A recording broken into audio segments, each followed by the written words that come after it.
masa pandemi. Hunian dengan kemudahan akses air minum, air limbah domestik dan persampahan yang layak, serta prasarana dan sarana umum lain sangat mendukung perilaku hidup bersih dan sehat. Rumah merupakan salah satu kebutuhan dasar setiap warga negara Indonesia. Dan negara bertanggung jawab atas penyelenggaraan perumahan dan kawasan permukiman. Indonesia terus melakukan akselerasi untuk menyediakan rumah layak huni dan terjangkau untuk masyarakat berpenghasilan rendah, seperti rumah susun, rumah khusus, bantuan stimulan perumahan swadaya atau BSPS, bantuan PSU rumah umum, skema penyediaan perumahan berbasis komunitas, penjajakan kerjasama pemerintah dan badan usaha atau KPBU, fasilitas likuiditas pembiayaan perumahan atau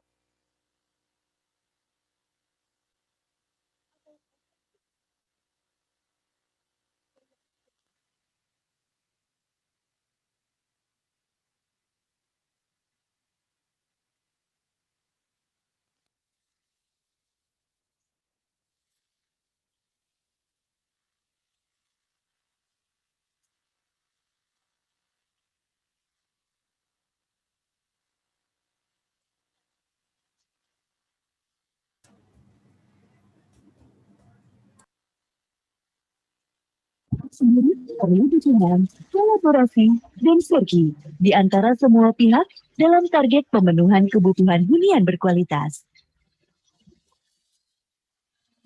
Mari bersama wujudkan permukiman dan perkotaan yang layak huni dan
atau SDGs dan Agenda Baru Perkotaan atau New Urban Agenda atau NUA sudah mengamanatkan terwujudnya perumahan yang layak huni dan terjangkau bagi semua, serta akses universal air minum dan sanitasi. Pembangunan perumahan dan perkotaan di Indonesia semakin mendapatkan tantangan berat sejak munculnya pandemi COVID-19 pada awal tahun 2020. Aktivitas masyarakat di ruang publik berkurang drastis karena harus banyak melakukan kerja, belajar, dan ibadah di rumah. Kebutuhan rumah beserta lingkungan permukimannya yang layak huni begitu mendesak di masa pandemi.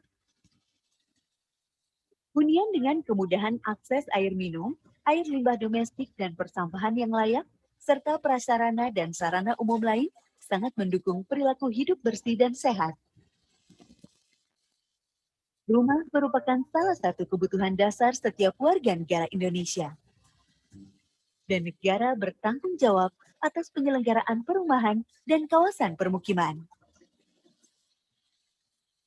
Indonesia terus melakukan akselerasi untuk menyediakan rumah layak huni dan terjangkau untuk masyarakat berpenghasilan rendah, seperti rumah susun, rumah sus, bantuan stimulan perumahan swadaya atau BSPS, bantuan PSU rumah umum, skema penyediaan perumahan berbasis komunitas, penjajakan kerjasama pemerintah dan badan usaha atau KPBU, fasilitas likuiditas pembiayaan perumahan atau FLPP, subsidi selisih bunga atau SSB, bantuan pembiayaan perumahan berbasis tabungan atau BP2BT, dan tabungan perumahan rakyat atau TAPERA.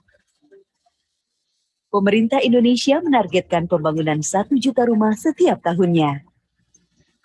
Namun untuk memenuhi target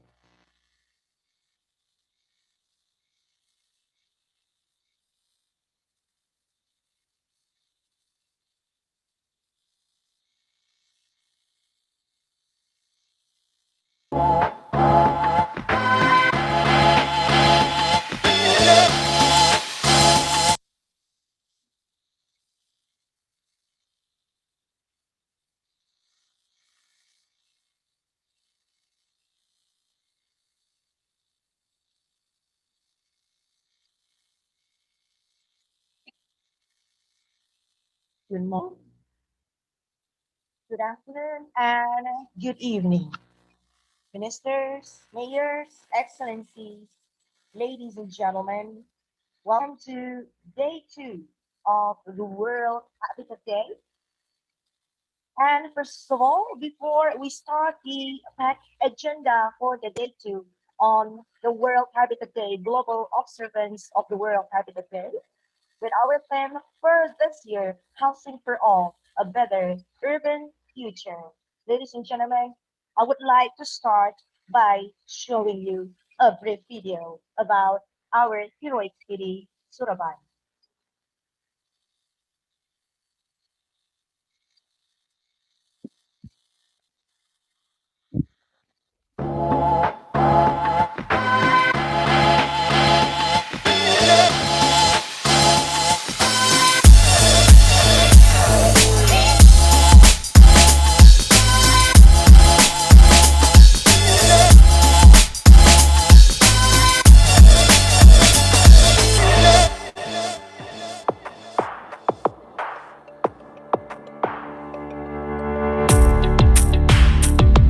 Welcome to the place where every step has a story.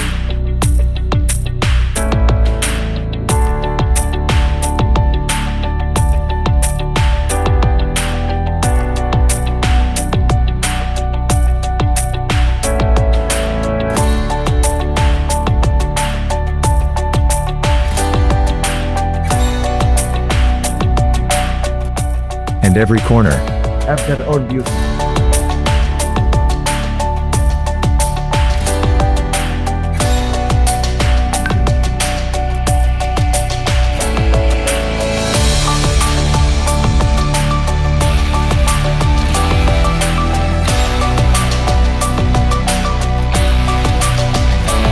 the place that never stopped to grow and give a large opportunity.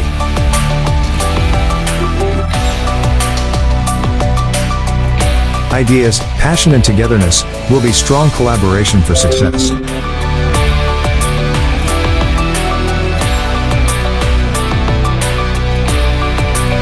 In here, modernization doesn't make compound disappear, but it pushed them to be more beauty than ever.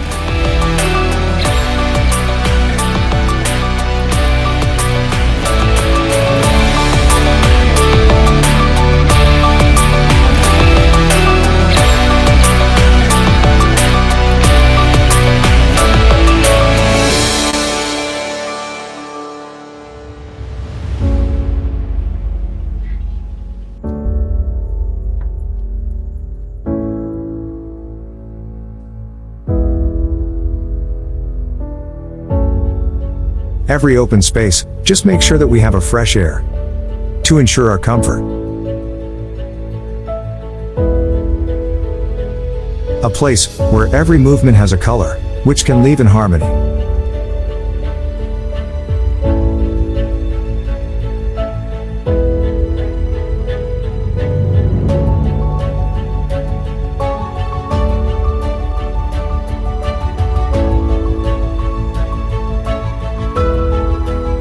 This is where we can make our tongue dancing.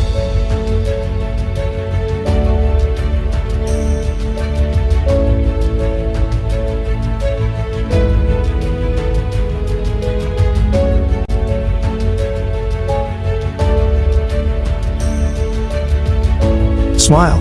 We never forget to smile. Because our government always make us smile. They give the best services for us. They create many online services.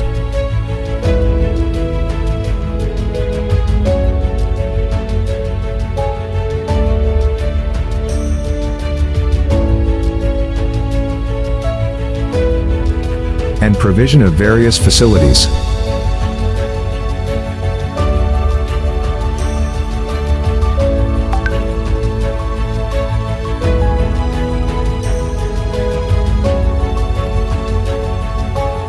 Not only that, they also present various shows and conferences that can make us proud.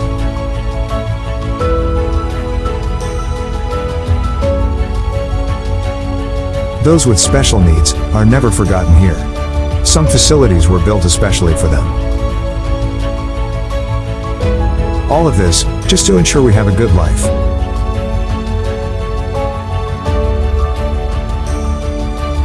This is our home.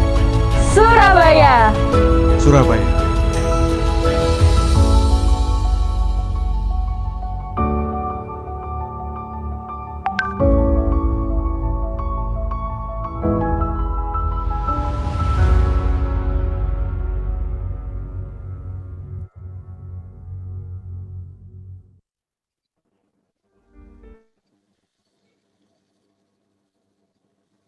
Ladies and gentlemen, that was a brief video about Surabaya, and welcome once again to Surabaya City, as we proud to be the host for Global Observance of the World Habitat Day. Ladies and gentlemen, we're now going to have a video from the Kingdom of Bahrain's Ministry of Housing on their work implementing the Sustainable Development Goals, specifically Goal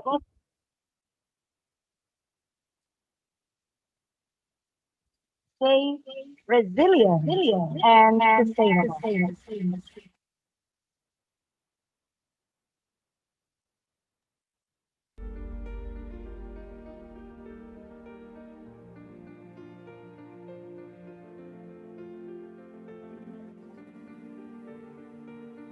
ولعله من حسن الطالع أن يأتي افتتاح هذا المعلم العصري المتميز في سياق نهضة عمرانية وحضرية شاملة ومراعية لاحتياجات كافة مناطق البحرين، مستندة على توجيهات صاحب مناطق البحرين المفدى مستندة على توجيهات صاحب الجلالة عاهل البلاد المفدى الذي استلهمت من رؤاه مدن البحرين مستدام والتي تأتي عصري وفي إطار شامل مستدام والتي تأتي في إطار بناء 40,000 وحدة سكنية. أخذت الحكومة الموقرة على عاتقها توفير السكن الملائم لجميع المواطنين، موكلة إلى وزارة الإسكان وضع البرامج والخطط لتنفيذ الالتزامات الإسكانية الواردة في برنامج العهد خلال المنتقيات بتوجيهات صاحب السمو الملكي ولي العهد خلال الملتقيات الحكومية السابقة. ورؤية الملك الإنجاز وحلم المواطن.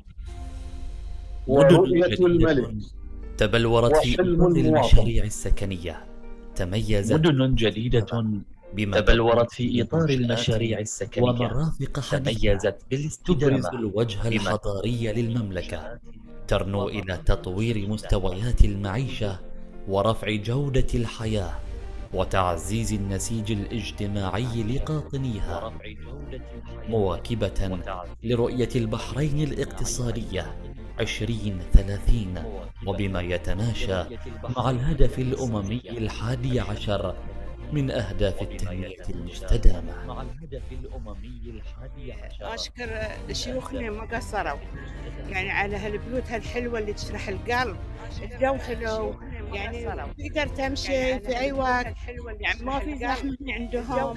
والله صراحة بالنسبة تقدر تمشي في للمنطقة أي وقت، جدا جميلة يعني ما في زحمة وتصميم هنا رائع عندهم. جدا جدا. والله صراحة بالنسبة للمنطقة جدا جميلة وتصميم رائع جدا جدا. وفروا لنا مثل كل شايفين يعني ممشى ومتنفس حقنا الحدائق ما شاء الله بعد على جهودهم كل كم من بيت يم حديقة بعد ما شاء الله عيالنا مستانسين أشكرهم طبعا على جهودهم في تطور طبعا بتوسكون وايد عن قبل يعني. هوني أشكر الحكومة لأن وفرت لنا المكان عشان نروح هوني آلاف الأسر هاي البحرينية نتمشى في استفادت السياق من أنا هذه وربعي. المشاريع خلال السنوات الماضية وأشادت بفكرتها الذكية إذ وفرت هذه المدن حدائق ومساحات خضراء مفتوحة ومناطق ألعاب الأطفال والملاعب الرياضية والواجهات البحرية كما اهتمت بالنواحي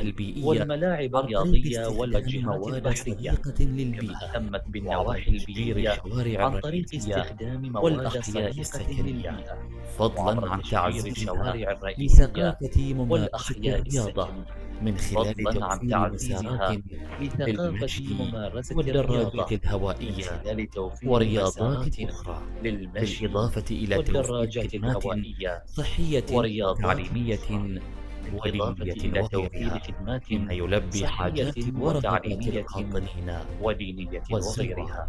بما يلبي حاجات ورغبات المسارات في مدينة سلمان ممتازة جدا وبحق المسارات في مدينة سلمان تعطينا دافع ممتازة جدا يعني يعطي أو يمارس الرياضة دافع ان الواحد ما شاء الله المرافق اللي في مدينة سلمان يركب سيكل او يمارس الرياضة بشكل عام. لا ما شاء الله المرافق اللي في مدينة سلمان جدا ممتازة حق الساكنين وأنا واحدة ساكنة هنا في مدينة سلمان والأطفال وايد مستمتعين. يعني سواء مهيأ او في الليل في قوالية عليه في حركة جميع الاوقات ما شاء الله سواء العصر او في الليل. إرادة وطنية أثمرت هذه المشاريع كان غراسها إرادة وطنية أثمرت هذه المشاريع كان غراسها حسن تخطيط ممنهج من قبل وزارة الإسكان نمت في ظل قيادة رشيدة وحكومة تهدف إلى ذات أفكار سديدة في رؤية واحدة تهدف إلى كسب نسب قياسية خلال إنجاز مشروعاتها السكنية بما يرقي بالوطن والمواطن.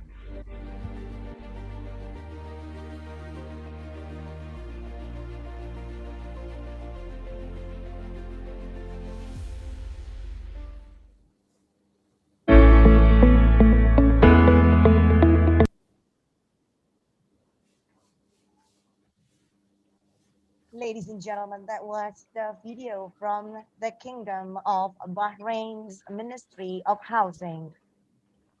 Ladies and gentlemen, as we had the previous official ceremony that was held yesterday, and now let's looking back on the video of the events of yesterday, official ceremony of the global observance of World Habitat Day.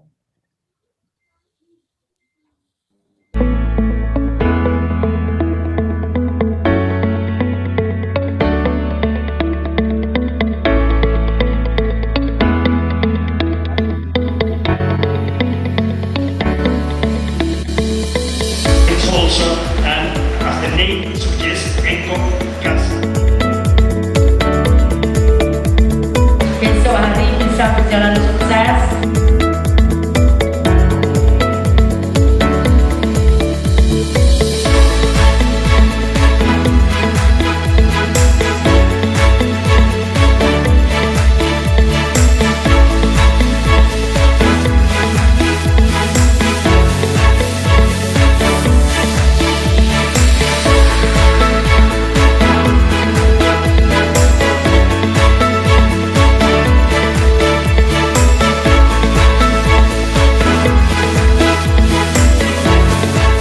Saya menyampaikan selamat datang kepada seluruh delegasi dan seluruh pemenang Scroll Out Honor Award dari berbagai negara.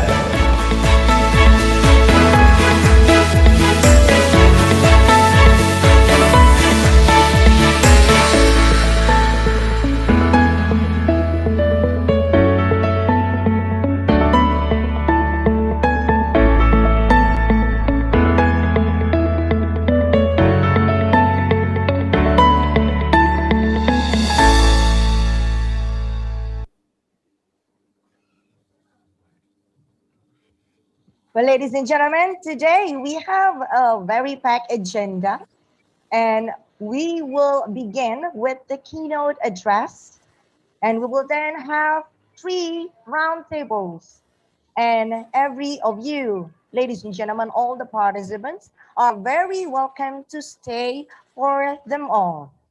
All the participants will be able to ask questions during the roundtables today using the Q&A function that features on the Zoom.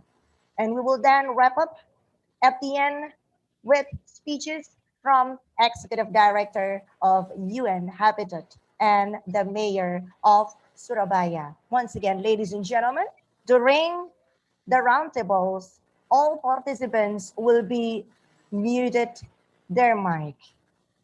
So, ladies and gentlemen, I would like to hand over to our distinguished keynote speaker for today.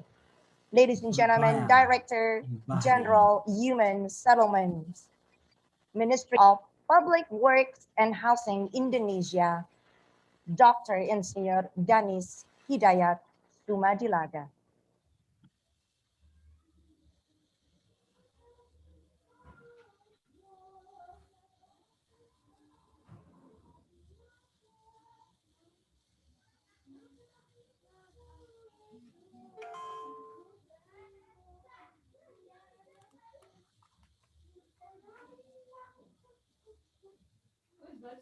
None. Why do you put a lot of food in your mouth like this?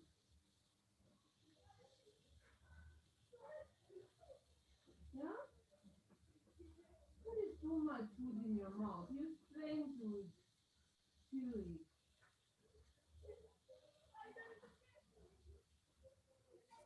What happens with your boy that time?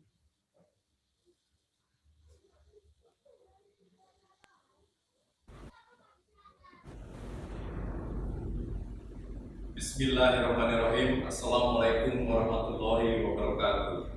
The Honorable Executive Director of UN Habitat, the Honorable Governor of East Java Province, the Honorable Mayor of Surabaya, the Honorable UN Countries Delegation, Scroll of Honor Awards winners, leaders, experts, and activists of environmental, housing, and settlement issues, representative of universities and academia, representative of profession association and non-governmental organization. Good evening, distinguished guests, ladies and gentlemen. On behalf of the Minister of Public Works and Housing, the Republic of Indonesia, it is great pleasure for me to join all of you here on the occasion of the global observance of World Habitat Day 2020. I would like to convey my enormous appreciation to all distinguished delegates and guests who participate in this global celebration. The United Nations has determined the theme of the World Habitat Day 2020 will be Housing for All, a Better Urban Future. Housing and urban development are two among essential elements which become catalysts for economic development, poverty alleviation, and disaster risk mitigation. Therefore, housing provision and development policy are keys to reach inclusive and sustainable urban development. Distinguished guests, ladies and gentlemen, on this remarkable occasion, I would like to highlight some challenges in housing, infrastructure, and urban development in Indonesia. First, disparity in economic development is still found in western and eastern regions of Indonesia. Second, Indonesian Competitiveness Index. Despite significant increase on economic performance, Indonesia still has a lot to catch up in order to increase productivity and competitiveness. Third, urbanization shown by 56% of Indonesian citizens who live in urban areas are still increasing. Such pattern will inevitably result in urban carrying capacity, inequality, and inadequate drinking water supply as well as sanitation. Fourth, COVID-19 pandemic is now becoming a new threat.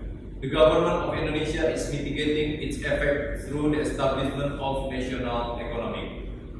Fifth, food security is the government effort to anticipate food scarcity and support national security. Infrastructure continues to be the top priority for President Joko Widodo administration. Infrastructure is a tool for poverty alleviation by opening the access and accelerate the added value of the people's economy, while at the same time, Indonesian competitiveness index is also increased. Distinguished guests, in order to support the delivery of sustainable development goals and new urban agenda, Indonesia envisions housing and urban area to be livable, resilient, green, and smart in conjunction with the Ministry of Public Works and Housing vision of 100% urban smart living. Aiming at the vision, the Ministry undertook within the period 2015 to 2019. First, settlement sector intended to fulfill the provision of adequate basic infrastructure and to achieve the quality of life that in line with infrastructure for all includes up to 25,000 liters per second drinking water provision to increase drinking water service coverage. Reduction of 32,000 hectares of slum area. Sanitation and waste service access for 10 million households.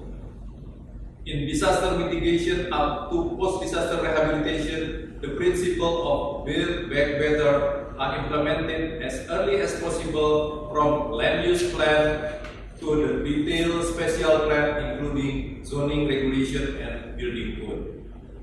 In housing sector, intended to broaden the equitable access to livable housing equipped with adequate facility through the multi-system of housing provision. Ministry of Public Works and Housing managed to support housing sector as follows. 1 million houses program has been built with approximately 4,800,000 out of 5 million livable houses. Since 2018, the program has exceeded 1 million houses target per year, and in 2019, 75% of the total 1.25 million are intended for low-income people.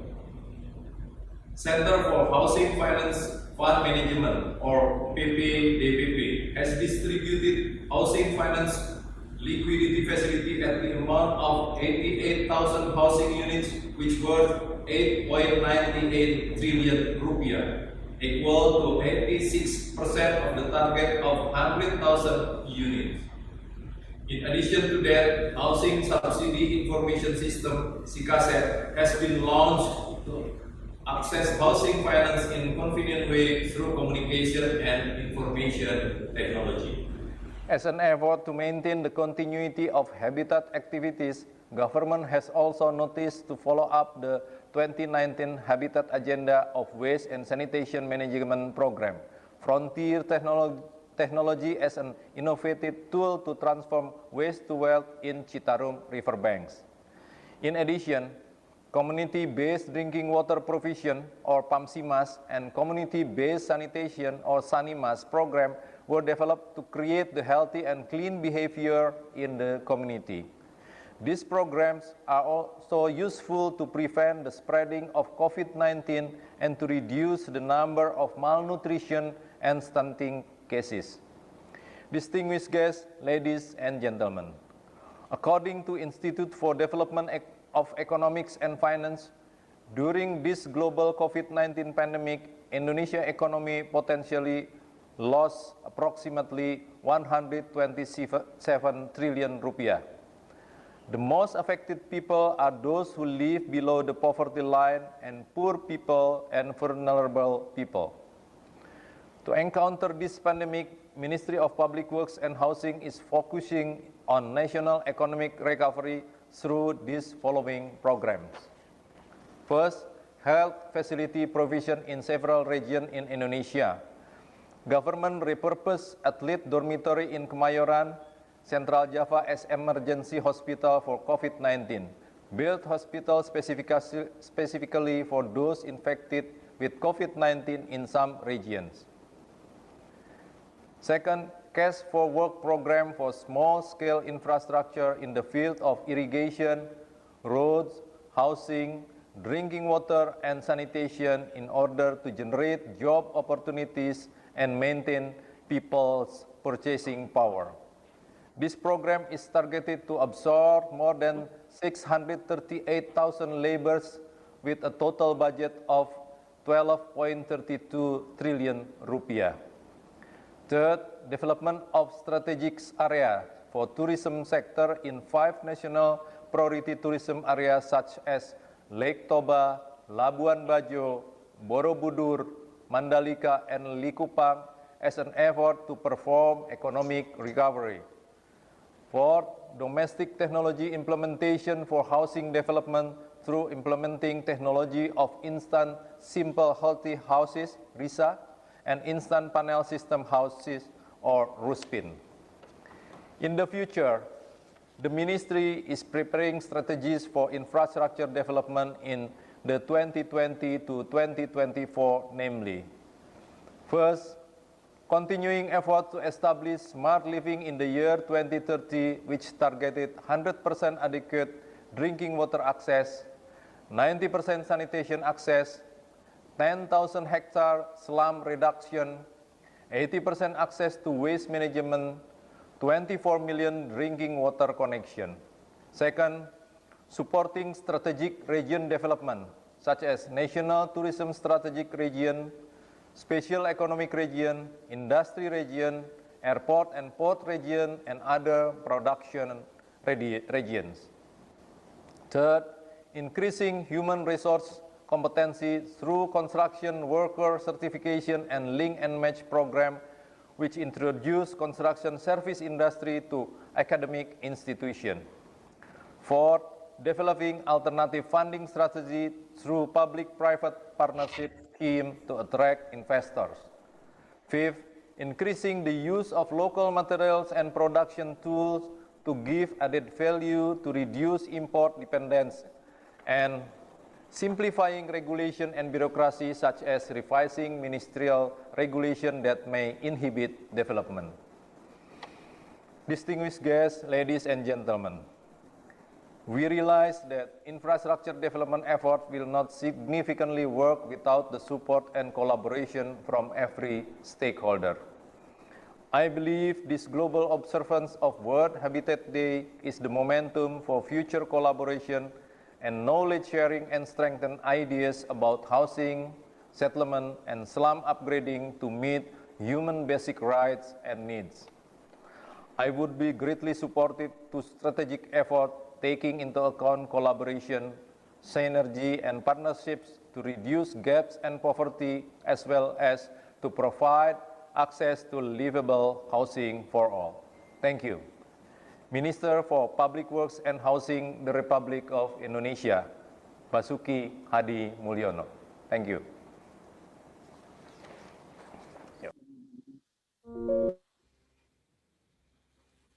Thank you. From the Director General Human Settlements, Ministry of Public Works and Housing, Indonesia.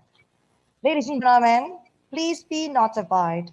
The theme of the Round Table 1 is the launch of the Urban Agenda Platform, reporting progress and sharing knowledge in the decade of action. Therefore, Surabaya has prepared this video on the theme. Enjoy.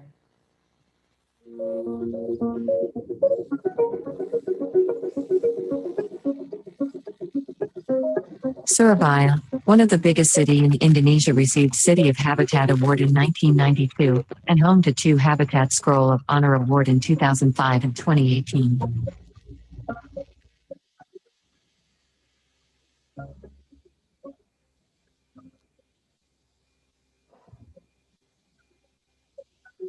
Surabaya has been gradually transforming into Garden City of the Tropic with urban forestation.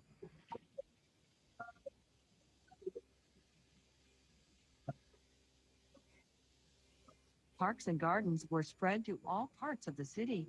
None of them are the same, as it has its own theme and with easy access to people living nearby.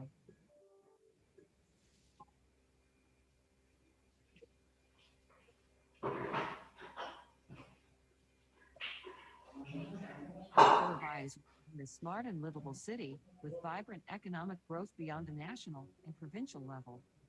Not only provides opportunity for the formal and big enterprises, but also for the startup business sectors for the youth.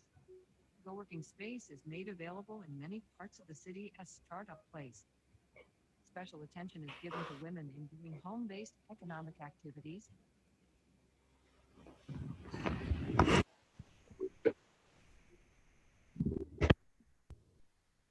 Online service are available from getting IDs, registering birth and death certificate, as well as many permits from building to doing business. Any kinds of emergencies can be dealt with by calling 112, like for fire disaster, track accident. Social services are also out of consideration. For example, catering service for people with special needs like elderly and, during the COVID pandemic, self-isolated family and social rehabilitation center for former leprosy patients. The city's future generations, children and youth, needs of meaningful spaces and services are diversely provided free of charge. Health service and education is free and many scholarships are available. No children should be hampered to meet their talent and dreams. Language, art, and computer learning center is established where they can learn various foreign languages and traditional arts from the tutors, sport areas, etc.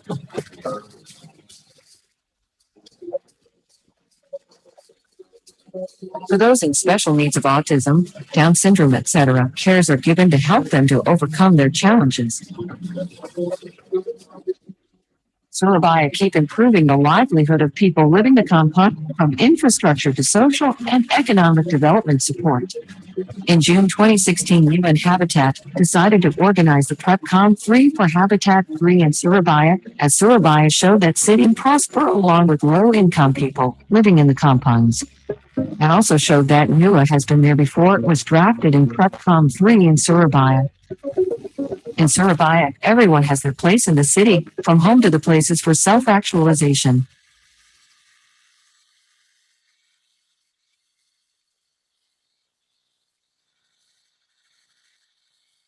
Well, ladies and gentlemen, that was the video to explain you about the round table 1. Ladies and gentlemen, once again, for your information, all the participants will be muted during the roundtables. And you may write down the questions in the roundtables by writing down and drop your question in the question and answer features on the Zoom. I now have the honor to introduce the moderator of this roundtable 1, Miss Emilia Sais, who is the Secretary General of United Cities and Local Governments, UCLG. Miss Emilia Sais, the screen is yours. Thank you very much, Master of Ceremonies, and thank you to everybody over there in Surabaya and around the world. Good afternoon, good morning to all of you. It is really a pleasure to be with you in this official launch of the Urban Agenda platform, which we see as a reporting a platform to report progress and also share knowledge in this decade of action. It is a privilege to join you in Surabaya, the house of our Vice President of UCLG, in this global day for the observance of World Habitat Day, which is very critical for my constituency of local and regional governments around the world. As you know, we consider all the global agendas one single agenda. And in the urban era, we are convinced that the new urban agenda is actually the key building block to achieve the SDGs, the Paris agreements, to make sure that we commit to the Sendai framework. So we are very happy with this initiative, this special platform, and we are delighted to present it to you today as a partner. Allow me to introduce to you someone that needs no introduction, but I will do it anyway. The UN Habitat Executive Director, Ms. Maimouna Moudsharif, she has been an activist, but also a local government practitioner and a mayor. She is now heading the UN agency that needs to make sure that the commitment to the urban agenda is met, and that we make sure that cities, these places of opportunities, are really places of opportunities and not only places for challenges. A very big task you have, dear Maimouna, that I am sure we will be supporting as local governments, constituency, but also with the colleagues of the community, civil society, and other stakeholders. So Maimouna, the floor is yours for the introduction. Thank you for being with us. Thank you very much, Amelia. Thank you very much, Excellencies, Honorable Ministers, Honorable Mayors, distinguished guests, colleagues, friends, ladies and gentlemen. A very good morning, good afternoon, good evening to all of you. I am very delighted to welcome you and all of you to this launch event of one of the key global initiatives at UN Habitat, namely the UN Urban Agenda Platform. The idea actually of creating this platform was born during the preparation of the UN Secretary General's quadrennial report on progress in the implementation of the new urban agenda 2 years ago in 2018. At that time, I just joined and I was given this task to perform, and today the baby is born. It was agreed that for the next report that will come out in 2022, a virtual system was needed to make information on progress made by the governments and other stakeholders more accessible to everybody. So the quadrennial report and the synthesis report on SDG 11 was coordinated by UN Habitat as the designated UN focal point for sustainable urbanization and human settlements. These were prepared in close collaboration of the UN Regional Commission, UN agencies, civil society, academia, the European Commission, UCLG, and the other stakeholders and partners. I'm glad to see that many are present here in the event. This is our platform, yeah? So today we have the platform ready for use, which is designed to report progress, share action, learn and inform and engage with stakeholders. You may be a member state ready to uphold the voluntary national report on the progress in implementing the new urban agenda. We have set a new deadline from the request of the many member states for this report to be submitted by 31st March 2021. Member state can upload the report directly on the platform, and you may be a member state, local and regional government, civil society, private sector, and other stakeholders wanting to share action. So the platform has a dedicated place for tracking and actions and were declared at the World Urban Forum 10 in Abu Dhabi and from other occasions. So on the platform, a user can follow the progress being made on these commitments and adds new updates. You may be also interested in learning more or sharing your resources. I'm proud to announce that our global capacity building toolkits for the implementation, monitoring, and reporting on the new urban agenda, starting with the online crash course launched today as part of the platform. So this online course is accessible and free of charge to anyone with access to internet. You may want to explore the Urban Best Practices Database, which is a searchable repository of inspiring breakthrough initiatives like what we see in Surabaya and in other parts of the cities. It contains vetted practices by different and award schemes. We look forward to building new partnerships to enrich this feature further. You may want also to engage with and across different stakeholders constituency through hosting or participating in online webinars, or to learn about national, regional, and world urban forums and other advocacy activities by different partners. So the Urban Agenda platform also reinforced coherent in support of the UN system-wide approach to sustainable urban development, and it strengthened the connection with the UN DESA SDG knowledge and UN effort to the global, regional, and country level. So ladies and gentlemen, why does a virtual platform matters?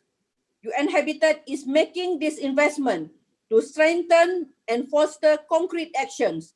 We believe that this knowledge platform will contribute to participatory and evidence-based policy making, which are necessary to achieve the cities we want. All platforms evolve with time, and it is not possible to plan them in their entirety. We look forward to address new emerging trends and requirements of the platform together. The success of the platform is dependent on your advice and engagement to ensure its continuous adaptation and relevance. So the design of the platform allows for growth and for the establishment of many new partnerships in the coming months. So this includes further synchronization with regional and country level reporting mechanism and platform. We look forward to the presentation today in the webinar, in the discussion, ideas and rich discussion today and in the months to come, and how the platform can be maximized to help cities and communities transform, engage, and accelerate the implementation of the new urban agenda and sustainable development goals globally. Thank you very much. Terima kasih. Over to you, Emilia. Thank you very much, Executive Director. Indeed, if you have an agenda but you don't monitor the progress, it is very difficult then to make sure that we maximize the impact of that agenda and that we can upscale the effects of the ambitious agendas that we have. So I think this is indeed a very, very important tool that we have given ourselves and that we need to all embrace and promote among the different stakeholders that are so relevant to meet the urban agenda. I have seen Mayor Tri Rismagarini joining us, and I wanted to greet her again. Thank you for joining us, Mayor of Surabaya and Vice President of UCLG. And I am now going to give the floor to Asha Johnson from the Strategic Monitoring and Reporting Unit of UN Habitat, and the soul behind this new tool, this new platform, together with many other colleagues in UN Habitat. I know it has been a long journey, Asha. I understand we are going to have a brief video, right? And then I will give you the floor. So let's go with the video and then over to Asha.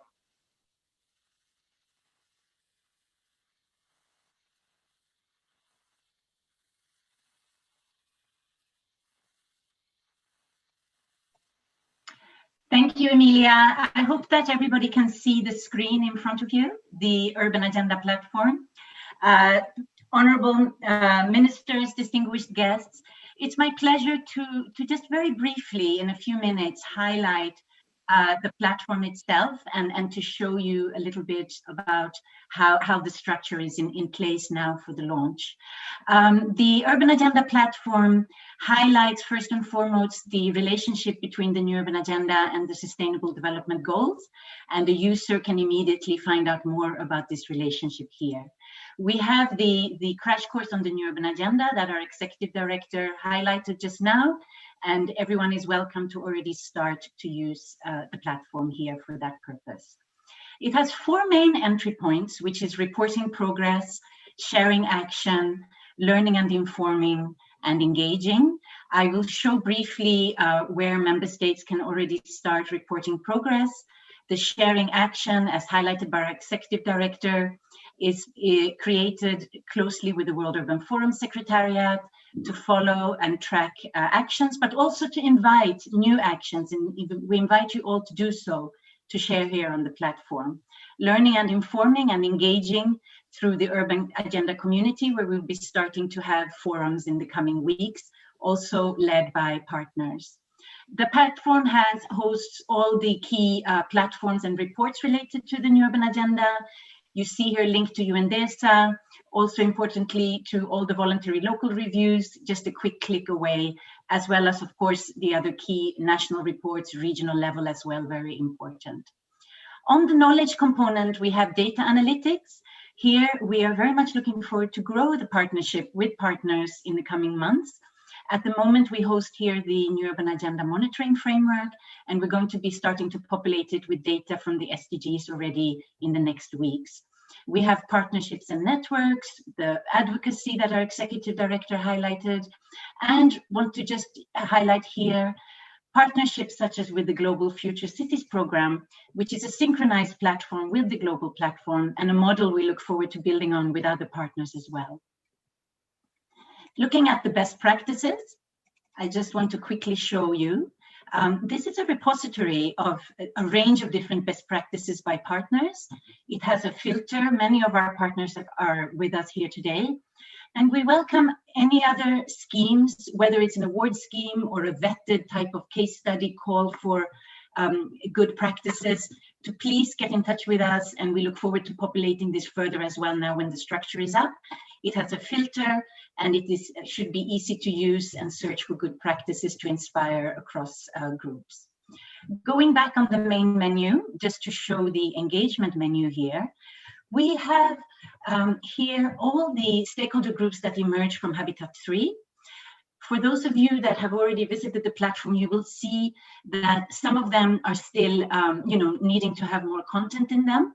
This is because we're looking forward now when the structure is in place to co-create this content with our partners and to have up on the platform knowledge, case studies, anything that partners here, key stakeholders want to be made visible. What I'd like to just briefly show is the member state page. Here we have already now up ready as of this week, the upload function for member states to start their online reporting when they're ready with a help desk. The report guidelines are here, also the monitoring framework to guide. Of course, at the moment, because this is just open now, we don't have any reports yet, but as soon as they start coming in, we will be tracking them here and have a search feature whereby you can search by region and country, for example, but also by a specific area. For example, if you're interested in social inclusion, and you can then search all the available reports to see how countries have done in terms of progress in this area. Just as a last thing to show, I'm clicking up a country page. We have these country pages for all the UN member states. I've just taken Egypt as an example.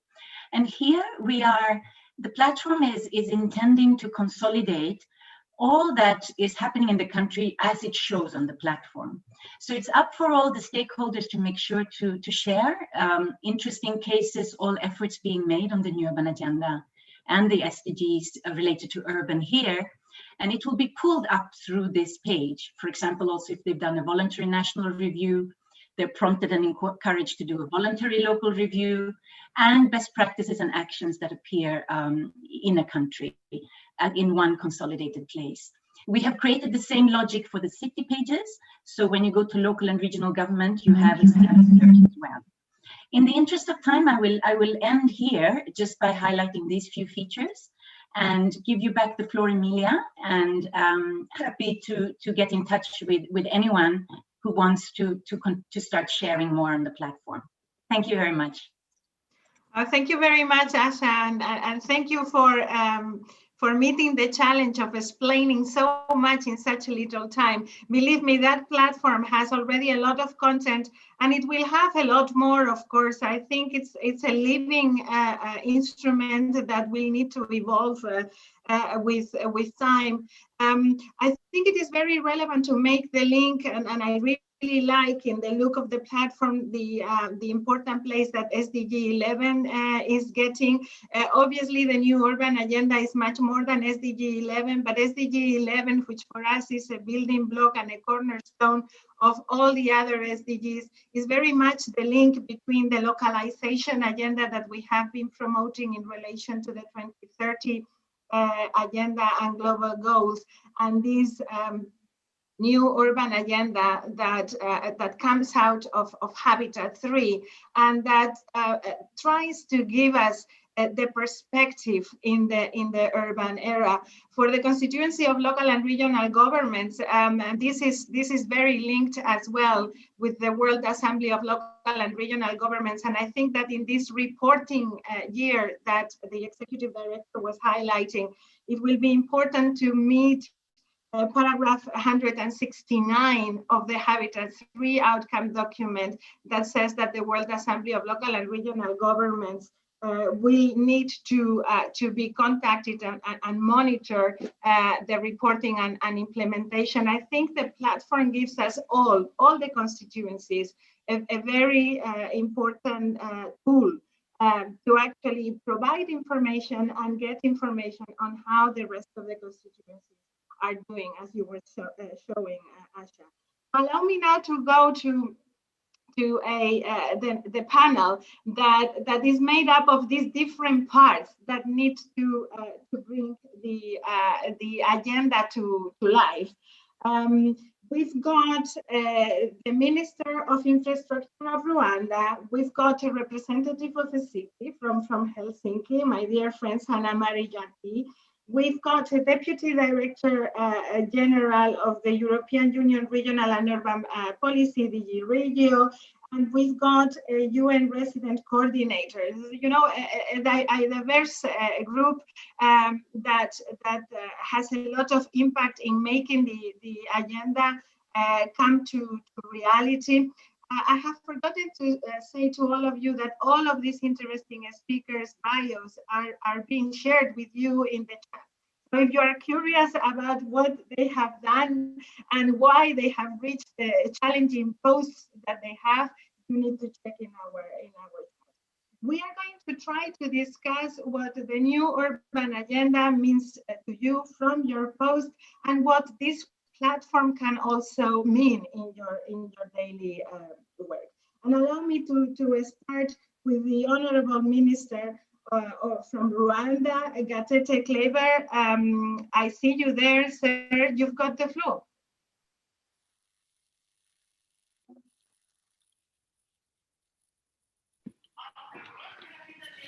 Yeah, thank you very much, moderator.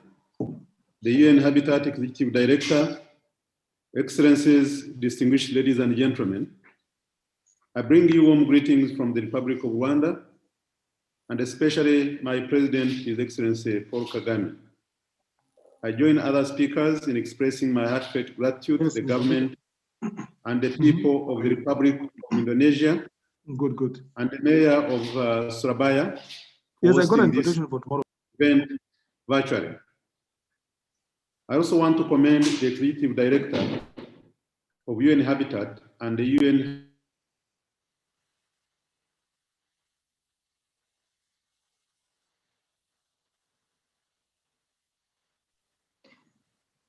Yes, I don't have sound. I don't know if that is the case for the rest of you. Apologies, Minister.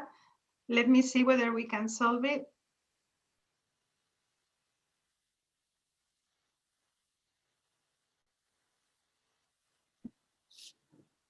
It's working now. Go ahead. Oh, can you hear me now? Yes, go ahead. Okay, very good. Maybe I should start by just thanking the moderator for the platform. The UN Habitat Executive Director, my good friend, Excellencies, distinguished ladies and gentlemen. I bring you warm greetings from the Republic of Rwanda, and especially my President, His Excellency Paul Kagame, whom Maimuna, I think, met when she came here to Rwanda. I join other speakers in expressing my heartfelt gratitude to the government and the people of the Republic of Indonesia and the Mayor of Surabaya for hosting this event virtually. I also want to commend the Executive Director of UN Habitat and the UN Habitat team for successfully guiding us to this very important moment towards enabling and facilitating the reporting on implementation progress on the new urban agenda. Prior to this event, I believe most of you can recall during the first UN Habitat General Assembly in Nairobi in May last year that there was a dedicated event that discussed the need to establish an urban agenda platform, which could facilitate member states to report on the implementation of the new urban agenda and urban SDGs, track actions and commitments, and share best practices and case studies among other components. I'm delighted to see that this milestone has been achieved. I congratulate UN Habitat for their stewardship in ensuring this specific tool is established and operationalized. Excellencies, distinguished participants, ladies and gentlemen, reporting progress on the implementation of the new urban agenda matters a lot to any member state because it is through the reporting that we can be able to assess and evaluate our performance progress level on the stipulated commitments, goals, and indicators. For Rwanda, it is a big opportunity to utilize this platform, bearing in mind that we already integrated the new urban agenda and SDGs into our national development agenda documents, like the National Strategy for Transformation, Urbanization and Rural Settlement Strategic Plan, and related strategies at different levels all the way through the Vision 2050. The enhanced role of the cross-sectoral coordination cannot be ignored here through this platform. Different sectors, including transport, water and sanitation, energy, education, environment, and agriculture, have a big contribution to urbanization, hence the need to monitor and report on how key sectors contribute to the new urban agenda. For example, how do we improve urban sanitation? How do we protect our environment from pollution? And how do we ensure green and smart cities are some of the issues that such a platform can tackle through forums. There is no doubt that the introduction of this tool has renewed the increased momentum and the collaborative efforts towards accelerated implementation of the new urban agenda and related dimensions of the SDGs, while fostering new partnerships for effective implementation and reporting systems and mechanisms. Excellencies, distinguished participants, ladies and gentlemen, with the Urban Agenda platform, the level of accountability by member states and other stakeholders in implementing and honoring their commitments on new urban agenda is expected to increase. This time round, stakeholders will be focused on action and impact-oriented performances in the bid to achieve the specified targets. I have no doubt that the platform will potentially support accelerated actions in member states' commitments and hence render and the speedy achievement of their respective goals. The relevant impact expected from reporting is that we derive lessons and become the basis for improvement. Given the cross-cutting nature of urbanization, reporting on urban agenda is pertinent to understand the lessons learned during implementation of different urban planning and development initiatives, and thereafter create synergies to address implementation issues. Definitely, it goes without saying that there are member states that already had existing and operating platforms related to the new urban agenda and SDGs. In Rwanda, for example, we are currently in negotiations with UN Habitat to establish a city performance framework, or City Prosperity Initiative, as they call it, as a tool to measure the prosperity, performance, and sustainability of cities, and the outcome of public policies while rendering regular monitoring and reporting of SDGs. It is important that the platform designers engage with relevant member states to ensure that the platform is compatible and integrated with the existing ones to avoid delays in reporting. Excellencies, distinguished participants, the Urban Agenda platform will enable member countries to share key initiatives and practices aimed at contributing to the new urban agenda. For the case of Rwanda, the visionary leadership, effective governance, and accountability demonstrated by the full integration of the new urban agenda and SDG 11 in the national planning and homegrown solutions rooted in the Rwandan culture are critical in driving and the accelerated achievement of new urban agenda and SDG 11.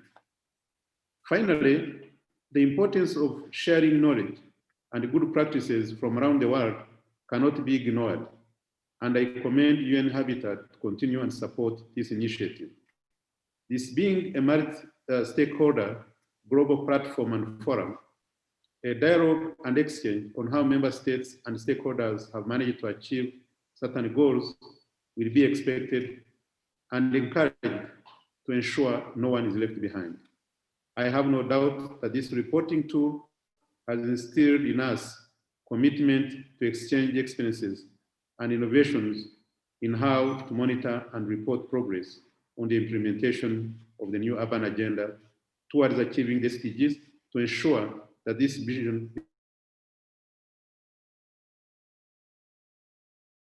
realization by member stakeholders. I thank you for your kind attention. Thank you very much, Honorable Minister.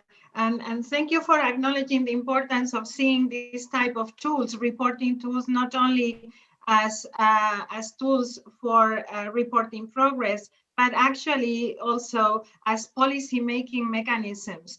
This is the perspective that we certainly think can be very useful in this multi-stakeholder platform, and we are very happy to see that the Minister of Infrastructure has such a clarity on the objectives.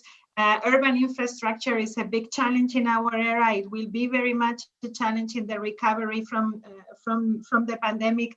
So we look forward to contributing to those efforts through this platform. And thank you for the advice provided on making sure that we find synergies with other tools.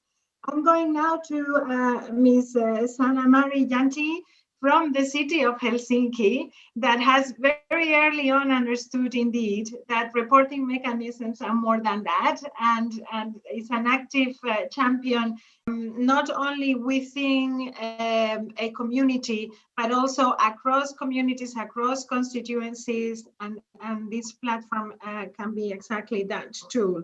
Let us go now to Mr. Norman Spoppens, Deputy Director General of the European Union Regional and Urban Policy Division, DG Regio. The European Union was a very important player during the Habitat 3 negotiation, has a very good understanding of the role that local and regional governments can play in transformation, implementation of policy, but also development of policy. How are you, sir, now looking at this tool and the next steps for the reporting? The floor is yours. Thank you, Emilia, and I hope you can hear me well. Honorable ministers, the mayors, all our partners and friends, I'm happy to virtually transform myself to Surabaya today. So thank you for hosting this event. You know very well that the European Commission and the European Union have been keen supporters of this global new urban agenda, and also obviously this particular tool, the urban platform. This is very important.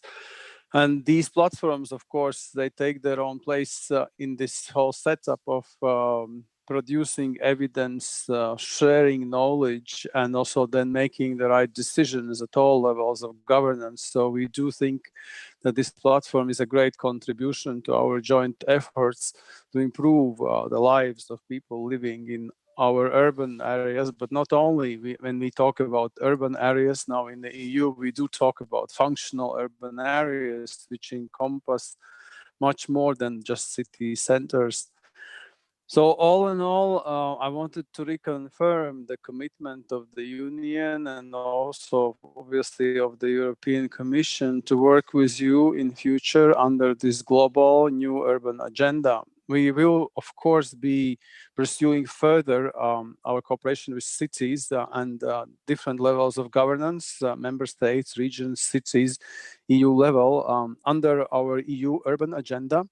we are working currently with the German presidency to have a new commitment under the renewed Leipzig Charter, which is the key guiding principle, light for the cooperation at the EU level between cities and other stakeholders. And this hopefully will recommit again us to make sure that whenever we design and implement policies at the EU level, and there are many important new policies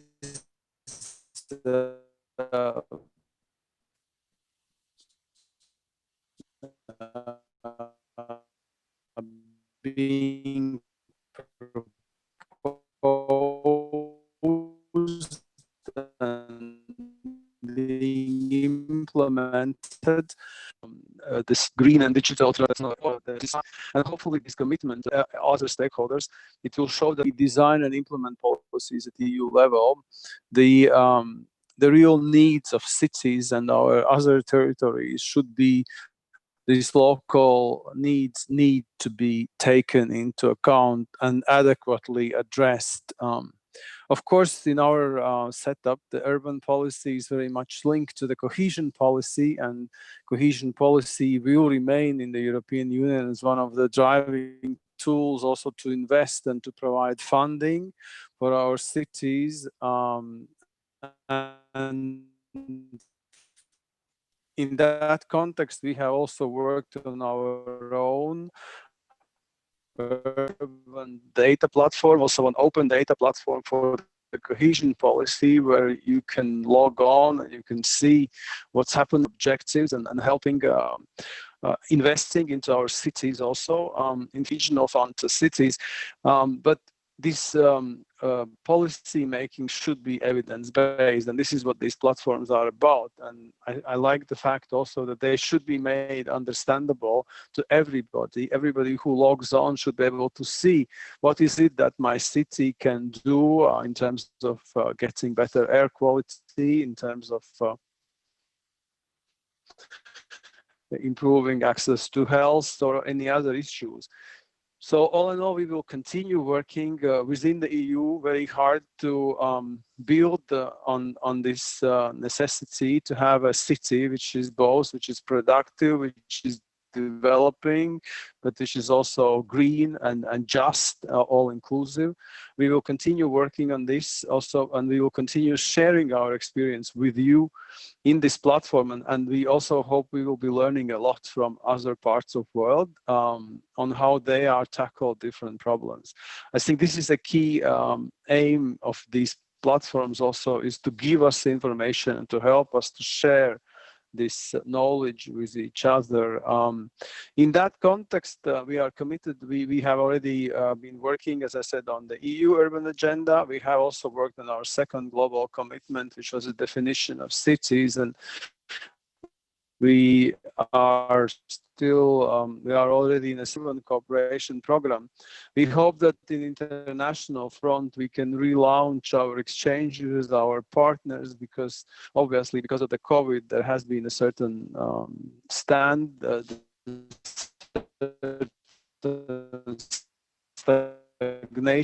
in this cooperation. But we hope that this all can, I wanted to say today that the Commission and obviously the European Union is very committed to global agenda for cooperation at different levels, including also with cities. So thank you for listening to me.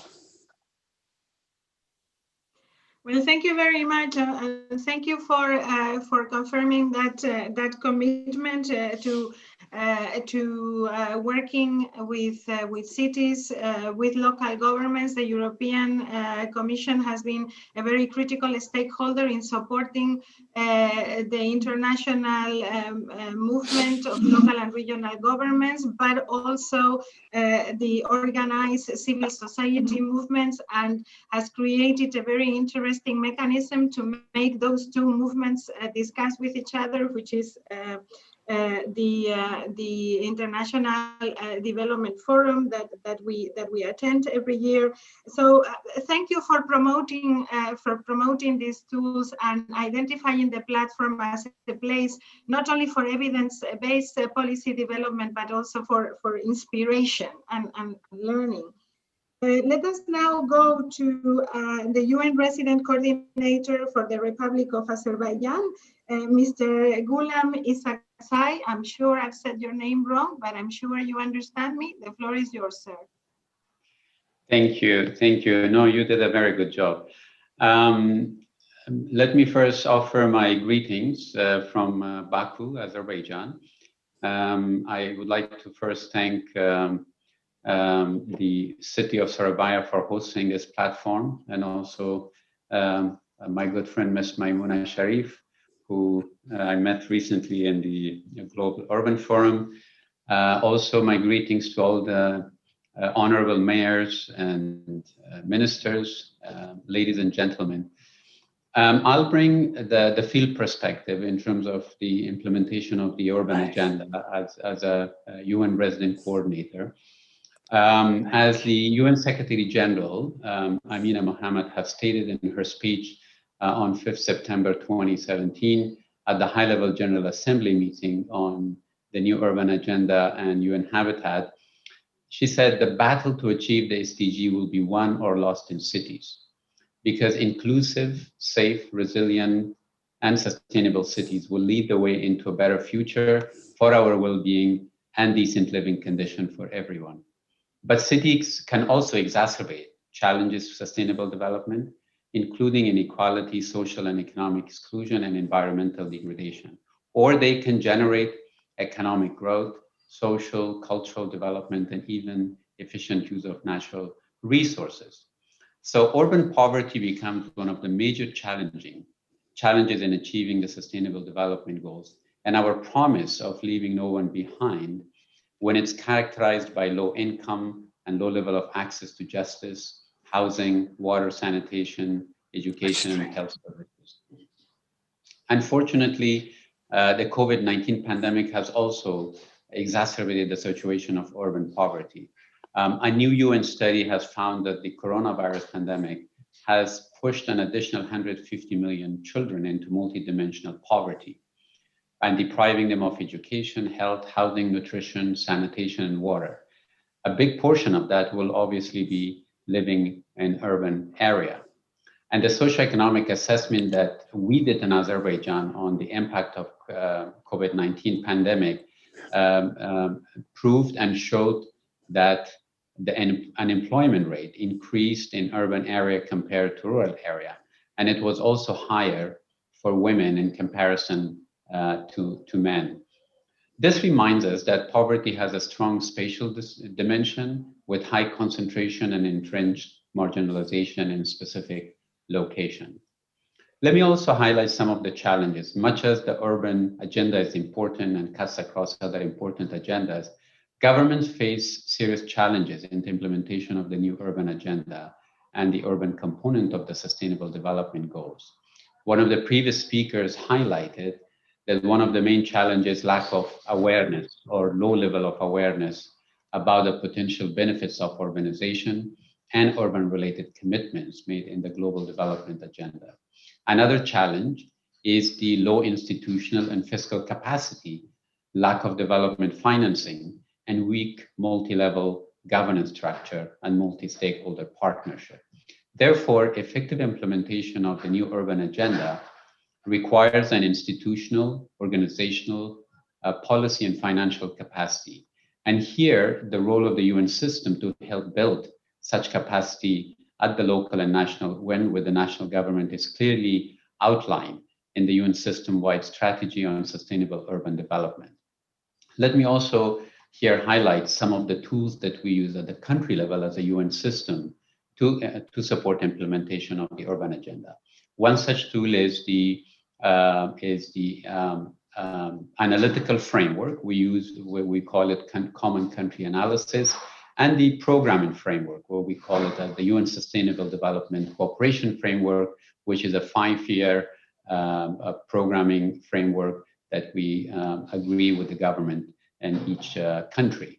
Here in Azerbaijan, the UN system has been working very closely with UN Habitat to support the government in addressing some of these challenges, but more so to support them in the ongoing gender and socioeconomic and spatial disparities that exist between the regions and the urban and rural communities, and also in terms of other components of our program.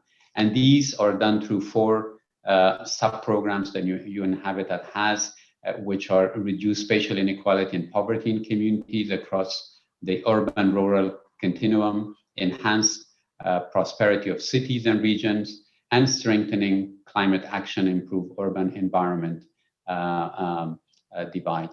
And the 4th one is the effective urban crisis prevention response. There's also need for enhanced coherence and coordination across the UN system at the regional level.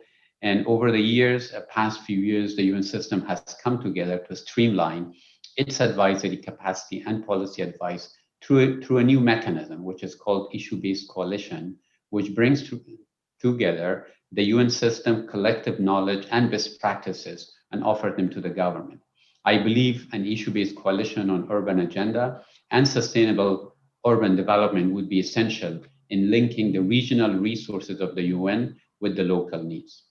So at the end, let me say that the UN ultimate aim is to assist member states in the achievement of the 2030 agenda and related global agreements through better planned urbanization, drawing upon some other tools or some other commitments, such as the Addis Ababa Action Plan agenda on financing for development, the Sendai framework for disaster risk reduction, the Paris Agreement on the climate change, and the Global Compact for refugees and migrants, and that can link into the new urban agenda.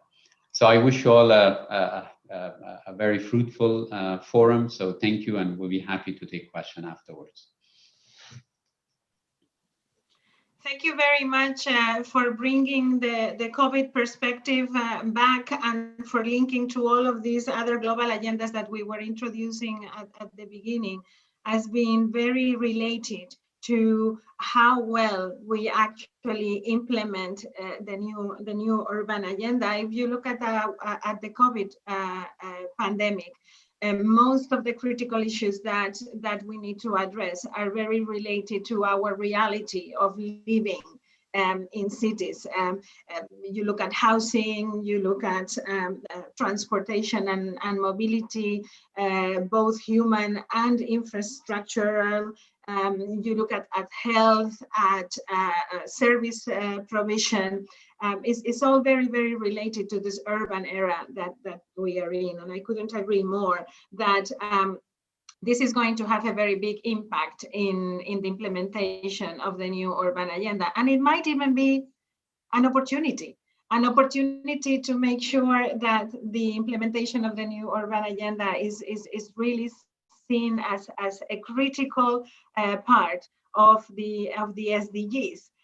So that leads me also to the second panel that we have, that is going to be considering also from different constituencies perspective, what will it take to accelerate implementation of the global agendas. I very much agree with the previous speakers that we need global approaches and that the UN has a very critical role to play here. But it will be interesting to hear from the constituencies representatives coming up from the perspective of the national government, but also of civil society, how this can be done. What does it take? What can we do to accelerate implementation? So I'm going to start, and remember you have the bios of these very interesting speakers in the chat. I'm going to start with the Minister of Development Funds and Regional Policy of Poland, Honorable Małgorzata Jaworska. I am terrible with names. I hope you have you have heard me correctly. Minister, the floor is yours. Thank you very much. Good morning, everybody. Małgorzata Jarosińska-Jedynak, exactly. But it's okay. Emilia, Maimuna, it's very nice to see you in a good health, dear participants. It's very nice to hear you and see here. I hope so that we will see soon in virtual. So first of all, let me thank the city of Surabaya and the UN Habitat for the excellent organization of this year's World Habitat Day Global Observance. I'm happy that despite the pandemic situation, we are able to meet virtually and discuss on the theme Housing for All, a Better Urban Future. As for your question, I would like to underline that the agenda for sustainable development 2030 and new urban agenda are important reference points for the implementation of national development policy, including urban policy in Poland. Poland is determined to implement the 2030 agenda and approaches this program as a long-term investment. Our objectives and targets, which we set more than 3 years ago, correspond to the needs identified in the 2030 agenda. The pandemic situation is a huge international challenge. The 2030 agenda should certainly be a signpost for many countries to recover better from the crisis. We agree that we cannot postpone the implementation of sustainable development goals and that the time for action is here and now. Although, in principle, the implementation of sustainable development goals is in the hands of governments around the world. The fact is that this vision will not be achieved without a determined and sustained effort undertaken by different stakeholders. We appreciate that the role of the private sector, the business community, and also cities as a driver of growth and jobs. The importance of city is the development of regions, countries, and the whole world in significant. We therefore attach importance to any initiative launched by cities and work closely with them. Therefore, partnership is a key participle that guides the implementation of the new urban agenda. Thanks to this, everyone involved in the process can feel as its owners and be responsible for the success of changes. Urban policy is of a unique character as a cross-cutting and multi-sectoral policy. In order to achieve its goals, we must not only plan local policies properly, but also coordinate urban policy measures at the national and international levels. Therefore, also an integrated approach is a key to sustainable urban development. Poland is an active partner in the implementation of the Sustainable Development Goals. We are currently in the process of updating our national urban policy, strategic document which sets direction for urban development. The assumption for our new urban policy will be presented during 3rd National Urban Forum on 16th October. Last year, during the 1st National Urban Forum, we presented the report Sustainable Urban Development in Poland, National Urban Policy in the context of Goal 11 of the 2030 Agenda and the new Urban Agenda, that present in detail Poland's activities in the implementation of urban policy and SDG 11, as well as the new urban agenda. We implement a number of strategic projects and horizontal actions, for instance, the revitalization program for degraded areas in Poland cities, package for medium-sized cities, wide range of support for cities that have so far been systematically losing their socio-economic functions, the government program called Clean Air to improve air quality, and also Accessibility Plus program and adjusting public space, architecture, transport, and products to the requirements of all citizens, including those with disabilities. More than 70 Polish cities have also been involved in the fight against climate change within the non-state actor zone for climate actions NASCA platform. And the National Urban Forum also resulted in declaration on implementation of the National Urban Policy and the UN New Urban Agenda adopted by the ministers participating in the meeting and the accession of Polish cities. On the basis of this declaration, we want to continue this cooperation also in updating the National Urban Policy. And this kind of action proves that cities need to be more aware and involved in implementation of both SDGs and New Urban Agenda. This could be promoted through the Urban Agenda platform, also enabling cities to share their experience on that. I think that the Urban Agenda platform could be a voluntary share point for countries to present their urban policies and effective national solution in urban development. Moreover, it could be also a good knowledge base for cities to promote broader implementation of SDG at local level and exchange their experience in implementing sustainable urban development. In this context, worth mentioning is also campaigning which Minister, the host... we will need you to start wrapping up. Sorry to interrupt. Okay. So please, just some final remarks. Half a minute. Yes, the last remark, I would like to kindly encourage you to visit Katowice in 2022, which from the former coal mining is transforming into a green and sustainable city.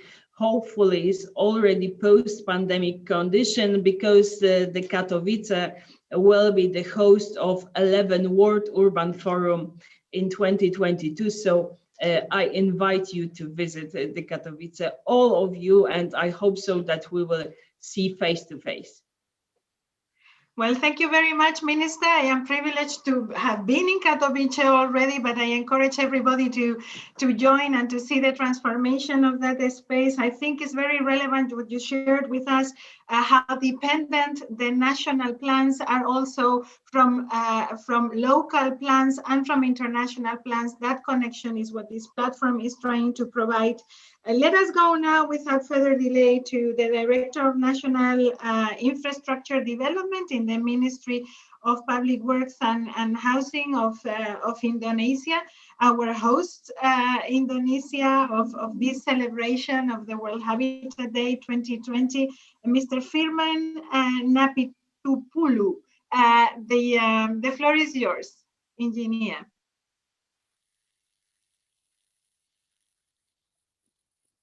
You are muted. Unmute yourself.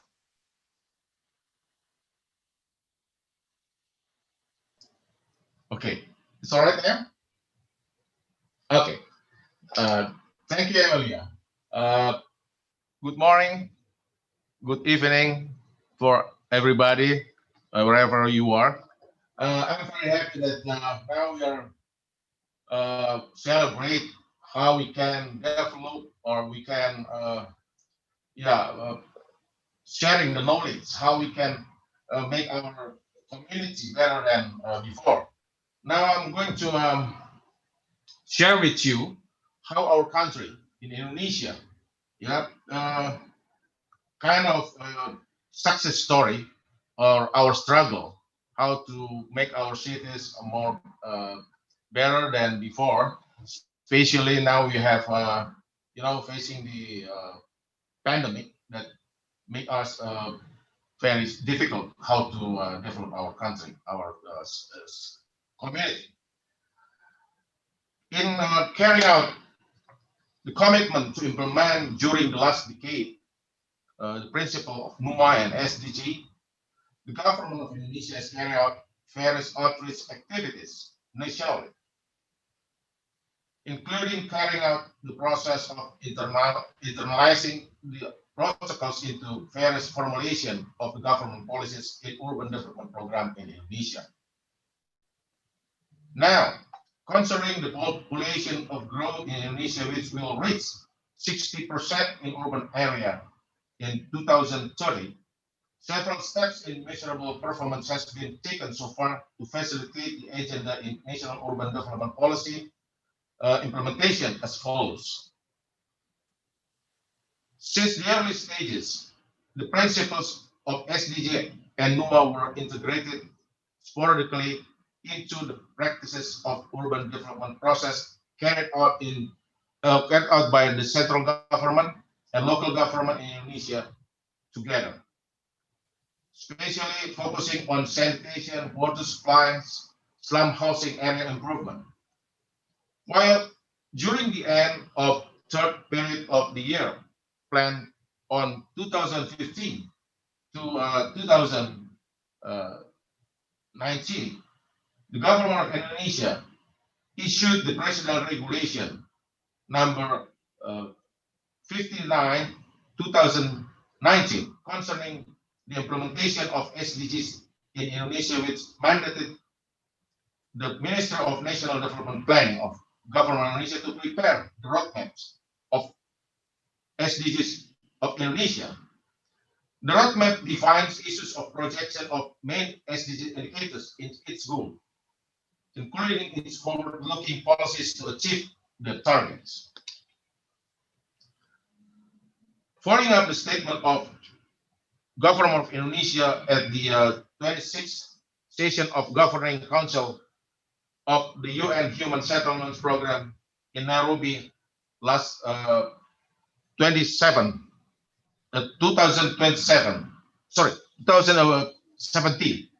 the government of Indonesia carried out the preparation of a national urban development policy that will adopt the principle of NUMA and SDGs throughout the pilot project of National Urban Development Program 2045, which is to be the pilot of model of the program that currently is still under process of the formulation.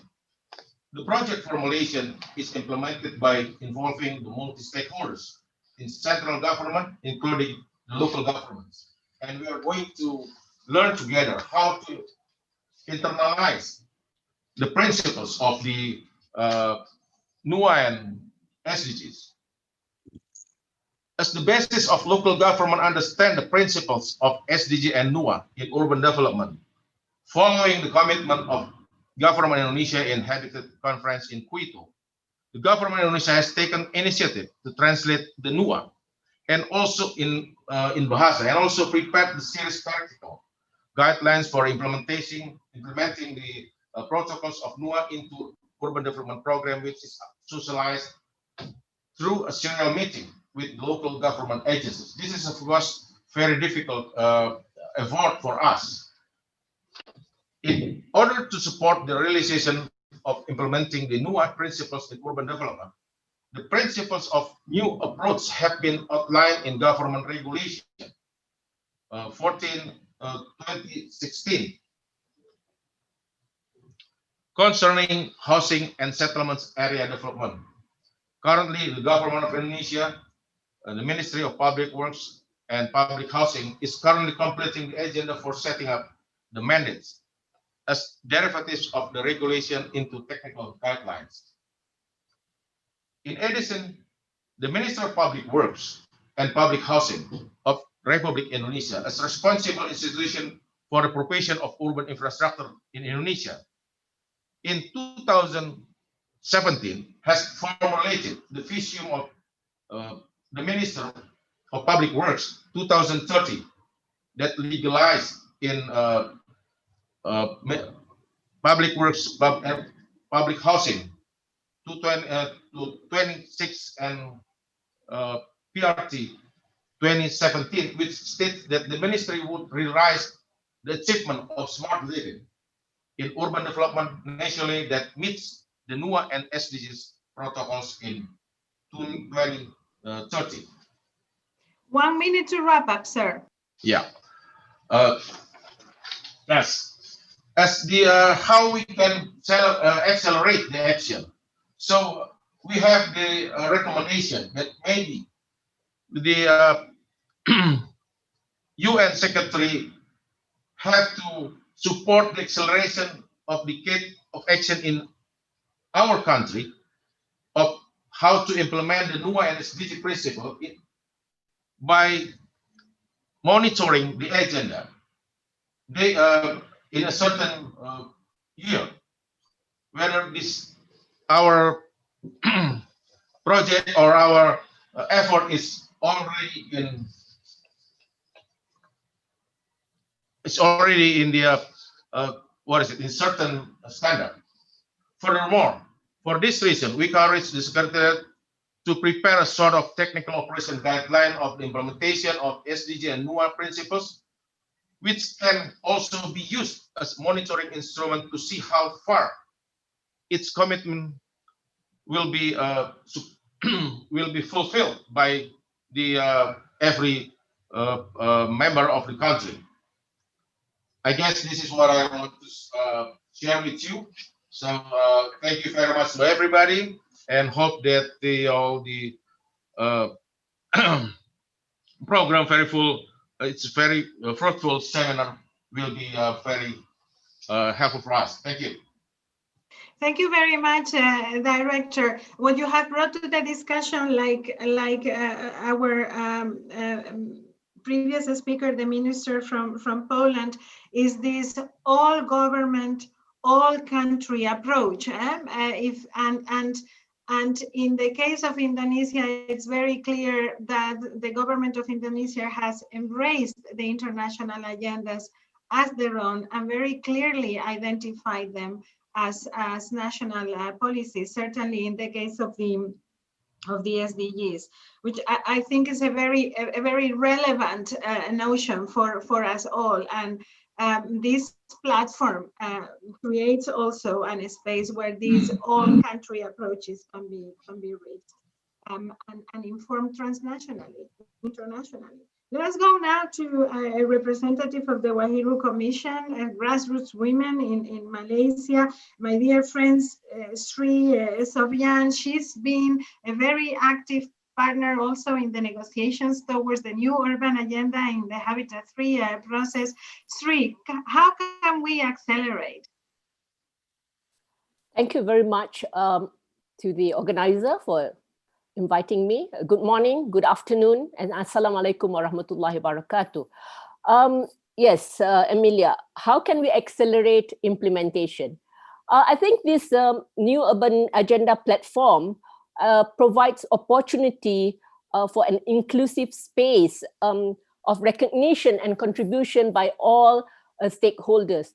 For me, who works with grassroots women organization in more than 50 countries, we see that grassroots organization, people who are living in the informal sector, other stakeholders, be it farmers, be it youth, be it older person, are actually already contributing and doing and implementing the new urban agenda.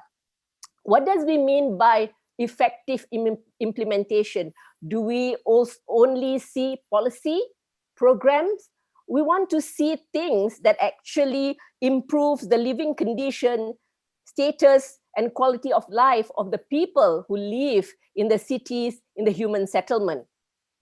And this is an opportunity. The new urban agenda platform, or the urban agenda platform, as it's called, actually is giving a space, a recognition to government being transparent about what they're doing and what other stakeholders can actually work together and partner to make the changes, better living condition, and also contribute to overall achievement of the SDGs. And we must encourage, I think, the part about partnership, recognition, and acknowledgement of all contribution. I would like to go into what actually the platform, the features of the platform that actually bring inclusiveness, bring engagement. Yeah, Osa in her introduction mentioned about engagement. So engagement of the stakeholders, actually, we could use the platform also exists in UN Habitat, the World Urban Campaign, which has so many 16 partner constituent group to actually work and co-create the space on the platform, but also to work with partners, with the UN Habitat team to actually put and give a content to those spaces. Now, the share action space within the platform, this is very encouraging because one can propose new action. So it's not just limited to government or formal entity, but all stakeholders has that space and opportunity, yeah, and also sharing progress. For example, sharing progress through the the World Urban Campaign, Urban Thinkers Campus. Many groups have actually, since 2016, 17, and 18, keep reminding and actually advocating implementation of the new urban agenda, and also monitoring what their local government or government are doing. So this can also bridge also the reporting, the formal reporting, and also the informal reporting, where UN Habitat, when they want to report, you know, you have quantitative and qualitative. So the qualitative one, you can also get input from this space. And then the part about learning and sharing, the knowledge part, it offers opportunity to also stakeholders, including grassroots women organization, informal sector groups, you know, community-based group, researchers and all that, to come up with tools and share things that they are doing, you know, at the local level, and give a bigger picture of actually what is being implemented and what is actually taking place in any locality. Because right now, for example, in this COVID, how we are responding to COVID, many frontliners are actually people who are in the informal sector. You know, I work with a group in the Philippines. They are the informal sector. They have this saving mechanism that through the saving mechanism, they are able to actually secure food security during the lockdown.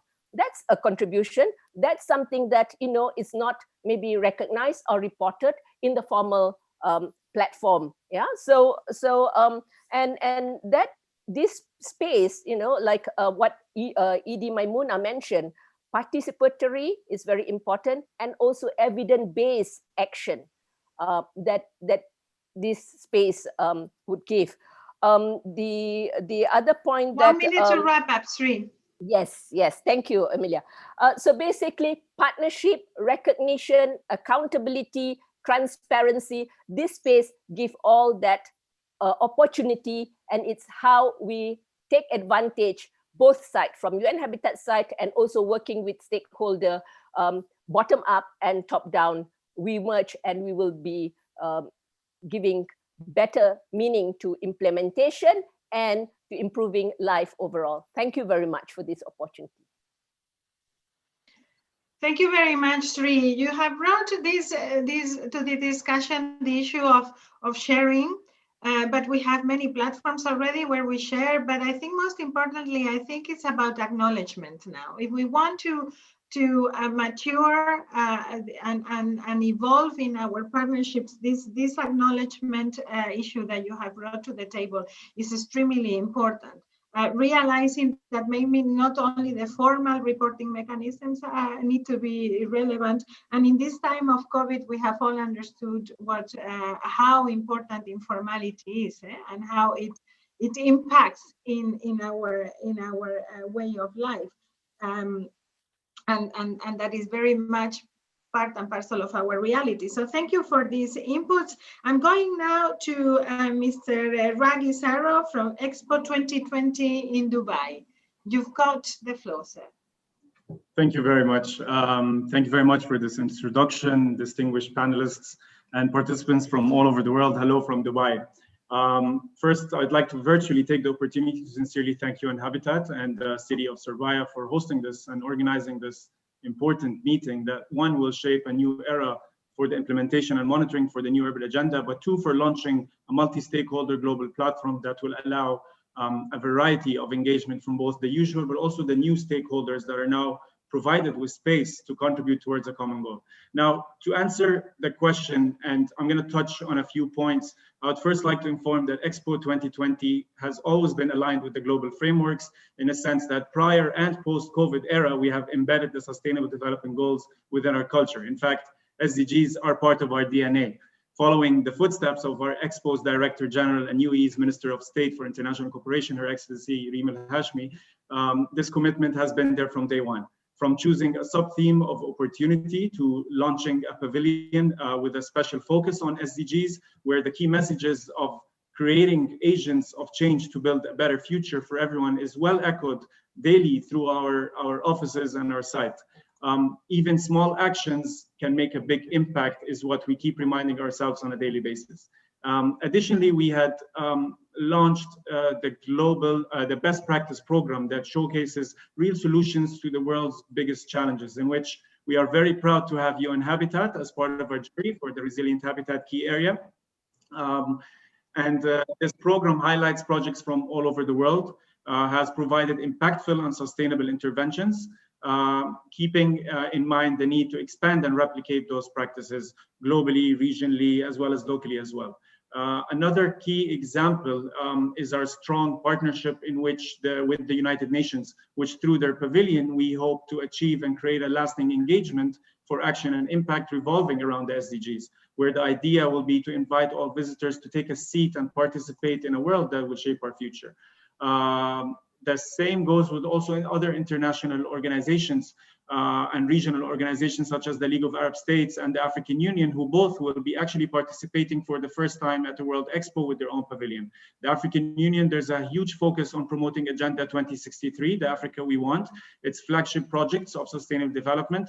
Just as an example, in terms of urban development, we're working closely with the EU to identify ways how we can promote the program of infrastructure development in Africa and its second phase, the PIDA 2.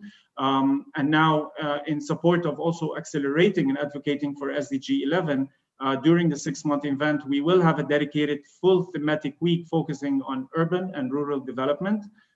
We hope that by highlighting and zooming into the importance of the topic, we are providing participants as well as our visitors the opportunity to contribute, create synergies and partnerships, and collaborate. We're happy that one of these events will take place, will be co-led with UN Habitat, and will focus on inclusive cities. In fact, currently in parallel to this event, Expo is in the middle of hosting its first of our series, pre-Expo virtual events, which is one way or another highlight the importance of the SDGs. Next year, we will open our gates October 1st, and we will continue for 6 months. So these pre-events kind of offer a series of programming that mirror the Expo calendar as a teaser to the public and to what is going to come during the actual event. Urban and Rural Development Pre-Expo Week will take over a course of 2 days. We'll possibly kickstart during World Cities Day. We'll look forward to welcoming everybody virtually once that kickstarts. And of course, saving the best for last, and one of my personal favorites is World Cities Day, in which in fact is a tradition of World Expos as it came out of an outcome of Shanghai Expo in 2010. We are looking forward to organizing something probably spectacular. Taking note, next year marks the 5-year since the adoption of the new urban agenda. So this event can both shed lights on the importance of the agenda, but secondly, on accelerating and monitoring its implementation. And here, the urban agenda platform will be key and important to be recognized at Expo. On that note, we are happy to see that Expo's urban-related best practices have been featured on the platform. I personally urge everyone to please do visit the website and read some of these very impressive solutions. Part of our job at Expo is to also recognize the immense work and do that. Lastly, I'd like to commend the efforts that has been made to launch this platform. One is it that allows its users and stakeholders from different backgrounds to be able to tap into like wealth, and not just information and services, but possibly even funding at a later stage. There's no doubt that coordination, advocacy, capacity building, sharing of best practices is essential, but there's also a need to fill the existing gap between all stakeholders, be it international organizations, private sector, and youth and women, to name a few. We need to be reminded that platforms, and let us echo Madam Mainuma's words during her opening remarks, let us together achieve the city's world. Thank you very much. Thank you very much, and thank you for bringing this perspective. World Expos have historically triggered great transformation, and I think it is very important that it is bringing. I don't know what is happening. I was hearing French in my screen. But very, very relevant to have World Expos embracing these global agendas, and we will certainly be very happy to accompany those efforts. Thank you very much. So let me go now to some wrap-up comments from Dr. Kalpana Viswana, the co-founder and CEO of Safety in India. Are you with us, sir? Yes, I am. Oh, it's a lady. I'm sorry, I had missed her here. Go ahead. I'm very happy to introduce you. Thank you. Can you all hear me clearly? Yes. Okay, so I think it's very fitting to launch an urban platform, an online platform in 2020, when actually the virtual space has been literally saved our ability to converse, you know, in across the world. I mean, many of us met in Abu Dhabi earlier this year, and I was just saying it feels like ages ago that we actually met and saw each other's face, and it's lovely to see all of you again on screen. I think what the urban platform to me really, and as all the speakers have said, it makes the new urban agenda a living document. You know, it makes it a space that we can converse, interact, interrogate, critique, share, and learn from. So what do we need? I mean, I've looked at the platform, and I think there's some very key elements there. And what we need is data that is creatively and innovatively organized.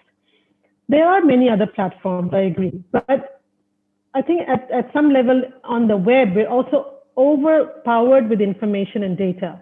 And what is useful is something that is well organized in creative and innovative ways that speaks to different stakeholders, as well as increases its value, its utility and meaning. And I think that's one thing that this urban platform to me is doing. It is also moving to the next level of exchange and learning to generate conversations. So it's not a static space. It is really, and it must become more. I know it's just been launched, and my hope, and I'm sure that's what UN Habitat will be doing, is to make it a more generative space of conversations. COVID-19, as some speakers before me have mentioned, has really brought home the centrality as well as the vulnerability of cities and people living in them. And therefore, you know, the conversations need to continue to be around them. I think another key element that Shri and other speakers have brought out is the democratization of data and knowledge. While it's very, very important that all of us can access the voluntary reports from city governments, the national governments, I think that's a big one, because sometimes in some countries, they do not have access to their own country reports. So I think if UN Habitat is putting it here, it is something that is democratizing data. It's also linking it, and I think this is the very important point. How do you link it to a diverse set of stakeholders? It was, some speakers have brought it up. We have, of course, the member states and the national governments who will be reporting. There are the city and municipal governments, which is the other very key actor. But I think what to me this platform is doing is going beyond this to say, okay, there are also academics and researchers who are doing very interesting work around this. We saw this even at Quito, the kind of analysis and deep thinking that has come out from the new urban agenda. The NGOs, CBOs, grassroots, private sector, and the media. We have to include the media in this conversation because we wanted to go beyond our webinar and our spaces, but really to the citizen in each city who begins to see that she and he has a voice, has a space to intervene. And therefore, we have to build practices from the ground. And my final point is that, I have a Safety Pin as a technology company, but I do recognize there is a deep digital divide that still exists in our world. It is linked to class, it's linked to ethnicity, it's linked to gender.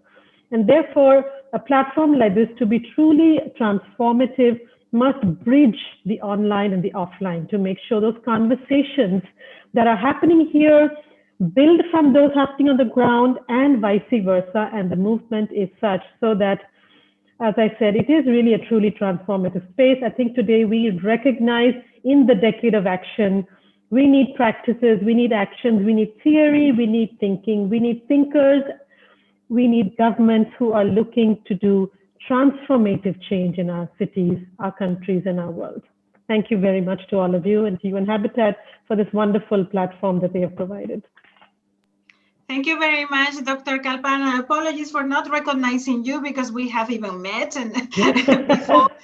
Thank you very much for this very concise, very powerful wrap-up remarks that I think really have captured the spirit of the exchange we have had, and I think the intention of the platform and its usefulness. I think we all related to that, and from my side, I very much see this as a great opportunity for all constituencies, all habitat constituencies, to contribute. Asha, Maimuna, I don't know if you want to add anything. I think we can be satisfied with this launch. We don't have time for discussion.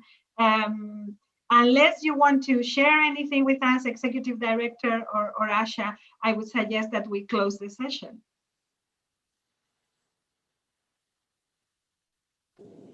Emilia, I just want to say thank you very much for all the feedback, for all the comments, and also for all the spirit that you give us, that we want to work together with you and to make this platform workable and actionable. That's all. Thank you very much. Congratulations, UN Habitat, and congratulations to us all. Thank you, colleagues. A big applause for us. We've got a lot of work to do, eh? The work starts now. Thank you. Congratulations. Bye-bye. Bye. Thanks, Osa. Thanks, colleagues. Thanks, friends. Thank you. Thank you very much, everyone. Thank you. Thank you, Johnson.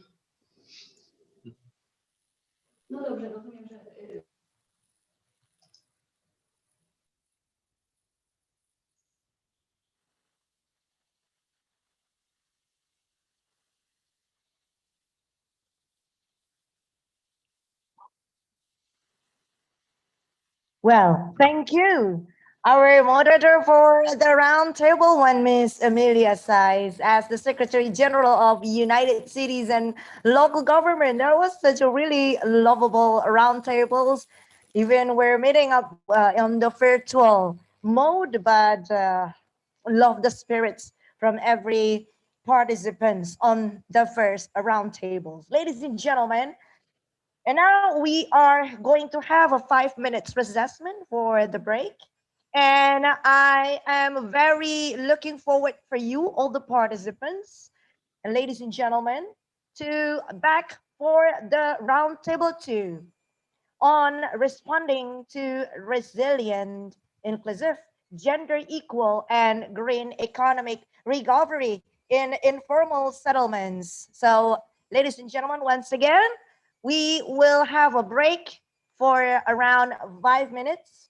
Meanwhile, for you who stay on the line, so please stay. Meanwhile, we're going to give you some of the general videos regarding to our theme for this year, Housing for All, a better urban future. We'll be right back. Stay on the line.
अरू घर बनाउनु भन्दा त धेरै नै फाइदा। अब सिमेन्टी बालुवालाई धेरै खर्च लागेन, यो घरलाई हामीले बलकलाई होइन, सानो थोरै पोटिङ गरिदिने हो, त्यही सानो उसमा मसला भरिदिने हो, त्यसमा उठाएर जाँदाखेरिमा पनि धेरै त खर्च हुँदैन रहेछ।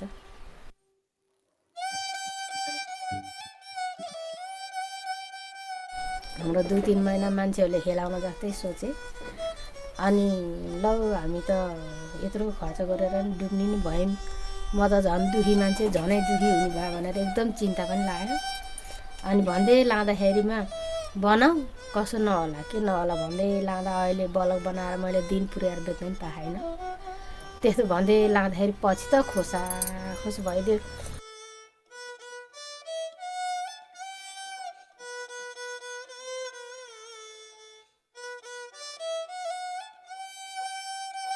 फेरि अर्को मेसिन मगाएर अब फेरि हामी यसमा सुरु गर्दैछौँ।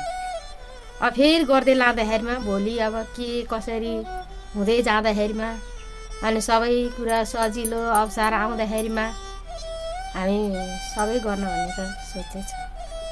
अहिले त अब धेरै मान्छेहरूले बुझे सोधे, अब हाम्रो नेपाल सरकारबाटै छाप भएर आयो नि, दर्ता भएरै आयो, त्यसले गर्दाखेरिमा जम्मै बकाइ त मान्छ।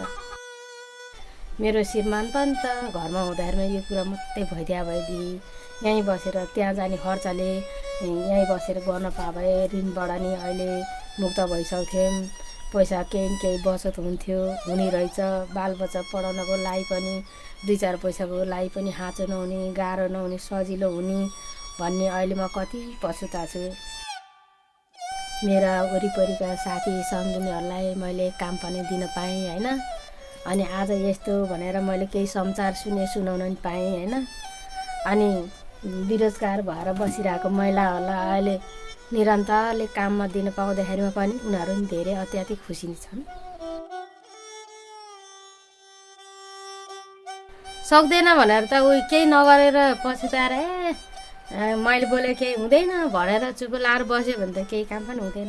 किन हुँदैन, गरेपछि भनेर अघि बढेर गर्न सक्यो भने जे पनि हुन्छ, जे पनि हुन्छ।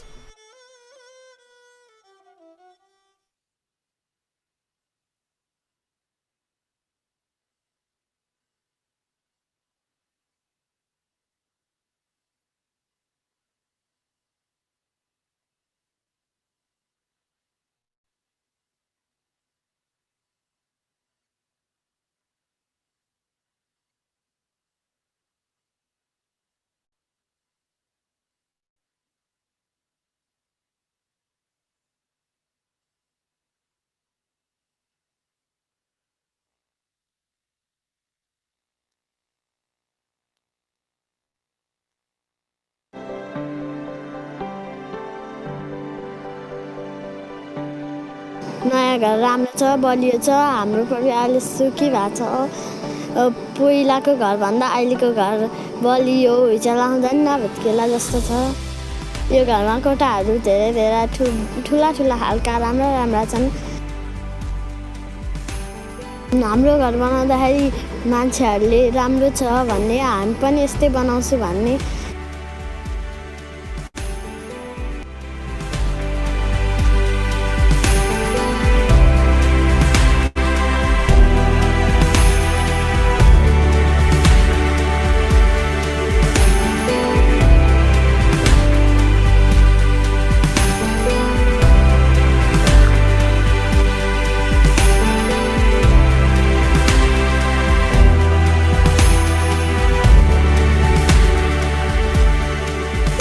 नयाँ घरमा बसेपछि खुसी हुँदैन। नयाँ घरमा बस्न पाए दुःख पनि धेरै भयो, अब खुसी त हुन परेको नि।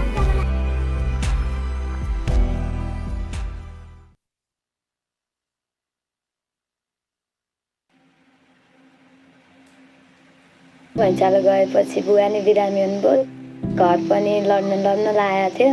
अनि यहाँ छाप्रो हालेर बसेको थियो हामी, छाप्रो नि जताततैबाट देखिने क्या, भित्र गएर जान डर लाग्ने, बाहिरभित्र गर्न अन्धकार थियो।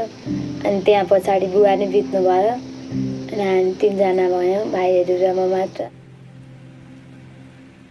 बुवा पनि बितेपछि हाम्रो यो संसारमा कोही नै छैन जस्तो भयो धेरै दुःख पायौँ धेरै पीडा भयो अनि अब बाटोको छेउ पानी पर्यो भने नि डर लाग्थ्यो हावा लाग्यो भने नि डर लाग्थ्यो कोही आउने हो कि जस्तो लाग्थ्यो भाइहरूलाई अब के गरी बचाउने होला अब के हुने हो कि हावाहुरीबाट के हुने हो कि लड्ने हो कि जस्तो लाग्थ्यो हैन अब दिदी के गर्ने हावा लाग्यो अब हामी के गर्ने हामी मरिन्छ दिदी अब अरूको जस्तो घर कसरी बनाउने भनेर बारम्बार प्रश्न गर्थे आफू अब उनीहरूसँगै रुन थालेर भएन उनीहरूले नदेख्ने गरी म छु म भएपछि केही हुँदैन म गर्छु भन्थे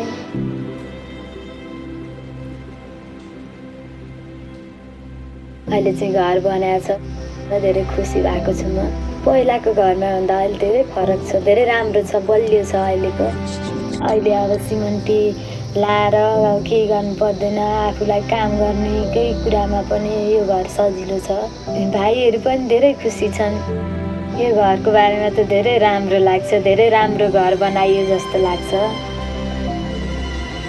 पहिला अब घर पनि छैन के गर्ने होला अब मरिन्छ होला हाम्रो कोही छैन जस्तो लागेको थियो अहिले हामीले धेरै आमा बुवा जस्तै मान्छे पाएको छौँ त्यसमा नि खुसी लाग्छ धेरै भैँचालोले के गर्छ जस्तो लाग्दैन त्यस्तो डर लाग्दैन घरबाट चाहिँ अब केही होला कि जस्तो लाग्दैन अब जमिनै फाट्यो भनेदेखि त अब के गर्न सकिन्छ र नत्र घरैबाट चाहिँ के हुन्छ जस्तो लाग्दैन पहिलाको भन्दा गाउँ पनि धेरै राम्रो भएको छ विकास हुँदै गएको छ पछिसम्म झन् अब बढ्दै बढ्दै गएर धेरै राम्रो हुन्छ जस्तो लाग्छ Come in.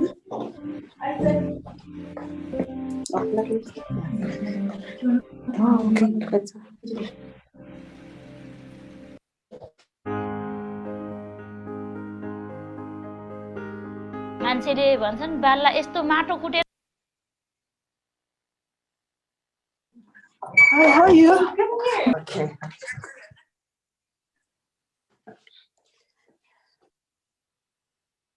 Ladies and gentlemen, welcome back. After we have around 5 minutes recessment and break. So I'm hoping that you, all the participants, already stay on the line with us. And now we're going to continue for the round table 2 for today. Ladies and gentlemen, welcome back.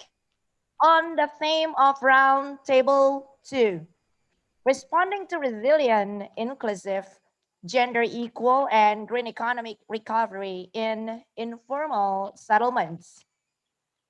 I would now like to introduce you, ladies and gentlemen, all participants, our moderator for the round table 2, Mr. Robert Louis Littington, Chief of the Land Housing and Shelter Section, UN Habitat.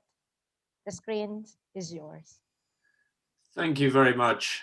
I hope you can hear me clearly enough. We're still somewhat getting used to the wonders of a video conferencing world. Thank you very much to Surabaya for hosting this event and for hosting the whole day.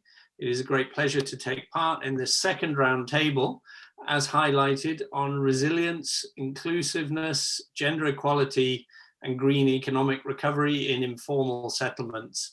They always say that we should judge our development and we should judge our standards by how we look after those who are most vulnerable, how we cater for the interests of those who are most marginalized. In many, many countries, this basically refers to those who are living in informal settlements. So this is of central importance as an issue, not just to the particular residents of these areas, but also to countries as a whole as a key indicator of their economic and social development. We have an amazing range of participants today. I'm really honored by the broad group that have come together. This is very much reflective of the work that UN Habitat does on informal settlements, principally through the participatory slum upgrading program and other projects that relate closely to that. These are kinds of projects are only made possible by the partners who engage, and by the donors who support that, in particular the European Commission. So thank you to all of those of you who are there representing our partners, representing the Commission. I hope that those of you who haven't yet got involved with this program in one way or another will be spurred on by the discussions today to get in touch afterwards and see how we can collaborate.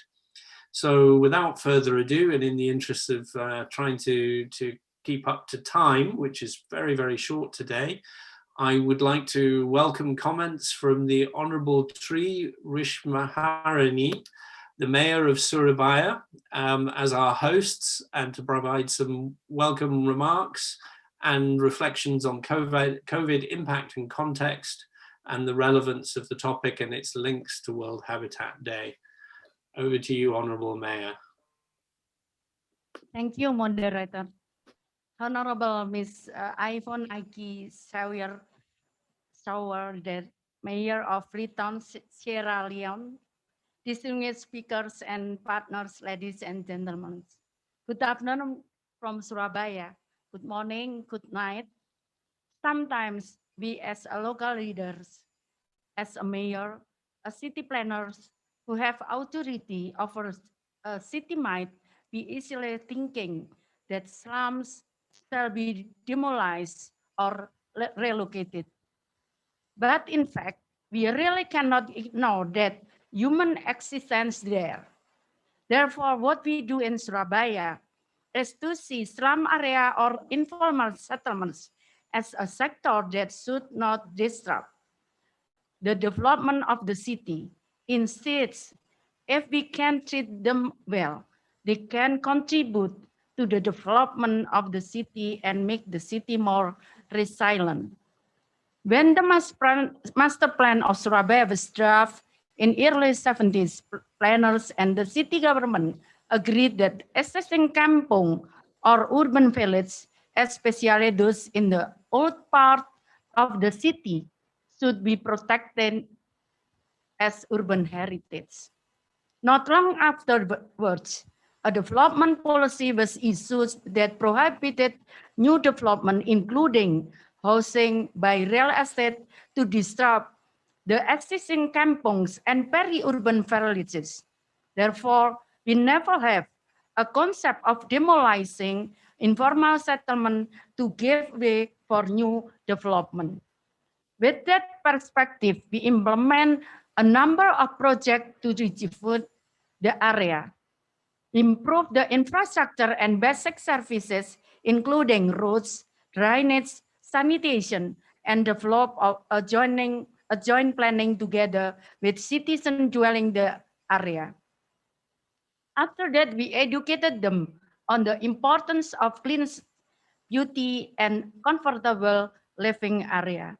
The next step we do is providing them with adequate street lighting, knowing the narrow area in urban villages. When we see them ready to scale up, the city government invites them to a local economic development program by providing free training on making local products such as handicraft, foods, fashion, and so on. And I hope that the family's economy can increase through the role of mother, and they can be more resilient economically. In our culture, there is a norm that women or mothers are expected to stay at home while men are going out to work. Upholding this value, we invite mother to be second driver of their family's economy by being entrepreneurs and working from home. The city government assists them with free training and access to market.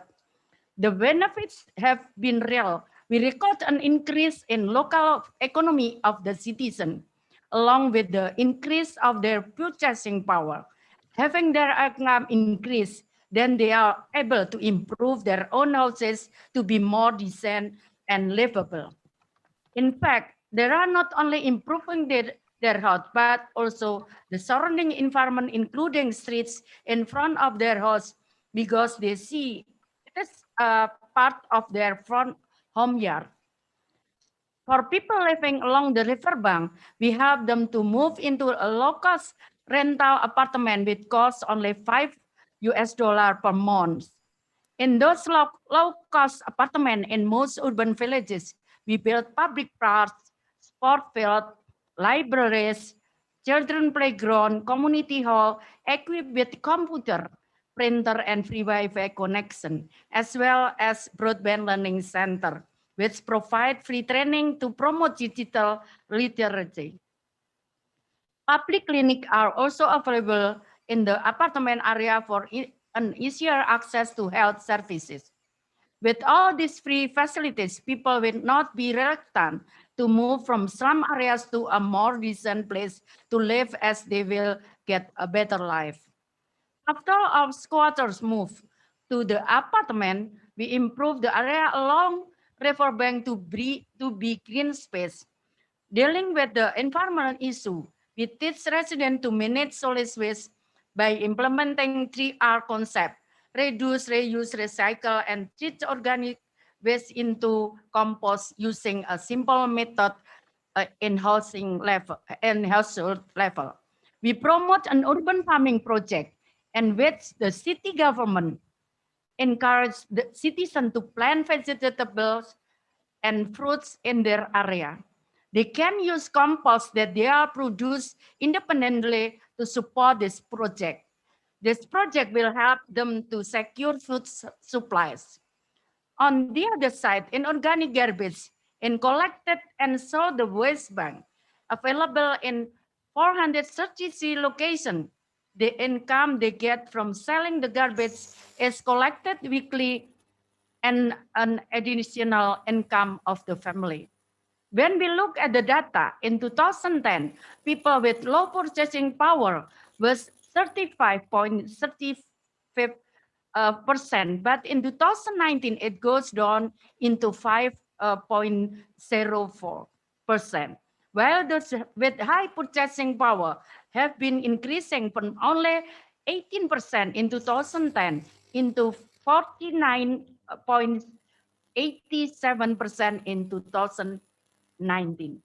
The data has shown us how a well treatment and of an environment settlement can bring positive tangible benefits for the city at large. Especially during this COVID-19 pandemic, resilience in people and cities are central to ensure the continuation of our development. Kampong or the informal settlement have also taken part prominently in our effort to fighting against COVID-19. We work together with residents in Kampong to take care of the patient who are doing self-isolation at home by doing monitoring by the surrounding neighbors. The people around them also have ensured the food supply and medication of the patient closely guided by medical practitioners from health center. We call it this initiative as a resilient kampung, resilient city. Thank you.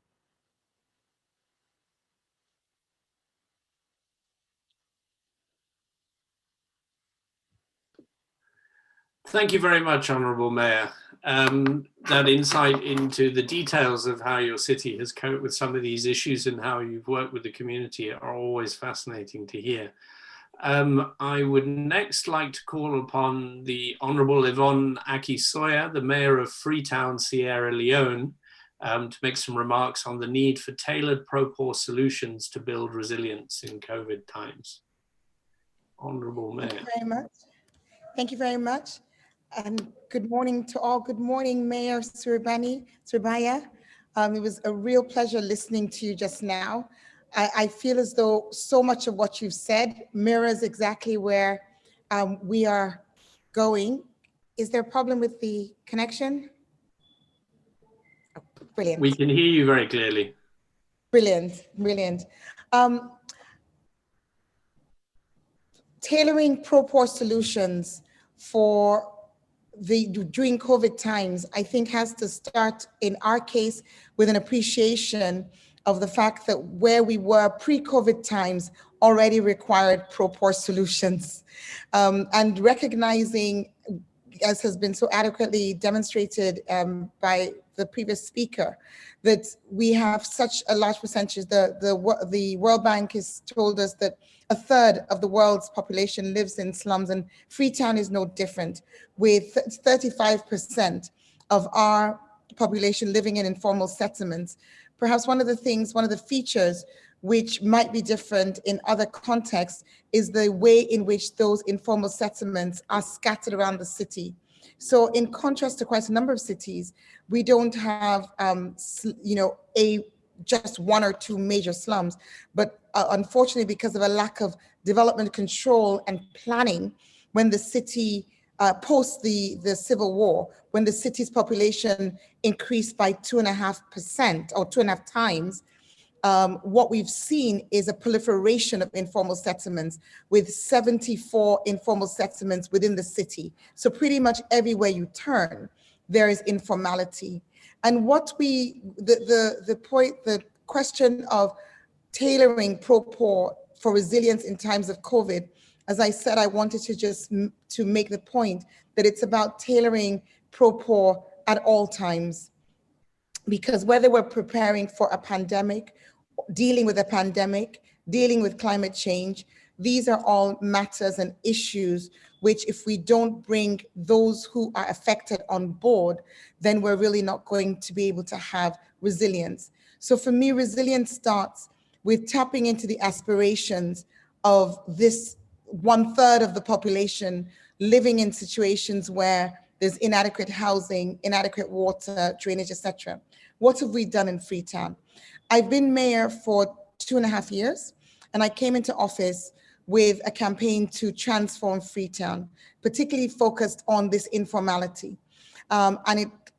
Transform Freetown has 4 clusters: resilience, human development, healthy city, and urban mobility.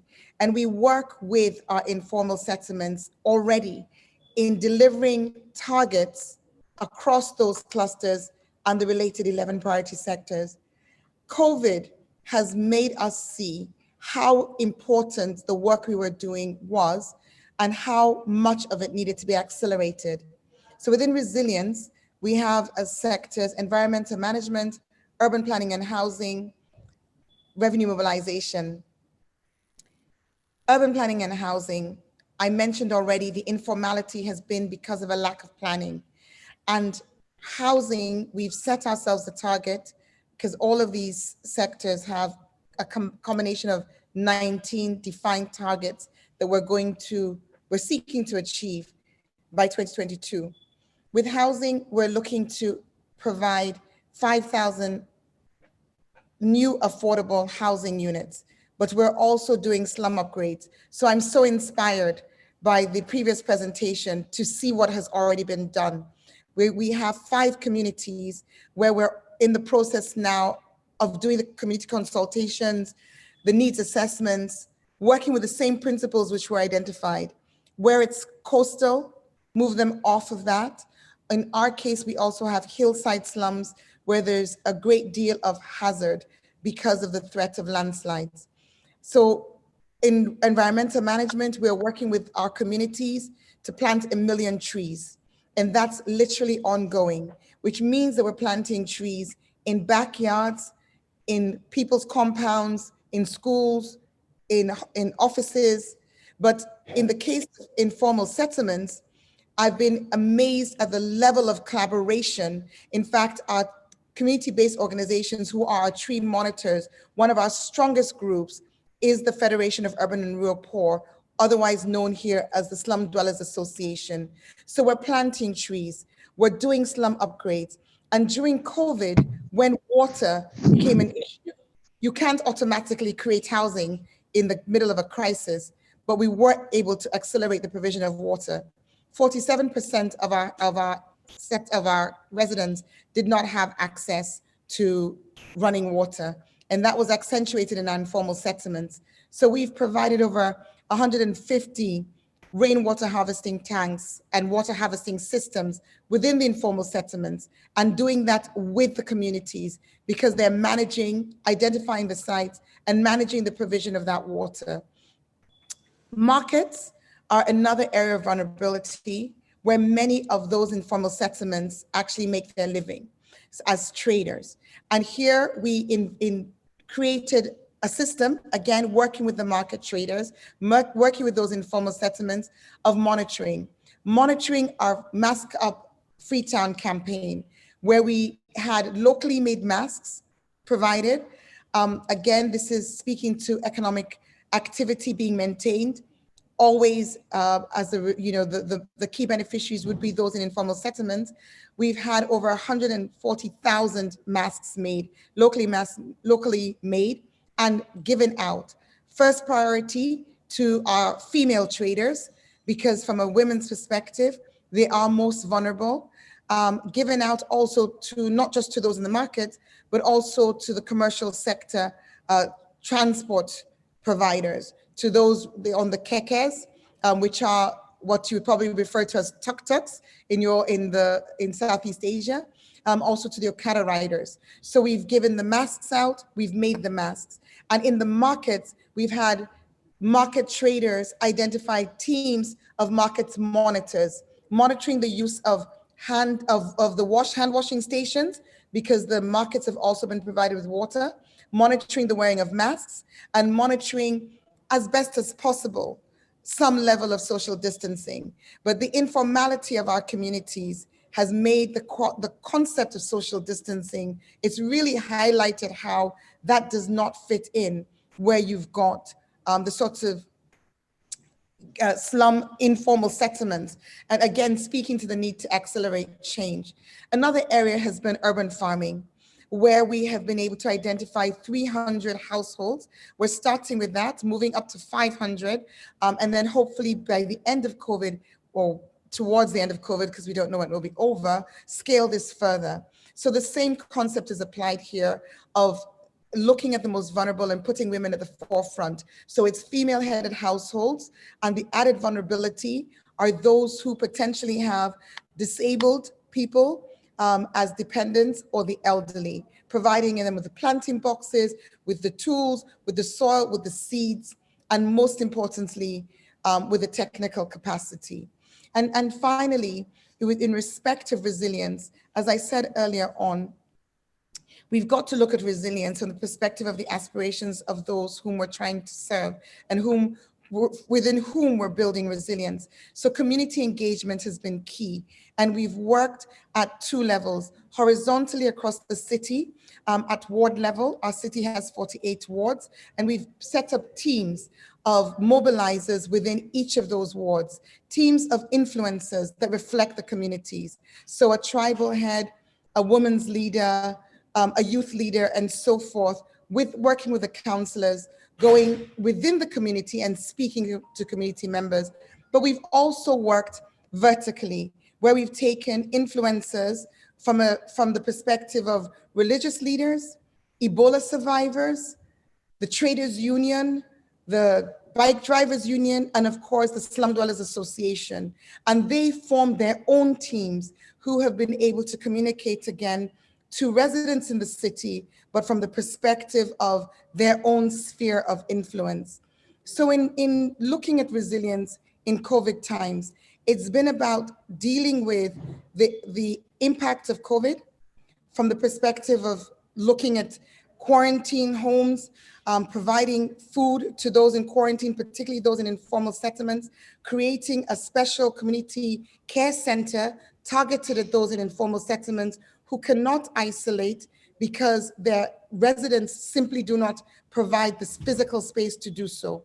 But going beyond that and saying, as we come out of COVID, as we look at further pandemics, as we look at climate change and the impacts of climate change, what are the sustainable changes, pro-poor solutions that we need to have? And that's where urban farming is being experimented with, but looking to grow. That's where we're pushing forward with our neighborhood upgrades, and I'm really encouraged and incentivized by what I've seen in the slides before, because they are at the after stage. We are the before and during, and I'm looking forward to what our after will be. But at the heart of all we do, we know that those whom we're seeking to, whose lives we're seeking to improve, have got to be the ones working with us to tailor those solutions, which is why one of our key partners is and continues to be the Slum Dwellers Association. Thank you. Thank you very much, Honourable Mayor. I'm particularly grateful to hear and enthused to hear the emphasis on how your efforts have been really a whole of community contribution with all kinds of different roles and all kinds of the integration of different interventions. Really the only kind of way that we can face down challenges of this scale. And also congratulations for your recognition as a COVID-19 response champion. My colleagues are very enthusiastic about that and very grateful for your assistance in generating support in other places around the world. Without further ado, I will now move on to introduce the Honourable Charles Hinga, Principal Secretary of the State Department of Housing and Urban Development of Kenya, to answer the question, what is the impact of housing and the role of governments in ensuring adequate housing for all? The floor is yours, Mr. Hinga, Honourable Hinga.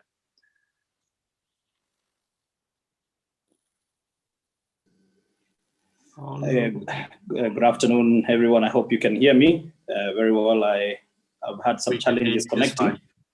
We can hear you okay. Hello, I'm just having some slight challenge with my connection line. If you could kindly just pick up another speaker as I sort out the line here, because it will drop just now. Okay, we will move on to the next speaker and come back to you when you're available. Okay, so next I have Mr. Johnny Subrata, the Director of Special Housing of the Ministry of Public Works and Housing of Indonesia, to make a comment on the question, what is the role of national governments in building resilience for vulnerable communities? Mr. Subrata. Okay, thank you very much. Yeah, I think the national government have several programs for to get the resilience of the city. The most program that it is more comprehensive is, of course, the urban slums upgrading. Yeah, through the slums upgrading, we can also not only we improve the quality of living, but also the resilience of the settlements. So by the slums upgrading, we can also create the economic activities of the inhabitants, because the slum upgrading program in Indonesia is not just a physical, but also to empower people into economic, as well as what the Madam from Surabaya, the mayor of Surabaya, in her presentation, that the program of the slums upgrading, they also include to empower people for economic activities. So that I think the slum upgrading is not only to improve the infrastructure and building, but also create the economic, and also to improve the resilience of the settlements. And then by the slums upgrading program, the informality of these settlements can be changed to be formal. Yeah, because we have three types of the slums upgrading. Yeah, first one is renovation, which we carry out for the slum, which is, can say, is not too hard. The slums levels can be still recovered by small touch for the infrastructure provisions and renovations of the houses. Yeah, through the providing the stimulant for the people to improve the quality of the substandard houses. Means that we also try to increase the response to the resilience to the disaster and so on. Yeah, as you know that Indonesia is center of the many disasters. Yeah, from the earthquake, landslide, and now also we have also impact of the sea level rise in some areas that become vulnerable. Yeah, so that I think from the okay, so the second one is a renewal where we rearrange totally of the area, and the third one is resettlements, or where we relocate the people from those who live in the area that is decided as the disaster-prone area. So that's the program of the government, national government, that we implement in all cities in Indonesia for resilience, to improve the resiliency of the cities. Thank you very much, Mr. Subrata. It's always useful to have a good quick summary overview, and I hope that we will have the opportunity to discuss that in more detail with you in the future. Yeah. I would like to check if the Honourable Charles Hinger is back online again, if his issues are resolved. I don't know, I hope now it's much better. I think I have a more stable line. We can hear you very clearly, sir. Okay, fantastic. Thank you so much, and sincere apologies for that. Please go ahead. I believe you were going to comment on the impact of housing and the role of governments in ensuring adequate housing for all.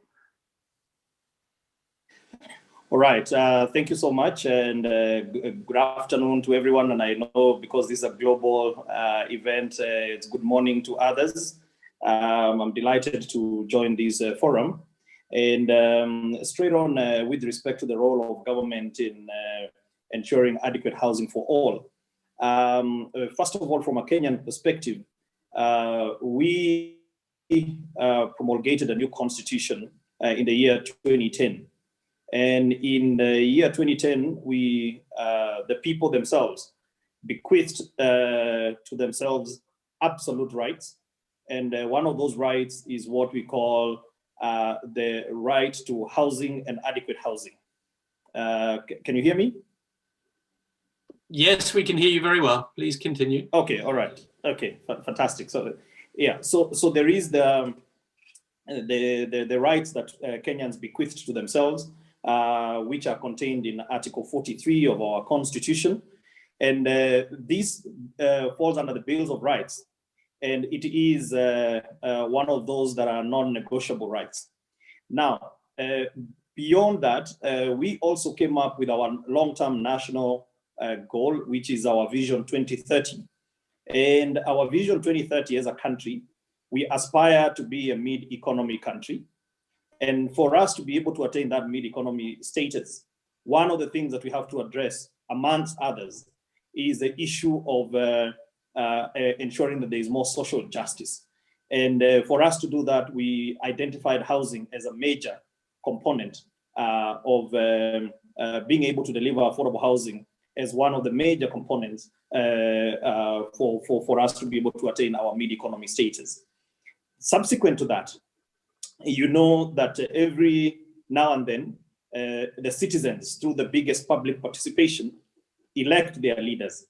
And our administration, our current administration, led by His Excellency President Uhuru Kenyatta, in the year 2017, we went to seek the mandate of the people of Kenya.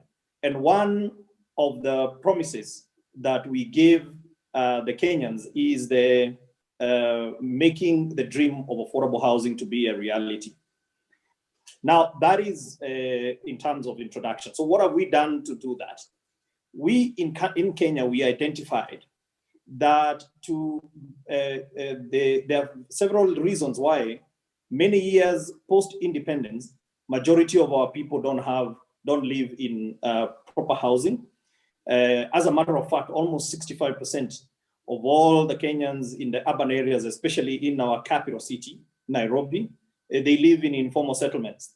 And we are also one of the countries that is urbanizing very, very, very, very fast. And we are unable to deal with the demand for housing. And so there is the issue of the informal settlements mushrooming everywhere has become a big problem for us as a country. So therefore, this idea of having as one of the big four agenda being affordable housing is very timely. So what have we done to date? Before you can be able to put shovels on the ground, you need to identify what are the systemic issues that cause housing to be unaffordable and unavailable. We identified a couple of those issues, but I would like just to discuss 4 quick ones because they're more than that. But we believe that if we don't address these 4, or if one of them is not addressed, the idea of having housing is not going to be met. The first one is the issue of land. Land is a big problem in our country, and I believe in many other parts of the country, of the world. The issues of sanctity of titles and also the cost of land. Let me give you an example. The cost of land in Nairobi, the last time that we did a valuation roll was 1980. An acre of land just here in the CBD at that time was going for about 40,000 shillings, which is about $400, 1980. Today, the same area, 1 acre, the other day sold for 1 billion shillings. That is over $10 million for 1 acre. Now, you know very well that you cannot have affordable housing and expensive land in the same context. You have to solve for the cost of land. So as government, we have identified what are some of the means of unlocking land. One, we have identified that we are one of the biggest landowners as government, and we own land, but we have not necessarily made it available for development. So we have done quite a bit of land banking, but that there is good land, especially the one that is the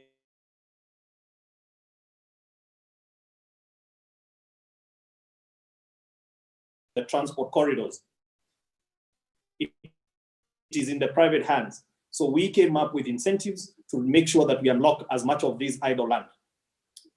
The second item that we identified within the issue of land is the sanctity of title. Over time, we had issues of titling, and sometimes when you want to bring in the private investors, because our target is to do 500,000 homes. These 500,000 homes will cost in the region of $12 billion.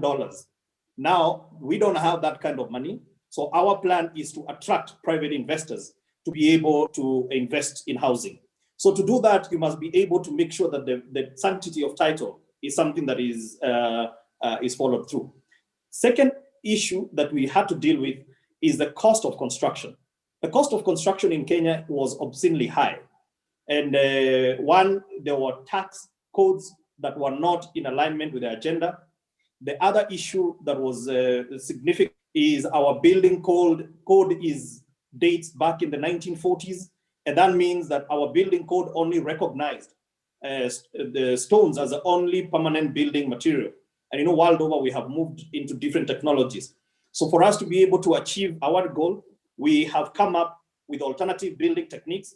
We are in the process of changing the code. It's now, the bill is already gone to Parliament. So we are at the tail end of the process.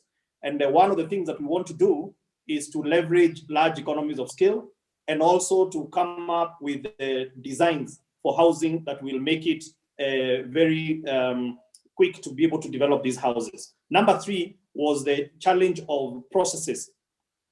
From applications, it took so long for any developer to be able to get development rights. So as government, we have identified this as a big problem. And even where we give tax benefits, also it becomes very difficult for the investors to be able to get those tax benefits. So we find that over and over, the housing sector is only dominated by a very few sectors. And the last point is the issue of financing. As I've said, the tab for doing 500,000 is $12 billion. We don't have that money in the budget. So what we have done is to come up with incentives. But financing, you have to look at it from both the developer side and also that is the supply side and the demand side. Kenya, a country of 47 million people, we have only 25,000 mortgages. Our ratio of GDP to mortgages is one of the poorest in the world, not just in Africa. So we have a systemic problem. And therefore, to be able to address the systemic issues, we looked at both the demand side and the supply side. So how can we be able to create more mortgages? One of the things that we have done is that we have made a lot of tax breaks for Kenyans. For first-time homeowners, there's no stamp duties. For first-time homeowners, they get what is called an affordable housing relief, which means that for whatever they're saving towards their home, they're getting a tax benefit. And on the developer side, we have taken away VAT, and VAT is a real cost for most developers. And there's quite a number of other things that we have done. So in summary, our role is Hinga, could you possibly wind up now? We need to move along on time. Thank you. Okay, so in summary, as a country, those 4 issues we believe are the key areas that government needs to address to be able to make housing affordable for all our people. Thank you. Thank you very much. I'm very grateful for that broad summary of the situation and the interventions the government of Kenya is undertaking. I would now like to quickly move to Mr. Lars Grönwald, team leader of urban development cities in the European Commission's DevCo. He is a principal supporter of the participatory slum upgrading program and is so familiar with the work of the European Union in supporting slum upgrading in a wide range of countries. And I invite him to comment on the question of how can finance be leveraged at the scale of the need, something that the Honourable Hinga was highlighting a great deal. Over to you, Mr. Grönwald. Hello and welcome to everybody. I'm not sure when I'm on here, but can I be heard? Very well, Excellent. Thank you. Excellent. First of all, thanks to UN Habitat and to City of Surabaya for organizing this. I think it's very timely to have the focus on the World Habitat Day and the informal settlements in this pandemic and bringing back the centrality of cities, both as where this pandemic has hit, but also where solutions are to be found. I think first the whole subject of the recovery, I think, and how that can be financed and how we can move towards a greener and more inclusive recovery, I think is central also from our perspective. Very well captured in the Build Back Better, what can say, message. And how to do that, I think that there are a few elements from a development partner as us to highlight. First one has been very much mentioned is the pandemic brings home the other aspects of the resilience. And I think to underpin this change and this build up and investment, it's important to look at the changes to resilience and how we actually focus on aspects of resilience linked to building back and addressing informal settlements. The second part of the resilience picture is that the drivers for action, which I also think are very, may also change a bit in the sense that such a pandemic hits the whole country, whole city. So it's something that is a global need for addressing. It has not always been, what should we say, informal settlement been on the top of the agenda, but obviously to address such issues as the pandemic, it will be very important to also address or to have an inclusive development and the whole city have solutions. Lastly, I think for a donor like us, it's also an important message that our partners, what you say, integrate such strategies and saying we have adequate, we have willingness and want to act on this here. donors have many objectives, like we are very much focusing on the green development, on creating jobs, on creating addressing inequality. Behind all this lies actually addressing the informal settlements and sustainable urban development as a deliver on all these. And now let me turn a little bit to what we're doing with UN Habitat, and have worked for more than a decade on the participatory slum upgrading program, which I think is highly pertinent in this context. We have worked more than 10 years and are now in the third phase and have seen a progressive development on this program, working in what we call the ACP countries, African, Caribbean, and Pacific, and having concrete cooperation with about 45 of these countries, on a long range of different subjects, depending on situation, demand, and what could be taken forward. But what we've seen over the years is very much a change, first starting out with building awareness for the need to work on the slum upgrading, to work on informal settlement, to developing adequate solutions, strategies, and measures, and now focusing on how can this be brought to finance. And I think this is where we come into this, creating financing strategies, and hopefully moving to what we can call a fourth stage, where this here brings to scale and can be moved forward and find finance, because obviously such programs can never address the totality of the issues. For the finance and outside such a program, we have put a number of instruments into place, what we call our innovative financing instruments, two of them blending and guarantees, to support that such investment can be brought about. There are many constraints for bringing forward investment in slum upgrading, in informal settlements, in sustainable urban development. And the idea to bring blending, where investment grants can be mixed with lending through the international finance institutions, so as the lending becomes more affordable. The other instrument is to have guarantees, which then can be used to attract private sectors. Within the housing, as we already heard from Kenya and heard from others, it's very important to bring also the private investors, and to use guarantees that we are bringing also to this here, to de-risk such investments, could be a way to overcome some of the constraints for bringing this forward. My apologies, Mr. Grunwald. I need to ask you to bring this to a close. Thank you. This is excellent. Anyway, if I should draw a few, what can we call it, lessons from our work on the PSUP with UN Habitat, I think, first of all, the centrality of the participatory approach, I think, is crucial and has been very well demonstrated through the program of working with all stakeholders. I think the second is the time element. It has been taking time to actually evolve into strategies and projects and approaches that could be scaled up, that could be brought forward. And lastly, the importance of being there to scale, and where we need partnerships with the banks, with the cities, with informal settlement, and with development partners. And very much appreciate this conference to advance these messages and bring lessons back. I've already very much enjoyed the various interventions to see what is going on in different contexts. And thank you very much. Thank you very much for those words. I think one of the things that we've seen in several of the, well, in all of the comments so far, the importance of the combination of actors, the importance of bringing finance to the table that can really address the problem at scale. I'm next going to turn to Mr. Ian Shapiro, Executive Director of Real, who are particularly skilled at looking at how to broker these deals between private sector actors, between public actors, and to bring in the community as well. So the infamous now 4 Ps of public, private, people partnerships. So Mr. Shapiro, I wonder if you could give us a couple of what you would see as the most important things that are needed for developing effective contributions amongst stakeholders. Thanks, Robert. It's great to be here. Thanks to our hosts, and it's great to speak after Piers Hinger and Lars and others.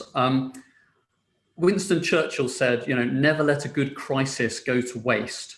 And I think that the 3 things I wanted to get across here is, how do we get the private sector not to waste this crisis and tap into an affordable housing opportunity of $17 trillion? How do we demonstrate the proof of concept at $10,000 affordable houses for commercial and economic viability. So how do we get that resilience in? And we know COVID-19's reinforced the importance of housing as our personal protective equipment, but how do we also use it as a doorway to 16 of the 17 SDGs? So those are the three pieces I really wanted to focus on. Now, the private sector, we know how to spot an opportunity, and we need to work with some of our partners there. We talked about from the international system and host governments, but the only way to go to scale is to involve the private sector. And here at Real, we're an innovator and investor in affordable housing. I'm the chief executive, and we're driven by believing that where you're born shouldn't dictate your life chances. So let's talk about that opportunity. How do we make it green? How do we make it resilient? We've got to work with incentive structures. So we've had it repeated very eloquently since World Habitat Day began and the interventions. We know 1.8 billion people lack adequate housing. We know if we don't change anything, that's going to grow to 3 billion by 2030. So there's a volume opportunity here. What's the second piece we know? Well, we know that almost all of those 1.8 billion people, they pay rent. That is a regular financial transaction. And that financial transaction is over an asset, the home. It can be securitized. So we've got a volume opportunity, we've got a regular financial transaction, and we've got an asset we can securitize. So how do we blend that with global trends? So World Habitat today celebrates its 34th birthday. So, congratulations to World Habitat Day for that. We've just had speakers from Indonesia and Kenya. So I thought I'd use them as my benchmark. The average age in Indonesia is 30, so younger than World Habitat Day. And the average age in Kenya is 20, so considerably younger than World Habitat Day. So we know, looking at these global trends, that urbanization is moving apace. And 90% of that growth is going to happen in Africa and Asia. And the UN rightly calls this the decade of action. And we need 300 million affordable homes by 2030. Now, if you're talking about action, that's a lot of action. That's 50 homes a minute. So we know we've got a volume opportunity, a $17 trillion uncrowded market. But can we deliver that volume opportunity, the $10,000 home? Can it be green? Can it be commercially viable? Absolutely. At Real, we've delivered 60,000 homes, and we're keen to work in Africa and Asia to progress that further. There's a crisis here. We can't fix it by pouring concrete in to fix one problem and create another. We know the climate crisis there, and we've got to think about the embedded carbon solutions. So there's new materials, local materials, clever design. Edge is one option, but we need to go beyond that, and an integrated energy, water, sanitation solution. So a $10,000 home is commercially and environmentally viable. There's a $17 trillion opportunity. So what about this doorway to 16 of the 17 SDGs? Well, that's where Real is so proud to work with UN Habitat and bring our partnership together. So we can bring the best of the international system and the best of the private sector together to break the deals, exactly as Robert was describing. How we crowd in the finance in the way that Lars and Charles Hinger were talking about to kickstart economies, to make sure they're inclusive, job creating. And so here we are, all our material is open source data, transparently available. We want to disrupt this sector, not dominate it. And we believe we can be the front end of the private sector, delivering for people, profit, and planet. This is essential to get a response to COVID-19. I'll remind you, the $17 trillion opportunity, commercially viable at $10,000, environmentally resilient, and a doorway to 16 of the 17 SDGs. We're keen to work with anyone who wants to come with us, bring resources to the table, and keen to deliver the Housing for All message of this World Habitat Day. Thanks very much. Thank you, Ian. I particularly like the way that you place housing, as this session is intended to do, at the nexus of so many issues. I mean, the social impact of housing, the environmental impact, the job creation, the economic impact. And all of those things at the end of the day that then trickle down to things such as mental well-being. If you have a job in a healthy environment, you're going to be a healthier person. And that creates knock-on opportunities. I would next like to turn to Dr. Liaquat Ali, Director of the Climate Change Program of BRAC and of BRAC International and Urban Development Program. In particular, to ask Dr. Ali, from your point of view, what are the 3 main lessons that you think we should be learning from COVID in terms of long-term resilience? Thank you very much. Good evening from Bangladesh. So the strategic priorities for urban development program in BRAC is the ensuring basic services, livelihood, skill and enterprise development, safe and affordable housing and overall slum upgradation, construction of resilience housing if land tenure is secured, including urban governance and policy advocacy. So during COVID, what we have learned, due to COVID at the beginning, at the early stage, people are losing jobs and their livelihood and cross migrations happening because these people have come from rural area to Dhaka to live in a congested, miserable life. But now with the job loss, they are going back to their vulnerable places, creating new urban poor and needs lots of economic recovery activities and reluctant to do COVID testing. And female, especially those who are living in the slum, they have to live with or share with a room of 10 feet to 12 feet. They lose their privacy because their men and their children are at home. So they are facing troubles. The BRAC approach, since inception, is to work with the community and the city authorities.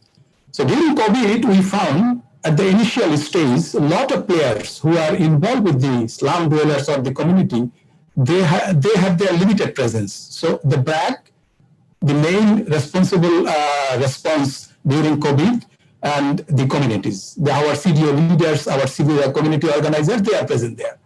So communities have advantage of community leader because they have the trust on them and they know the power dynamics within the slums. So BRAC include responses like health awareness, food and cash transfer, and cash transferred not by hand, it's by bKash, electronic transfer, and the distribution of hand washing device, hand sanitizer, agricultural inputs.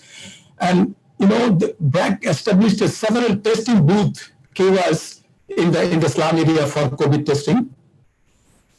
Some innovative interventions we have identified in the slums, the partnership with NGO and public sector as well as the community. So through this, we have developed some community intervention like the net pipe water networking system, PPP approach, and we bring a small private sector to construct public toilets in different slum locations. And we do some sort of master plan development with city authorities and involving NGO. And we do some settlement-based integration approach, community-led settlement planning, and also low-cost resilient housing. And the gender equal economic opportunity, and we put the women at the front during planning and its implementation. And when we fix the livelihood and the financial abilities, we put the women at the front. The low-cost housing we are practicing in slum area of urbans. It is 100% community-driven and target-oriented, and the poor people are the target. And we have community development organizations, and they have created a platform called the federations, and they have provided with money. They can loan them, and they can collect them, and they can use it as a revolving fund. That partnership with government and also private sector as well as with UN Habitat. In the urban slum, the waste management, because a lot of huge garbage is collected there. So managing this waste into a dumping site or into a treatment site is a big issue in terms of green development. So we are doing a lot of work with the city development authorities in terms of that. In Bangladesh, there are a lot of what you call the apartments for the slum dwellers. It's very pilot stage at this moment. Government are doing it, but private sector involvement is very limited now. We are engaging with the private sector so that the parallel to the government, the private sector can march in to construct green considerations into their constructions. And while we are designing our resilience housing, we kept into consideration the environment-friendly design, especially when we are designing the street line, we put solar light, and also we do a lot of plantation. In that way, we try to maintain the green economic environment in the slum areas. Thank you. Thank you very much, Dr. Ali, both for your comments and for helping me with time there. Very, very on point. As we look to moving towards the conclusions of this session, I would like to now invite Mr. William Giana, Chief Director in the Department of Human Settlements in the Republic of South Africa, to reflect upon some of the commitments and policy recommendations that need to be made if we're going to move forward with this agenda of resilience, inclusion, and slum upgrading. Mr. Giana. Thank you, Chairperson, and thanks for the opportunity for the intervention. I hope I can be heard. Am I audible? Yes, we can hear you very clearly, sir. Thank you so much. Chairperson, may I first of all greet all the excellencies and honorable ministers present, honorable mayors, representatives of government, distinguished attendees, distinguished panelists, and ladies and gentlemen. It is an honor and pleasure to be part of this roundtable on a theme of crucial importance to South Africa and many other parts of the world on occasion of the global observance of the 2020 World Habitat Day. This discussion comes at an extraordinarily difficult time as the world is undergoing a trauma of a pandemic that has engulfed us and disproportionately affects people, poor people, and disadvantaged communities. It is indeed paramount on this day and in the context of the global situation that we are currently facing, that we acknowledge the wake-up call to take accelerated action to implementing commitments that we have set for ourselves through the Sustainable Development Goals and the New Urban Agenda. I am proud to confirm that the government of South Africa is committed to translating these global priorities into regional strategies, action frameworks, and to foster interactive learning and innovative regional financing for South Africa. In South Africa, more than 2 million families live in informal settlements, half of which are in the metropolitan areas. We've got 8 metropolitan areas in South Africa. It is now a national priority to respond systematically to the increasing rate of urbanization. Thus, the upgrading of 2,200 informal settlements is a central objective of our urban management strategy. Our government has also decided to introduce new separate metropolitan and provincial grants to the value of 6 billion rands, in this case for informal settlements upgrading and electrification. This includes funding for community-based settlement surveys, preparation of development plans and project proposals, as well as capital grant funding for projects. The envisaged upgrading projects relate to planning, sanitation, and water and services, waste management, reblocking, and tenure consolidation. Similar to what Kenya is saying, tenure is very crucial. Municipalities and provinces can access the grant on the basis of clear and specific citywide informal settlement upgrading plans, explicit social compact with inhabitants of informal settlements and project proposals, with support of the National Upgrading Support Program. 900 such plans have been developed to date. South Africa is in agreement that the urgency of addressing the challenges of poverty in informal settlements and the slums has been exacerbated by the global breakdown of the COVID-19. To ensure that people living in informal settlements in South Africa are protected during the post-COVID-19, the Department of Human Settlements has entered into a partnership agreement with civil society and non-governmental organizations. This partnership entails community engagement, communications, participation, planning. That's the first part. The second part looks at priority and short-term emergency action supporting provision of water, sanitation, and solid waste management. Thirdly, we also look at a medium-term strategic actions which are accelerating incremental in situ upgrading project pipelines in line with the upgrading of informal settlements plans that have been drawn already. And lastly, we also are working very closely in learning, research, documentation, data information, dissemination, and upgrading of lives in informal settlements. I can safely confirm our commitment to seriously implementing the commitments we have made during Habitat 3 and to contribute significantly to improving the living conditions for all.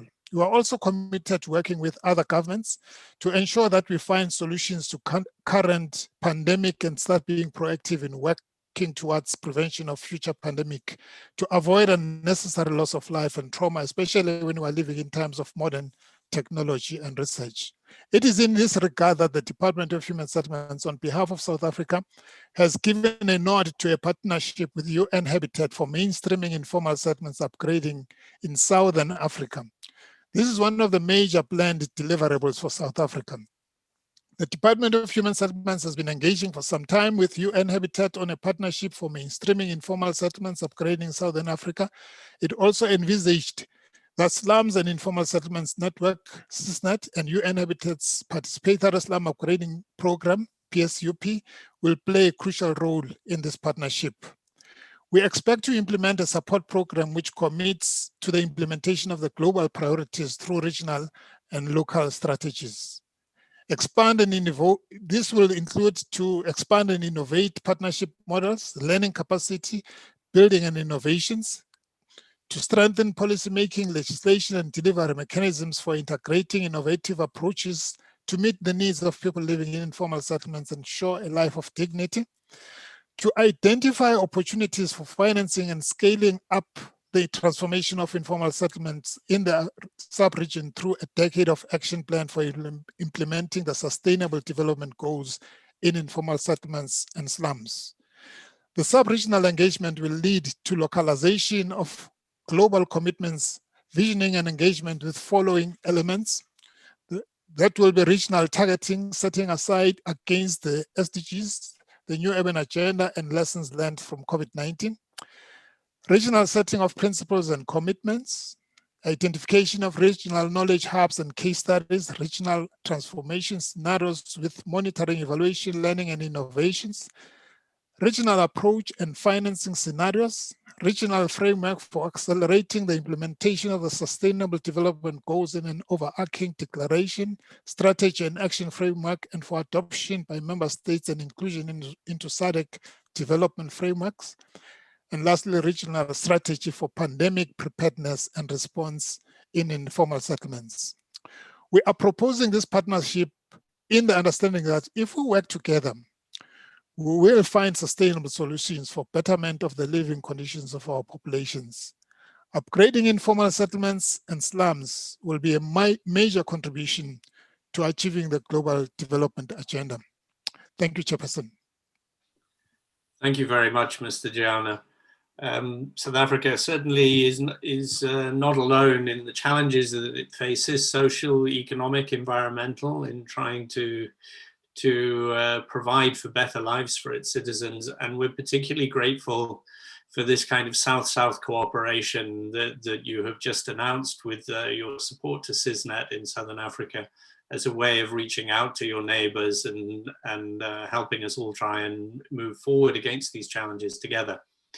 I would just now like to check if we have online the Honorable Patricio Moreira from Costa Rica. We were having some troubles with the connection, but I would just like to see if anybody is there from Costa Rica. No? Okay. Well, moving on, I apologize for the fact that we have had such a compressed time frame for a lot of the interventions, but I think we've had an extremely rich discussion on what is a very challenging and diverse area. Each of these areas of climate resilience, of slum upgrading, of economic solutions for urban development and for housing, all of these we could spend days going through the different ins and outs. And yet I think we've managed to come at this from a number of different directions, and whether it be financial, social, environmental, even construction issues, the whole lot. This is something that we come across frequently within our programs. COVID clearly has changed the situation by creating a new dynamic and a new set of priorities around housing. But it also is one that constantly reminds us that we mustn't forget the underlying challenges that we face from climate change and how we're going to be able to move forward and make sure that those who are at the greatest vulnerability and face the greatest challenges are able to to move forward with their lives and attain an adequate standard of livelihood and an adequate standard of housing. We are also very grateful of the partnerships that were reflected in this discussion. The partnership between the Kenya government and UN Habitat on slum upgrading and housing is a long one. There are many discussions going on at the moment of what the future of that relationship will be. And we look forward to walking further down that road. The comments from REAL highlighted the increasing prominence of the private sector, which in some ways has always been a key central issue in the delivery of housing in any region in the world, but has often not been discussed as front and center as it is being now. And we're very grateful to be able to have that point of view represented here. And we look forward to taking that forward with groups like REAL, with Planet Smart City, the Forum for Private Sector Engagement that we're developing. And also, as we can see from many of the government representatives, their own individual engagements and partnerships with private sector actors in their countries. We also look forward to now that in Southern Africa, we have a lead in the establishment of the Slums and Informal Settlements Network. We look forward to being able to build on that and bring all of the people who are following this meeting in, and as many others as we can, so that we really can move together, both to find solutions, but also to leverage political engagement around these things. Looking forward as well, the specific question of the links to COVID. COVID has set us back in many of our areas of progress, particularly in addressing poverty. We know that poverty rates are currently increasing and that many people in society are facing a greater level of precariousness in their lives than they have done for many years now. We really want to work forward on that, and we are going to be looking at what some of the options are for a post-COVID world in the upcoming State of the World Cities report, looking at how do we cope with the world of pandemics and the world of cities after pandemics. Finally, I would just like to note that as a follow-up from the session, we will go through the recording, look at what the different policy recommendations that we can distill from the discussion are, and provide that in a summary form in a briefing note that we will share. We will obviously take a little while to go through that to make sure that we capture speakers' comments and interventions appropriately, and also to make sure that anything that they feel that we've skipped because of the time frame involved, that we make sure that we address properly. So that will be shared with everybody, and we will publish that on our website, and we encourage you all to keep an eye out for when that is available. I am just trying to see, we have just a couple of minutes left. I had hoped to be able to free up a bit more time for discussion, but we do have a couple of moments here. Are there any particularly pressing issues that anybody would like to put on the table? I would suggest if you can, if those can be raised in either the chat or the Q&A menus. Just in closing, anything that anybody would like to flag?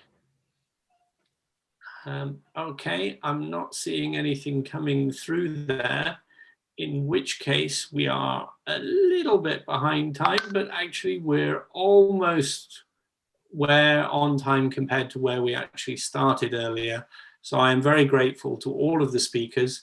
Once again, my gratitude to Surabaya as the global host for World Habitat Day, and for everybody else who is coming around and supporting both this day and the underlying issues that we seek to address on World Habitat Day.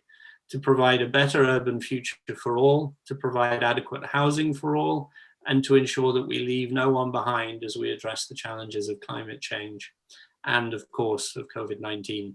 So thank you all very much, and I hope you all enjoy the rest of the day's events. Thank you. Over. Thank you, moderators and all the speakers for the roundtable, to ladies and gentlemen, all participants. So just to inform you, we are going to have a reassessment, minutes for a break for around 5 minutes. Ladies and gentlemen, all delegation and participants for the UN Habitat, you may rest your eyes for about 5 minutes away from the screens, as it's good for your eyes and your health. So, but please stay on the line, ladies and gentlemen, all delegations and participants for the World Habitat Day. We'll be right back around 5 minutes for the reassessment. So please enjoy your breaks for around 5 minutes, and I'll be right back on your screen for the third roundtables, for the roundtables 3 on a theme called Housing at the Center of the COVID-19. Ladies and gentlemen, enjoy your break and please stay on the line.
Well, ladies and gentlemen, all delegations and all participants from all around the world, once again, welcome back. So we just having around 5 minutes or less for the break for the reassessment. And now, welcome back, ministers, mayors, excellencies, ladies and gentlemen, all delegations and all participants. Welcome back. This is the day 2, once again, for the World Habitat Day on the theme Housing for All, a Better Urban Future. And once again, now we are back on the round tables 3, or the third roundtables, on a theme called Housing at the Center of the COVID-19 Response. Ladies and gentlemen, before we start the roundtables for today, I present to you, this is a video from the Ministry of Public Works and Housing, Indonesia. Please enjoy.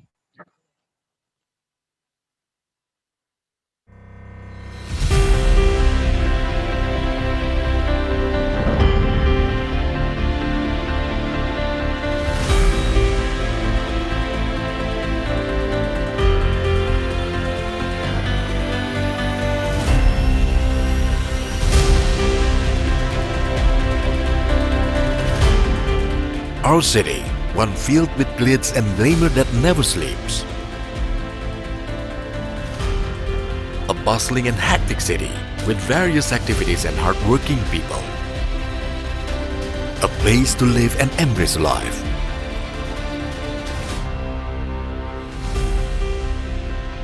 Now, our city has lost its spark. The COVID-19 pandemic has spread throughout the world, including Indonesia.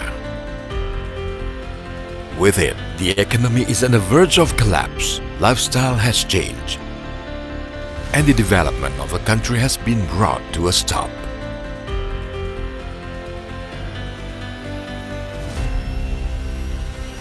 But we will not give up. We will survive and rise up to the challenge. We will ensure that health protocols are to be enforced in the middle of our duty in building infrastructures. Indonesia is pushing the cash for work projects to help recover its economy. The Ministry of Public Works and Housing have also implemented the cash for work scheme in the infrastructure development area.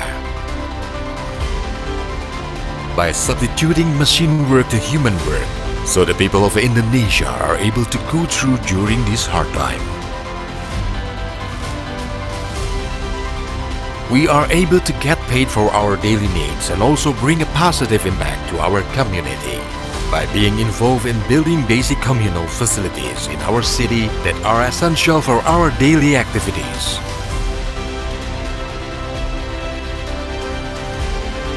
People's lifestyle has changed, but we must keep trying and working by living a healthy one. We must be well equipped with adequate infrastructure and facilities to fight and adapt to this COVID-19 pandemic. No need to go far. A clean water supply is enough for our health. A proper domestic wastewater and solid waste facility is key to cleaner environment. A pleasant green and public open space to exercise and relax will also boost our immunity, mind, and ultimately our well-being. We need those basic access in our homes and neighborhoods. Whether it's in cities, villages, mountain areas, coastal areas. Because our habitat must be preserved for a future that is comfortable, sustainable, and resilient. A better future for an urban life starts from us and our homes. Kami mau kota yang lebih baik. Happy World Habitat Day 2020. Housing for all, a better urban future.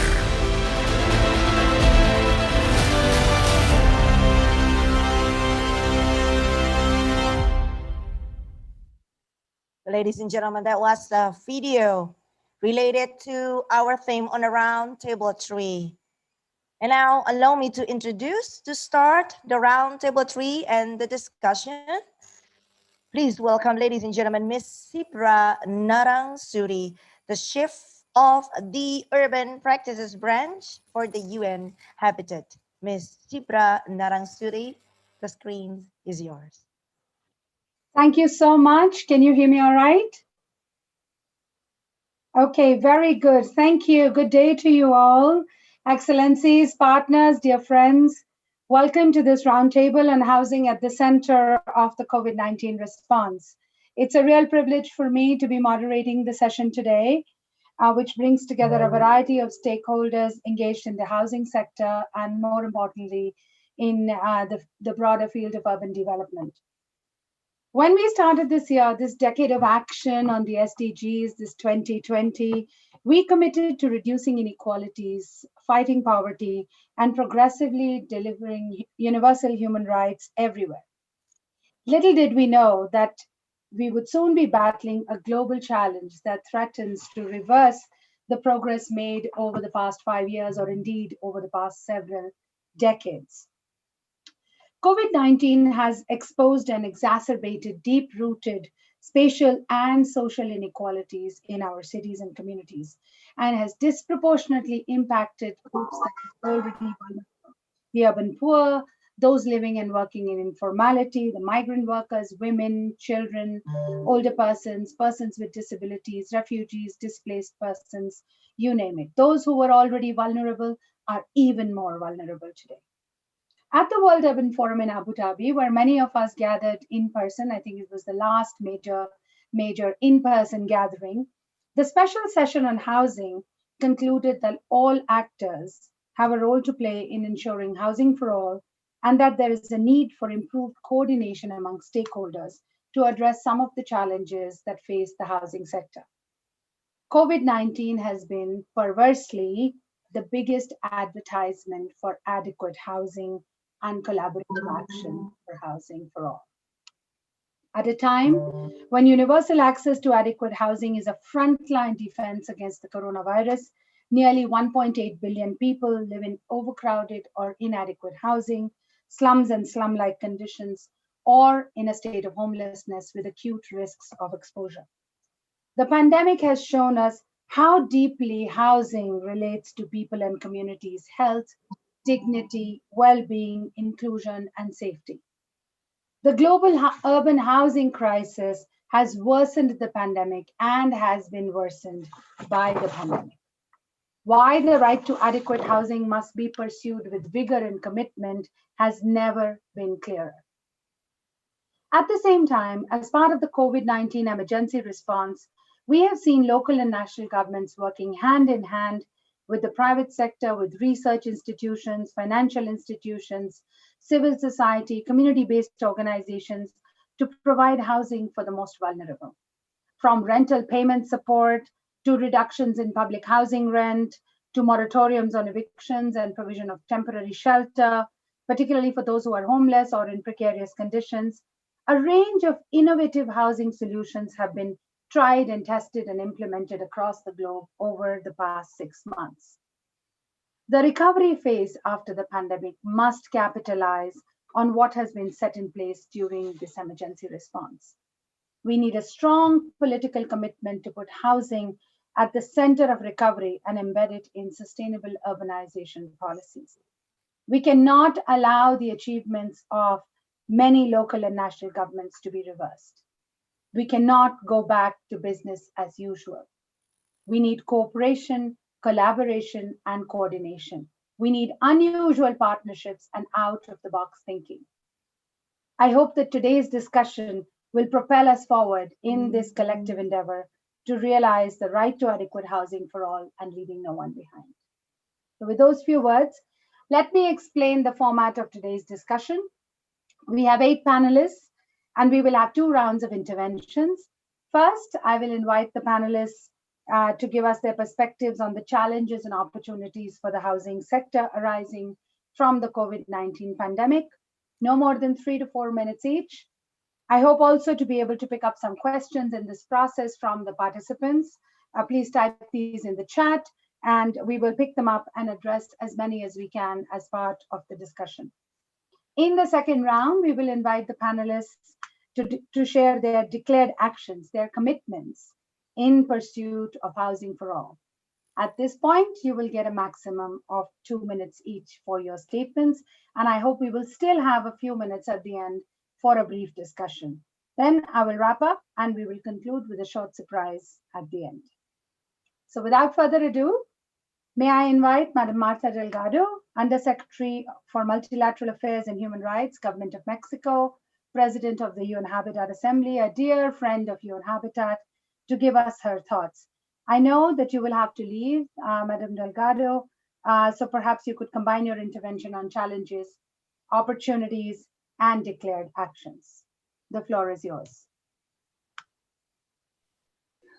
Shipra, thank you very much. It is a privilege also to see you, even though we are see each other by the screens. Mr. Yves-Laurent Sapoval, Advisor of Housing, Urban Development and Landscape of the Government of France. Ana Claudia Marinheiro Centeno, Regional Manager for Latin America and the Caribbean of Cities Alliance. Mr. Gregors Jashta, Housing Specialist of the European Investment Bank. Marisa Ploin, Directorate of Employment, Labor and Social Affairs of the OCDE. Daniel Gonsbacher, President of the International Real Estate Federation. Annika Wahlberg, Secretary General of the Union of Tenants, and Professor Ariel Sabarudi, Director of Housing Finance, Ministry of Public Works of Indonesia. Good afternoon, everybody in Indonesia, and good morning here in Mexico. Thank you for having me at this important panel focused on housing as an essential factor to face COVID-19 and recovery. I am extremely happy to see that this year's Urban October is centered on how to shape integrated solutions on housing for the recovery in urban areas and informal settlements. To be honest, it couldn't be another way. As a result of the pandemic, we have confirmed the critical role that housing is playing, not only as shelter, but also to guarantee the right to social, economic, and cultural rights. As we know, crisis also represents opportunities. In this sense, I firmly believe that one of the most outstanding opportunities during the COVID-19 crisis for both national and subnational governments is to develop strong policies that not only ensure adequate housing, but help strengthen urban sustainability and also to strengthen the resilience of the communities in order to create a new normality, if that could be said. That just be the just and sustainable cities must be inclusive and provide equal opportunities for everyone. Regardless if people stay at home or have to travel or work, governments should develop policies to enable them living spaces to promote well-being. On the topic of sustainable and adequate housing, I would like to share an example of my country, Mexico, which received this year UN Habitat Scroll of Honor Award, Eco Casa.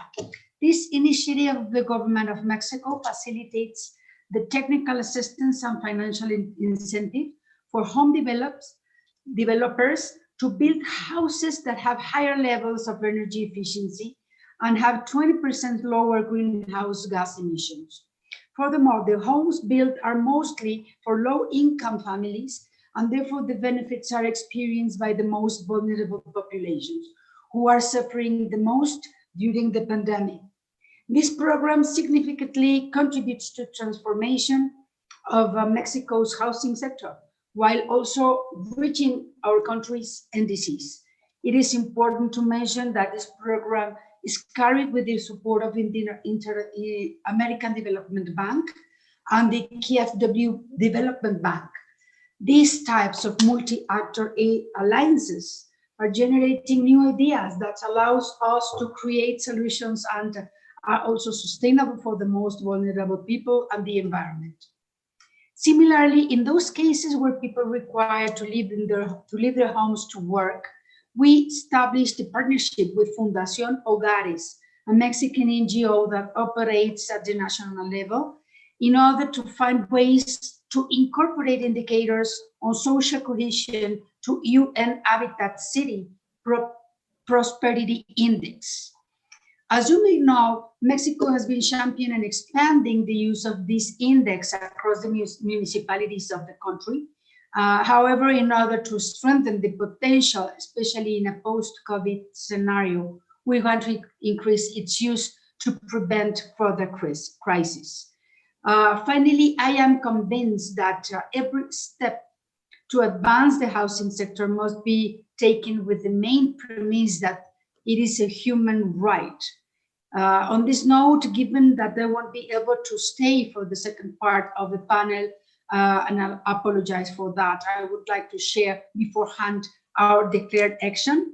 As current president of UN Habitat's Assembly, we are committed to create by end of this year the Urban Excellence and Innovation Unit, a place that will foster the innovative solutions for current and future cities' challenges, inducing, of course, sustainable housing. I look forward to continuing this conversation and to present the first outcomes of Excellence and Innovation Unit during the next year. And I wish you all a great day and thank you very much. Thank you very much, Madam Delgado. Thank you for your commitment, a very clear declared action. You have set the bar high. Now everybody has to follow with that kind of a concrete commitment on the path to securing housing for all. Housing is a human right. Let us not forget that. Thank you so much again. Thank you for joining us. Let's move on. I would now like to invite Professor Arif Sabaruddin, Director of Housing Finance, Ministry of Public Works and Housing, Indonesia. All the detailed bios are in the chat for the participants to see. Professor Sabaruddin, the floor is yours. Okay, thank you, Sifra. May I show our presentation with, it's possible? I will start. Okay. You will have only 4 minutes though. Okay, I will, okay, no problem. Okay. Okay.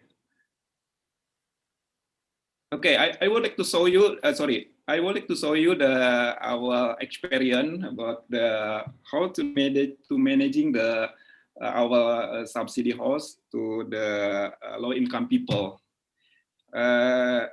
This is the illustration, yeah. But our program in the COVID condition, yeah. Our service is not affected by COVID-19, yeah, because we use the IT technology in the services. Yeah, I come from the Public Services Agency, the Center of the Management Fund for Housing and Finance, Ministry of Public Works. Yeah, this is the some feature of the subsidy housing loan in Indonesia. Yeah. We have the only 5% fixed for the interest, and then we have the program, the tenor of 20 year, long tenor, and then a very low installment and free of premium assurance, free of the tax, and only 1% down payment. Yeah, and then government aids.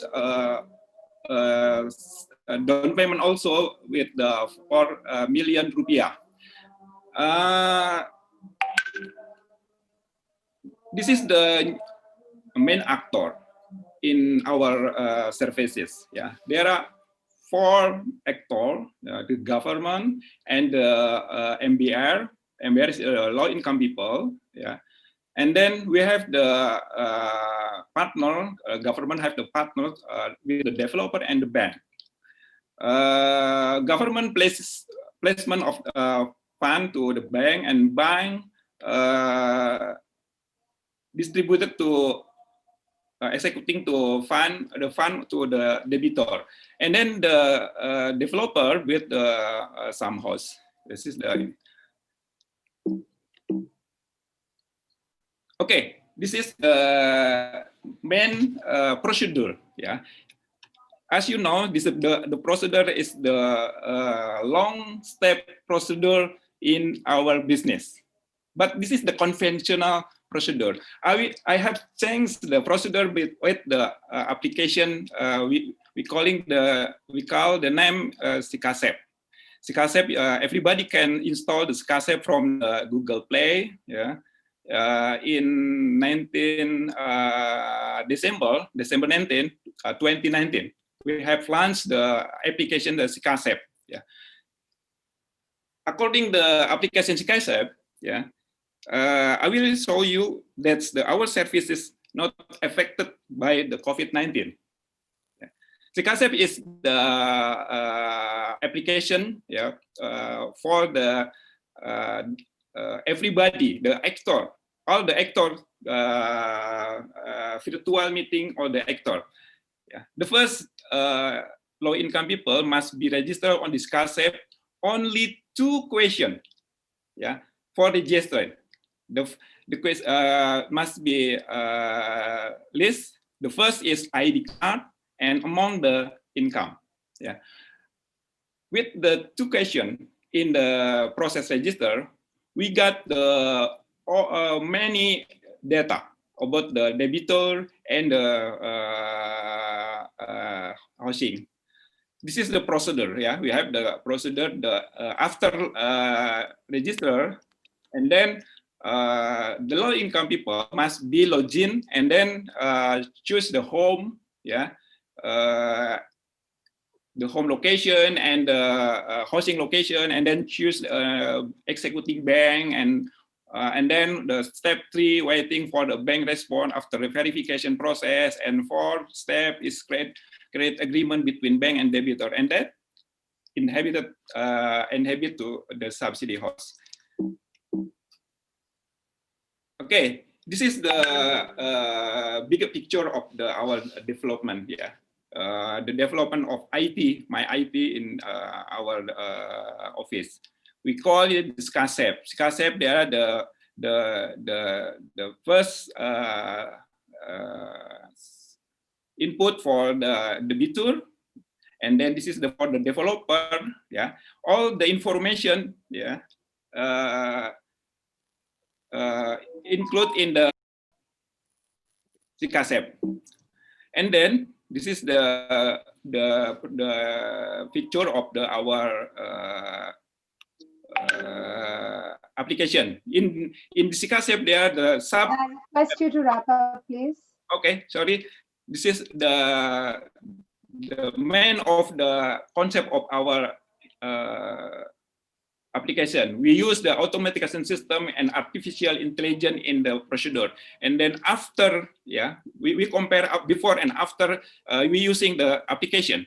We can show you this is the difference between in January after March. Yeah, we distributed the housing subsidy.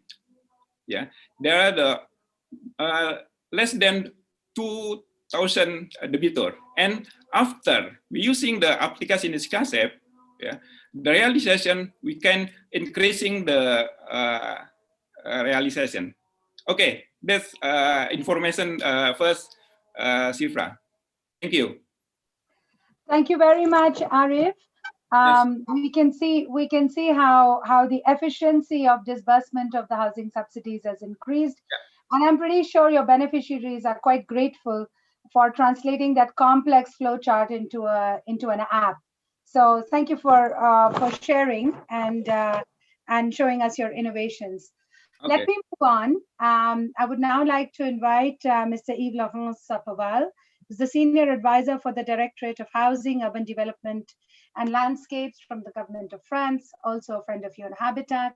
Mr. Sapoval, what do you see as the main challenges and opportunities that have arisen for the housing sector from this COVID-19 crisis?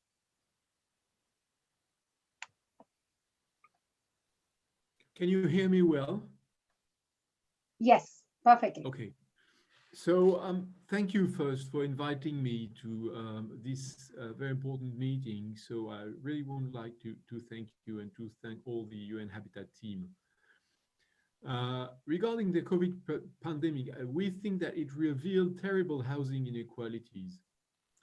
Contrasted conditions of dwelling proved dramatically discriminating. Surfaces, occupation, comfort, adaptability to several uses such as physical exercising, for example, or teleworking, relation with nature. In other terms, the quality of housing had tremendous repercussions on family conflicts, working capacities, home learning for children, and even physical conditions of the dwellers. Luckily, in some way, in Europe, the confinement mostly happened in tempered weather, but we can imagine what it would have been with most difficult or extreme hot and cold climates, when energy poverty could have affected confined households. So this must lead to reflections on sustainable qualitative housing and more broadly to rethink the relation between housing, work, public transportation, and urban amenities. It is an opportunity for the cities to interrogate their developments and to find solutions for the future. It will require knowledge and capacities, both in terms of financing, planning, building, and management. It opens several challenges because not all the countries are in the same situation. Now, for the most developed countries, that crisis must, in priority, lead to a massive, deep renovation wave. This will have massive social co-benefits in terms of comfort in living and working place, health for families. It will have economical co-benefits because renovation sector is a heavyweight, mostly composed with SMEs. The sector is a massive provider of local jobs, but also of integration jobs. It will have environmental co-benefits, as you know, 39% of energy and process-related carbon dioxide with 11% of manufacturing of materials, and for 36% of the final energy use. Green renovation measures are widely recognized to be amongst of the most cost-effective options to achieve emission reduction. France is taking action. We have a recovery plan of 6.7 billion euros in line with the next generation EU regeneration plan, just for buildings renovation.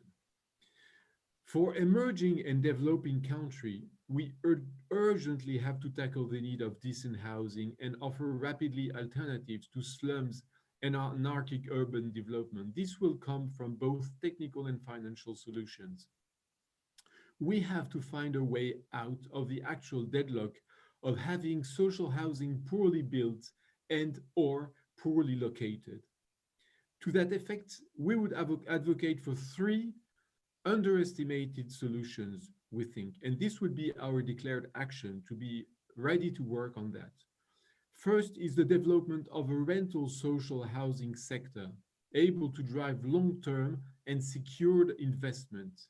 This is a real solution, so we are ready to work with any country on that, and specifically with UN Habitat, but you know that. Second solution is the development of self-construction for simple, standardized and structural elements and traditional solutions. We need to work on that and to advance. Third thing is the development of innovative financial and legal dissociation between land and construction property. This is also a way to tackle those challenges. We are ready to act on those questions, and Mrs. Minister, I don't know if you're still here, but we are ready to work with Mexico, of course. We have a meeting with SEDATU and with Mexico City and Metropolis if there is a will to do so. To conclude, if I have to pick up a positive aspect of the crisis, I would say that at the global and local level, it reinforces solidarity and the solidarity feeling because no one is going to succeed standing alone. The virus is affecting rich and poor people, north and southern country. It is everybody's best interest to stop its progression, notably by providing proper, sustainable, and affordable habitat to all human beings. This is the very heart of the mission of UN Habitat, housing must stay at the heart of UN Habitat's mission. We will participate and we will contribute to this as participating also to the Compact for Housing Solutions that we might have a word about afterwards. Thank you. I hope I haven't been too long.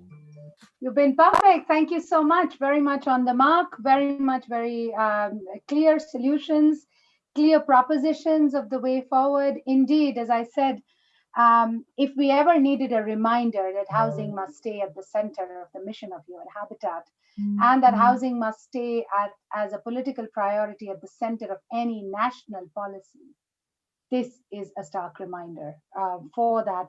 Thank you also for flagging the importance of solutions that are often pushed to the back burner, like rental social housing, traditional architecture and traditional design, traditional building practices, and for reminding us that there is a social dimension, there is a social benefit, there is an economic benefit, and an ecological side to housing that we must capitalize on. So thank you again very much for those remarks.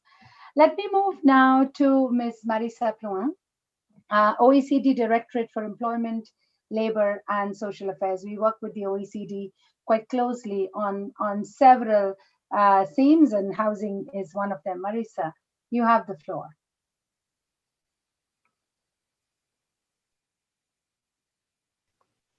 Thank you. Thanks for the invitation. It's a real pleasure and an honor to be here on this really excellent panel already. Some very important things I think have already been said, and I just want to highlight maybe 3 things now and then come back to a couple ideas in the second round. But the first is just to say at the OECD, what our job is, what my job is to first monitor the housing outcomes across countries. We in our database, we have about 40 different countries. So we're looking at measures of housing quality, housing affordability, as well as public policies. What are countries doing to try to make housing more affordable and of better quality? And since the onset of the COVID crisis, we've also been tracking what have governments been putting into place in terms of emergency housing support. And we've been working with individual governments to see what types of support measures were put into place, are they still happening, etc. So I'm going to share a few insights from that work that we've done, and I think that will help us help me point out what I see as some of the challenges and the opportunities here. The first has been mentioned, and this I think it's important to say again, based on all the work that we've done in different countries, is that as we know, COVID didn't create a housing problem. It really turned a lot of chronic housing challenges into a housing crisis, and it became very visible, and it became much harder to ignore, I think, than it usually is for many people and for governments as well.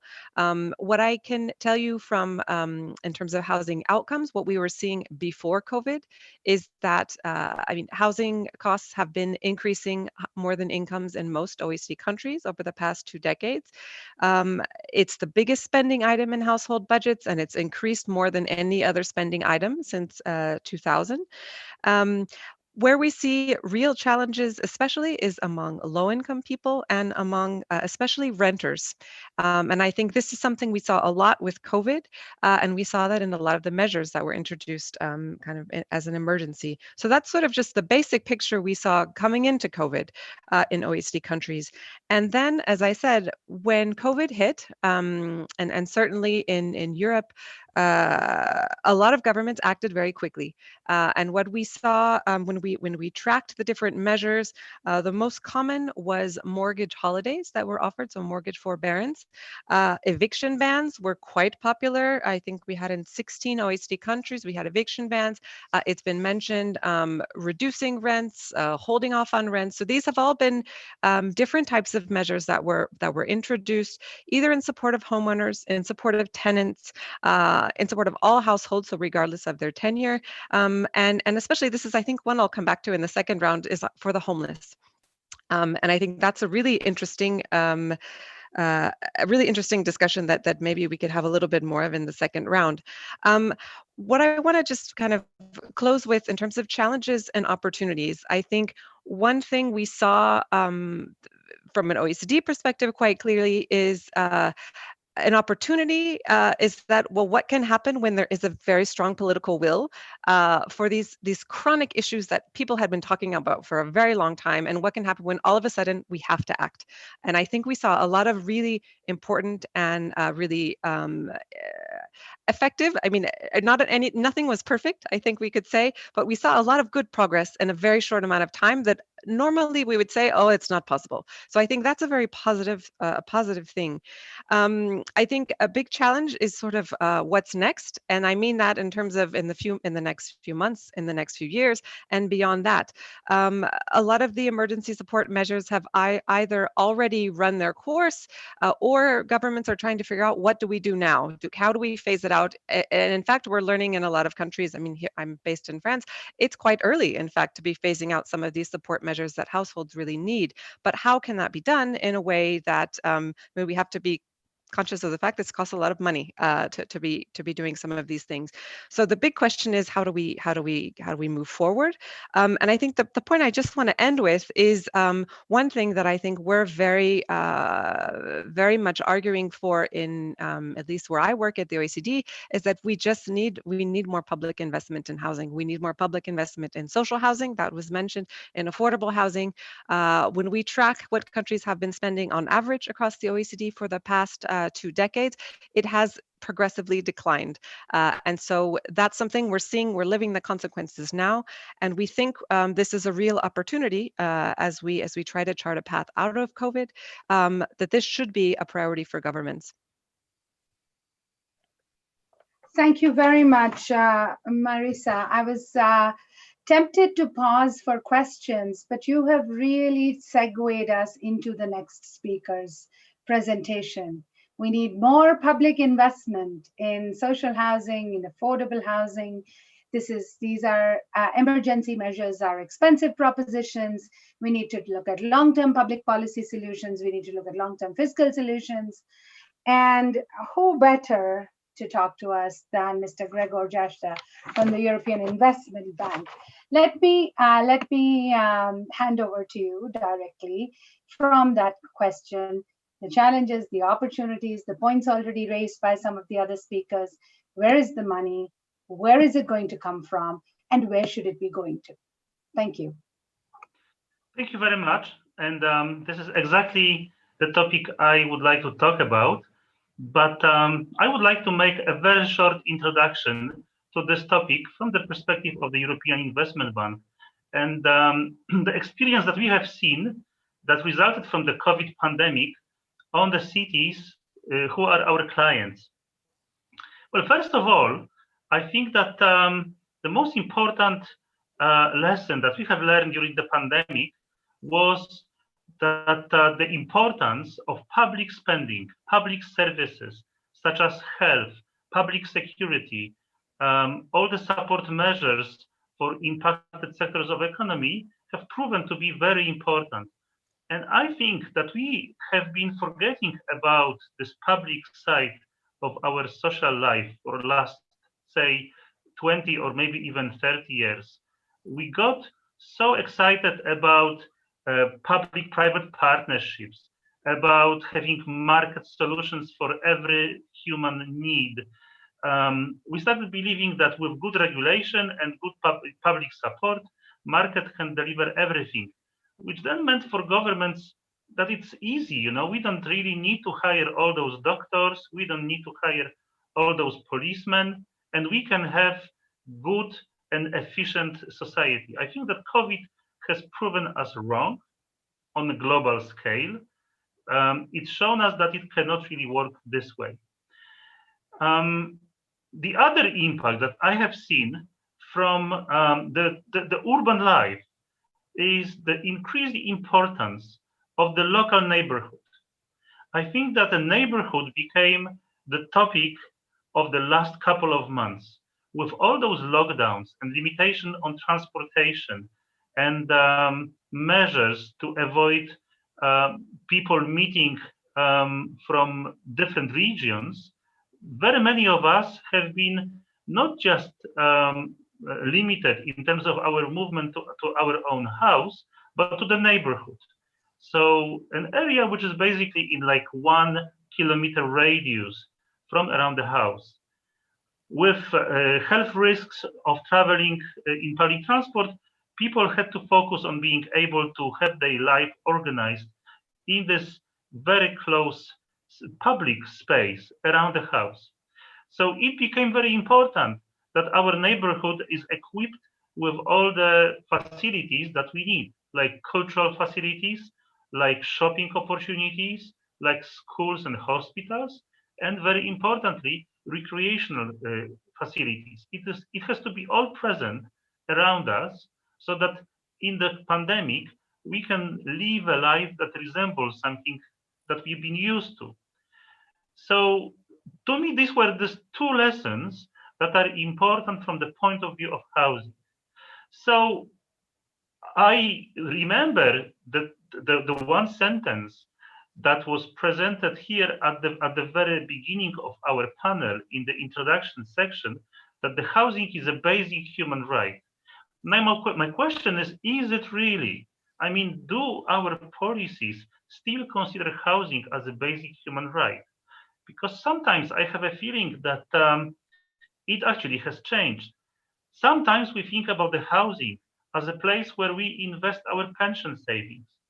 Our government pension schemes are insufficient, and we are looking for opportunities how to complement our pensions in the future. What better investment than an apartment that I can rent, and then its value will always increase? Because as we know, the value of real estate tends to increase. Well, sometimes housing has actually even become a place of speculation. So there has been all those stories how quickly people can make money by investing in housing. So is it really that housing is a basic human right still? Maybe not. And maybe we should rediscover its role. Therefore, I would like to question something that has been so popular in recent years, which are the demand side housing support measures. I mean, when we look at our housing markets, we always say housing is more expensive, and the pace of growth of the price of housing is higher than people's income. Now, why is that? Is the technology more expensive? Are the profits in the sector bigger than they have ever been? Or is it the speculative nature of land investments that are behind this price increase? I sometimes think that what we really do when we support demand measures, that we tax the society and transfer all this money to the landowners, whose price of land that benefits them is ever increasing. Somehow this is not really being questioned. Why is it happening that the more we pump money in all those mortgage subsidies, in all those tax reliefs, at the same time, all those efforts are in vain because house price actually goes up? Maybe that's the reason, actually. If we look at the basic economic equation of demand and supply, we will get the answer.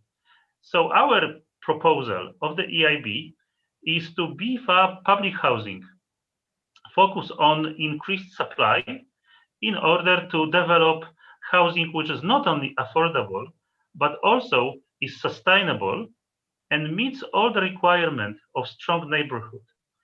That is the offer that the EIB brings: financing of public housing offered at the affordable price and developed with a sustainability in mind. Thank you very much. Thank you very much. That's very clear, and that's a common thread that seems to be coming out. One, as also Mr. Sapawal mentioned, the link with the neighborhood, the housing, work, transport, mobility, public space, public amenities, the integrated development that you talked about, and very interesting perspective, I think, good food for thought, that is all this demand side support really going, really a perverse tool, in fact, an instrument that is not really solving the problem. is the problem really in terms of enhancing supply of good quality, affordable housing? So very much food for thought. Thank you very much for leaving us with those. I'll come back for more recommendations in the second round in terms of what we're going to do together in this. And I see already a lot of intersections. Let me now give the floor to Ana Claudia Rosbach, Regional Manager, Latin America and Caribbean from the Cities Alliance. Ana Claudia, what are you seeing? What have you been seeing as part of this COVID crisis? What are you hearing, from your work on the ground? What can you share with us in terms of the challenges, the opportunities, and the way forward that is being put forward by your co-panelists, please? Sure. Thank you, Shipra. Nice to meet you virtually. Thank you for hosting this amazing event. I've been following the previous panels as well. Good morning, everybody from Latin America. Well, I was very impressed by the previous presentations and the conclusions that come very close to the past that we have been also tracking here in the South. So I think I will complement a little bit Marissa's perspective, because we have been also working through communities of practices, practitioners, platforms, in order to exchange experiences and practices, responses in the post-COVID. A lot here in Latin America, but also with the government of South Africa that was in the previous panel, in India as well, and we are planning all the activities in Africa as well. So what we find is that, well, there are some national governments that have been very active in responding to COVID and looking at the housing, but you have to understand that in the global South, the informal settlement is very prevalent. So, and of course, the COVID has affected immensely the capacity of power, right? The financial capacity of the families here. So we have been observing an increaseness of not only people living on the streets, like it's being observed in cities in the north, but also already an expansion of informal settlements, right? So the previous mismatch that is very clear here, so all the panelists before mentioned, Greg just mentioned it clearly in the case of Europe, it is the case for the South too, right? The mismatch is huge. The price of the house is just much more, times more than the income of the families. And now with COVID, incomes will decrease. So I could say, this data is not accurate, Shipra, but I think we could say that the formal markets, they reach maybe to 5, maximum 20% of the households in the countries in the South. So this is a huge problem. I don't see a way out. I completely agree with the previous panelists without public investment. PPPs are limited. There are studies already. All the housing PPPs that we have been seeing here in Sao Paulo, in India, there are cases. They request lots of guarantees, lots of subsidies. So the private sector operates, will contribute, but there is a requirement of guarantee. There's no appetite to taking risks. So international aid might be helpful also at some point, but fiscal resources are needed for subsidies for housing construction, in the case of our cities, housing improvements and slum upgrading. And the proposal is that you connect housing policies to slum upgrading. So the two, they have to work hand by hand and build communities, as the previous speaker said, not only building houses. This is a lesson that we already learned. But I would like, a lot was spoken about financial frameworks. I believe financial frameworks is one of the two biggest bottlenecks that we have. So the two biggest bottlenecks are for me, financial framework and land. But land is directly related to the cost of the house. So this is the most expensive input, and well-located land is unaffordable everywhere for the poor.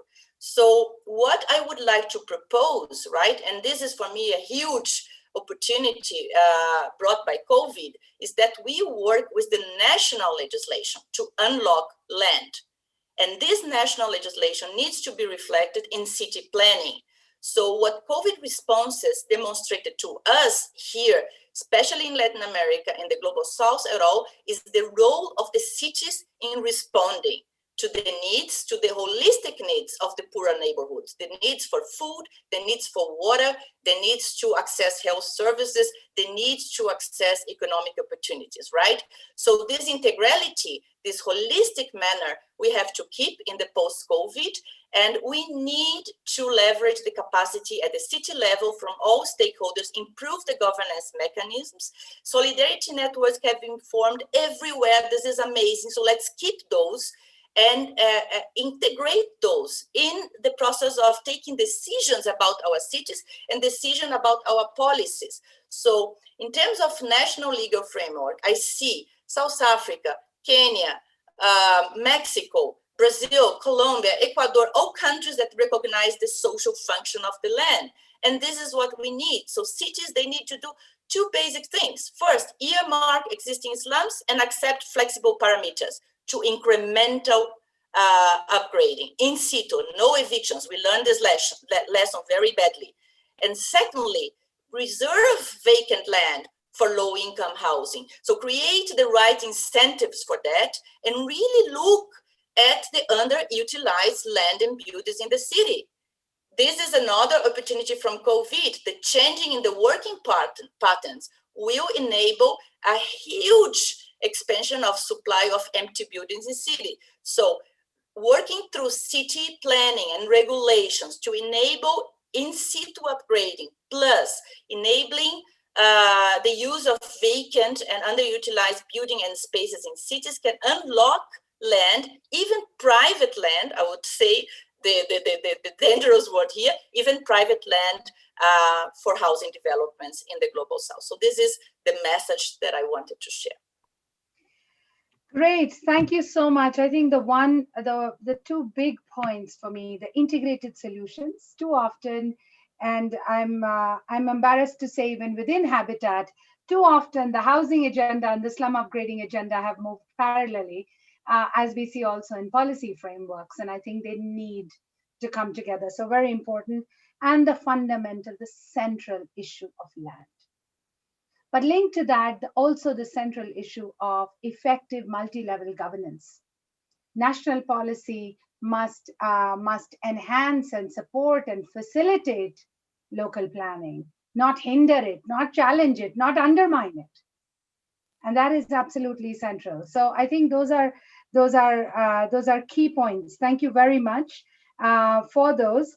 And because you mentioned that word, private land, I think we can go straight to Danielle Grossenbacher, President of the FIABG, the International Real Estate Federation, and Chair of FIABG's membership of the World Urban Campaign. The city we need is affordable. Danielle, you and I have talked about this many times as part of the Habitat 3 process, as part of several conversations, and now you've heard the words. How do we bring in private land, private real estate, private housing, vacant housing units into the mainstream of this discussion around affordable housing? What have you seen in this time of COVID? What are the opportunities that you're seeing? The floor is yours.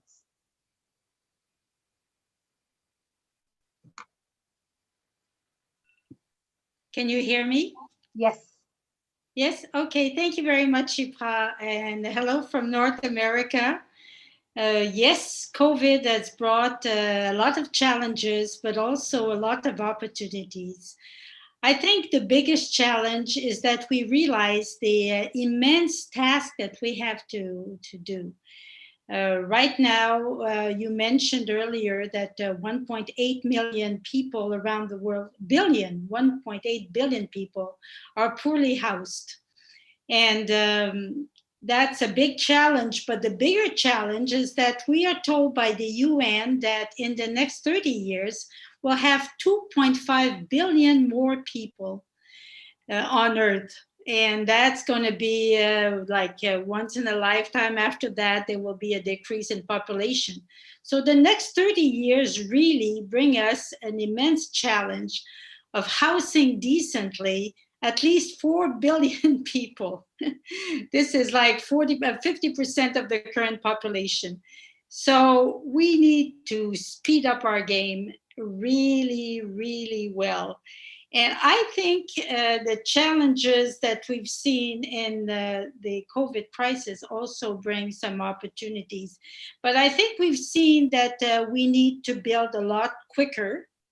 We need to adapt and change, modify the way we build homes, the way they are. I think people need a little bit more space. They need access to outdoor space, to at least fresh air, open their windows. And we need to have more partnerships. We need financing. We need to attract the people who have the money, make them see a way to make profit and be interested in investing in housing, which is the biggest need that we have right now. And we have to interest private developers.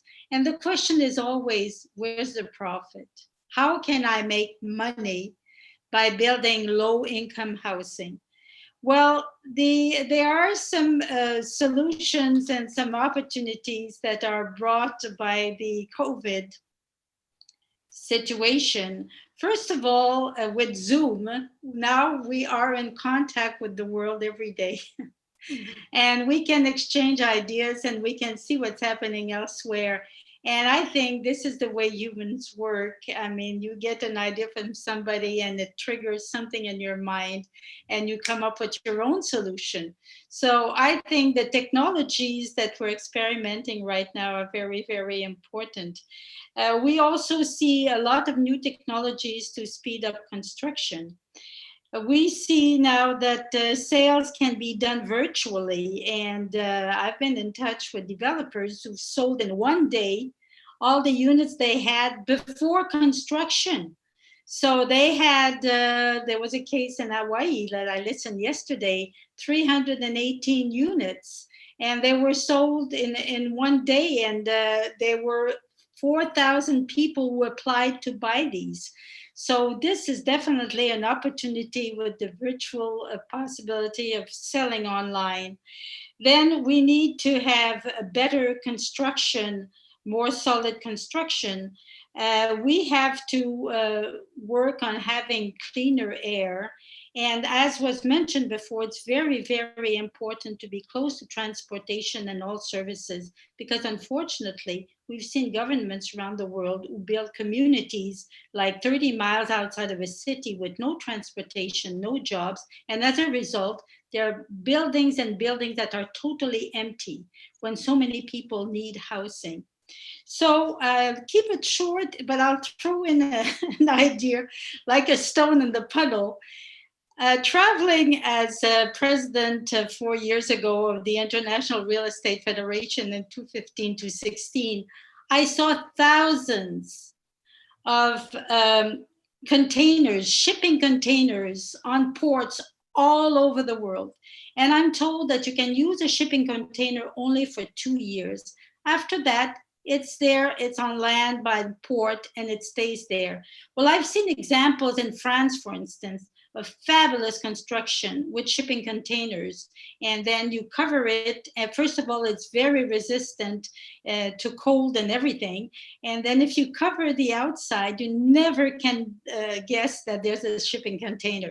And those shipping containers, I'm told, can be sold for about $2,000 a piece.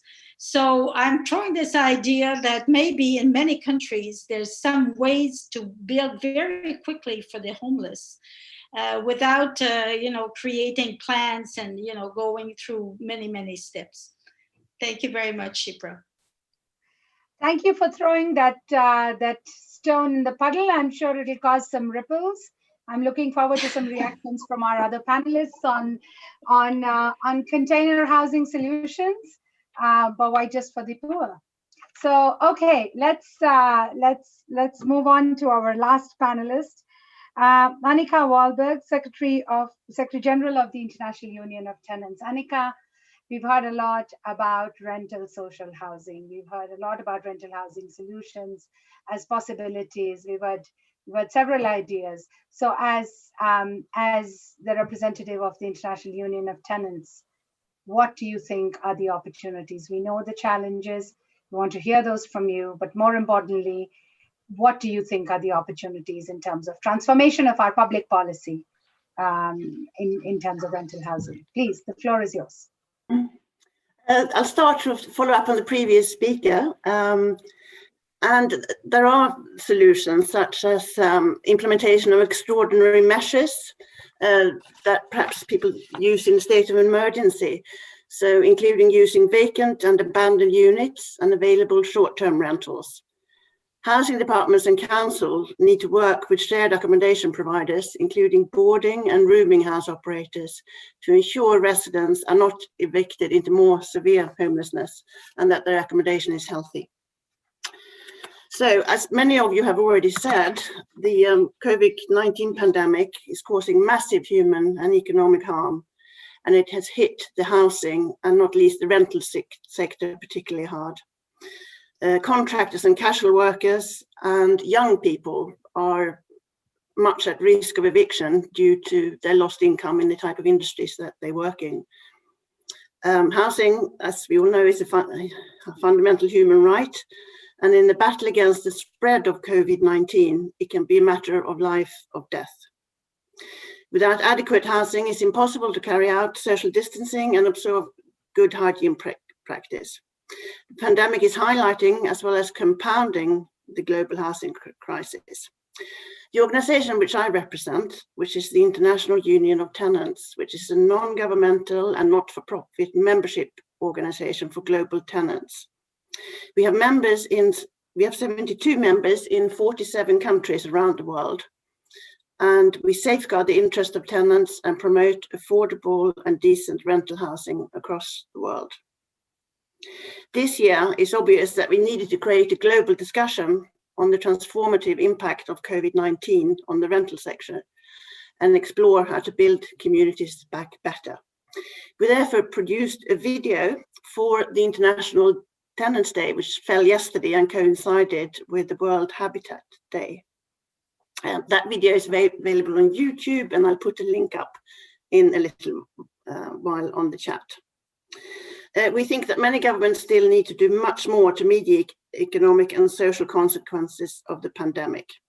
We need to restart the economy in a way that is socially, economically, and ecologically sustainable. To that end, we call on governments to do three things principally.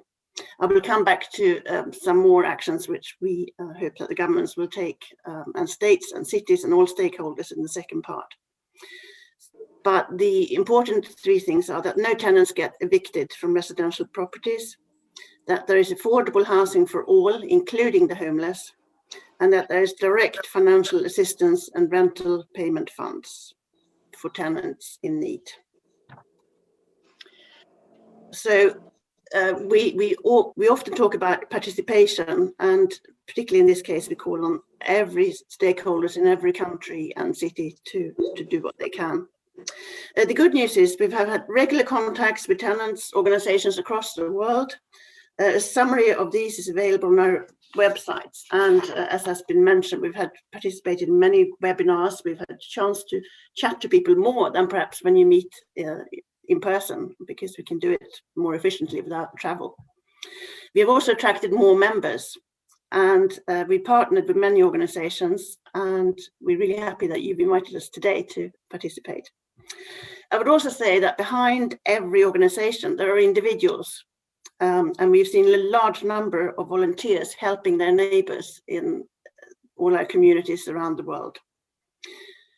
I would also ask that you continue to interact with your local or national tenants organization to participate towards the movement towards housing for all. Thank you. Thank you very much. Again, some very clear recommendations. No tenants get evicted, affordable housing, direct financial assistance.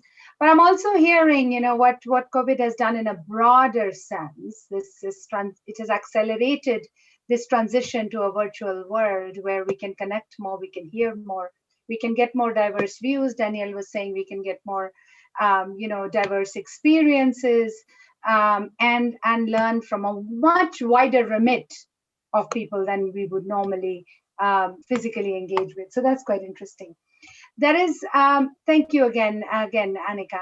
There is a comment in the chat where someone is making the point that, you know, land is the most important obstacle, and you've all made that point.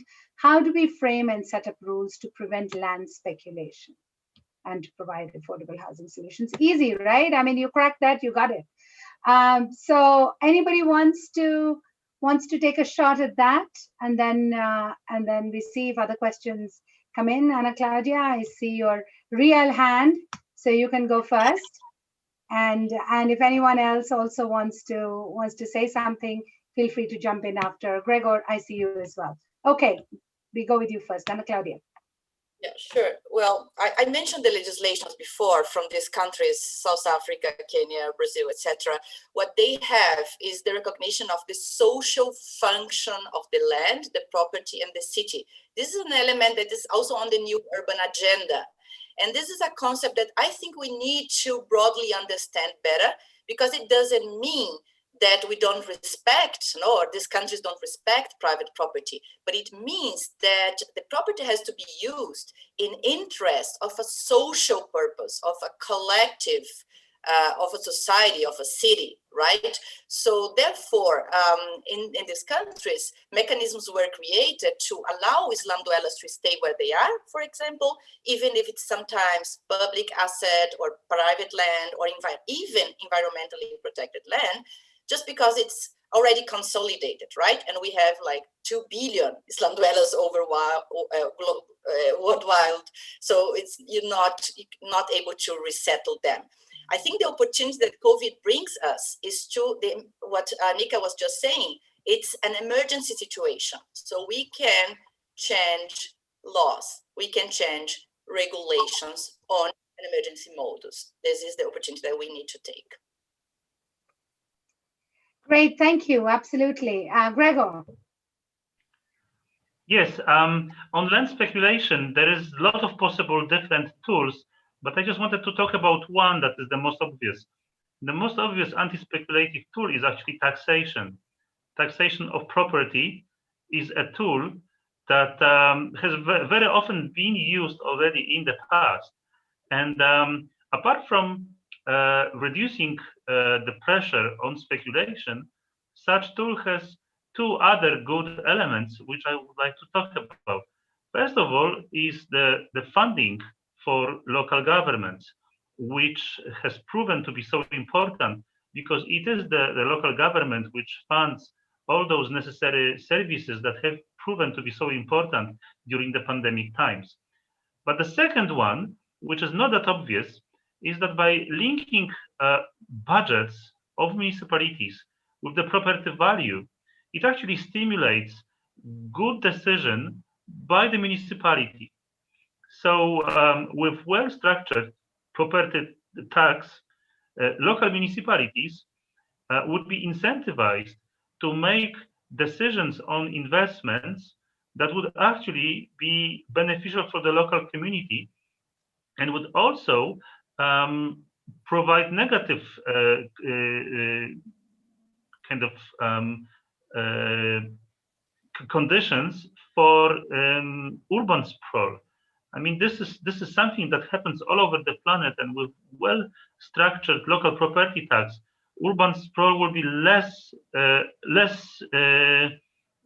beneficial for the cities, because they will have to balance the cost of necessary infrastructure with all this income that can be derived from the city that grows geographically. So that is one thing that could be done by municipalities and by the governments, that would not only limit speculation, but also link good development policies with financial flows. Thank you. Great, thank you so much. I think those are very important, very thoughtful responses. I'm mindful of the time, and I'm being nudged forward. So let me move on to the next round very quickly. All of you have already outlined some recommendations, some commitments, some thoughts on what you're willing to do. We already heard from Marta Delgado. We already heard from Yves Laurent Sapoval. We've heard from some of you. I will give you 1 minute each, or 1.5. What is your declared action as a follow-up to what you've seen in the times of COVID, but also what you've heard today, and this discussion, not just this discussion, connect back to the previous roundtable on informal settlements as well. What is, from your perspective, your organization's perspective, the declared action that you want to put out, and perhaps also connect with the others who are around the table? Should we go in a different order? Maybe I invite Marisa. You haven't had a chance to speak the second time. Please. Thank you. Okay, 90 seconds. I think I will say a couple of things.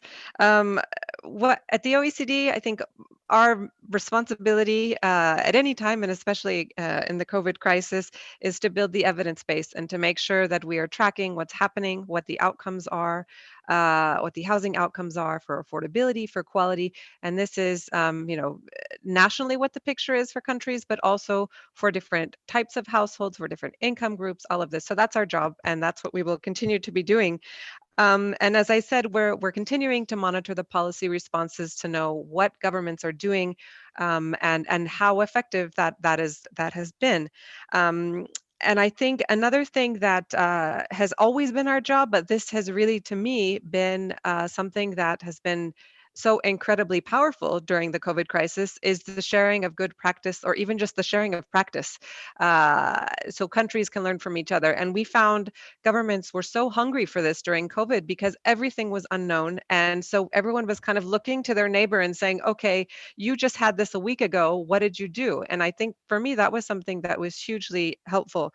The last point I want to make, and this actually brings me back to the issue of homelessness, is that I think something that at the OECD, where it can be useful in this discussion, is that we have experts on lots of different policy areas. And so we have a lot of experts working on housing, but from a different perspective, environmental, social, finance, anything like that.